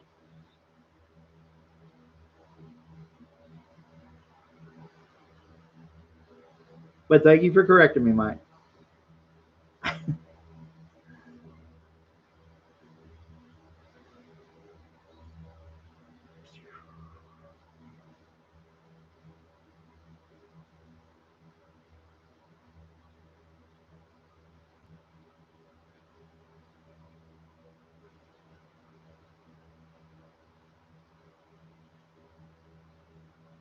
Scaled armor. Yes. Scaled armor.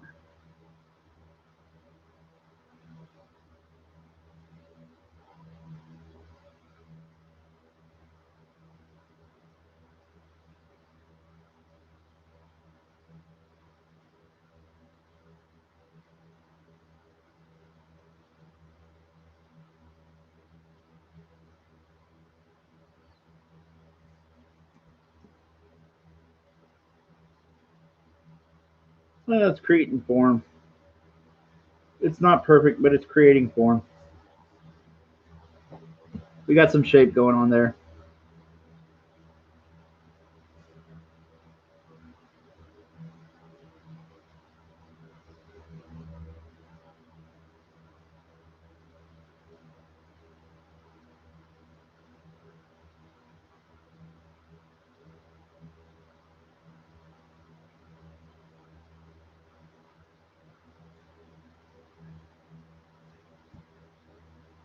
Hey, thank you, Mark Anthony.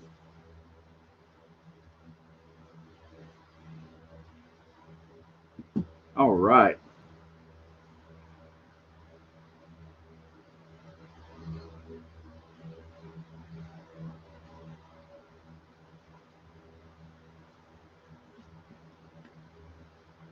So, Fan, this is yours. I think it's a good character to wrap the night up with. Call it pretty much done. It's a free sketch. Everybody that's been here, Mr. Mark Anthony, Mr. Jeremiah Jones, Mr. Captain Phillips. We had a ton more people in here, so if I'm forgetting you, I apologize. Everybody watching out there in streaming land, Blacklist Universe, Mr. Mike S. Miller. Thank you, everybody. I got to call it a night, getting a little late. Thank you. And spread the word on Dragon Guard, and we'll be doing some more catch-up, not actual catch-up, but we'll be catching up with a couple of more of the sketches. So we have a Nova, and we have a few others there, and we'll get those taken care of. So everybody, Hopefire, Victor, let's see. Victor says Kelsey didn't read it. Oh, okay. All you guys, peace. Y'all have a good night. And thank you again. Gotham Knight, hey, you have a good night too, buddy. I didn't know you were still lurking. All right, cool, man. Well, everybody, have a good one. Thank you.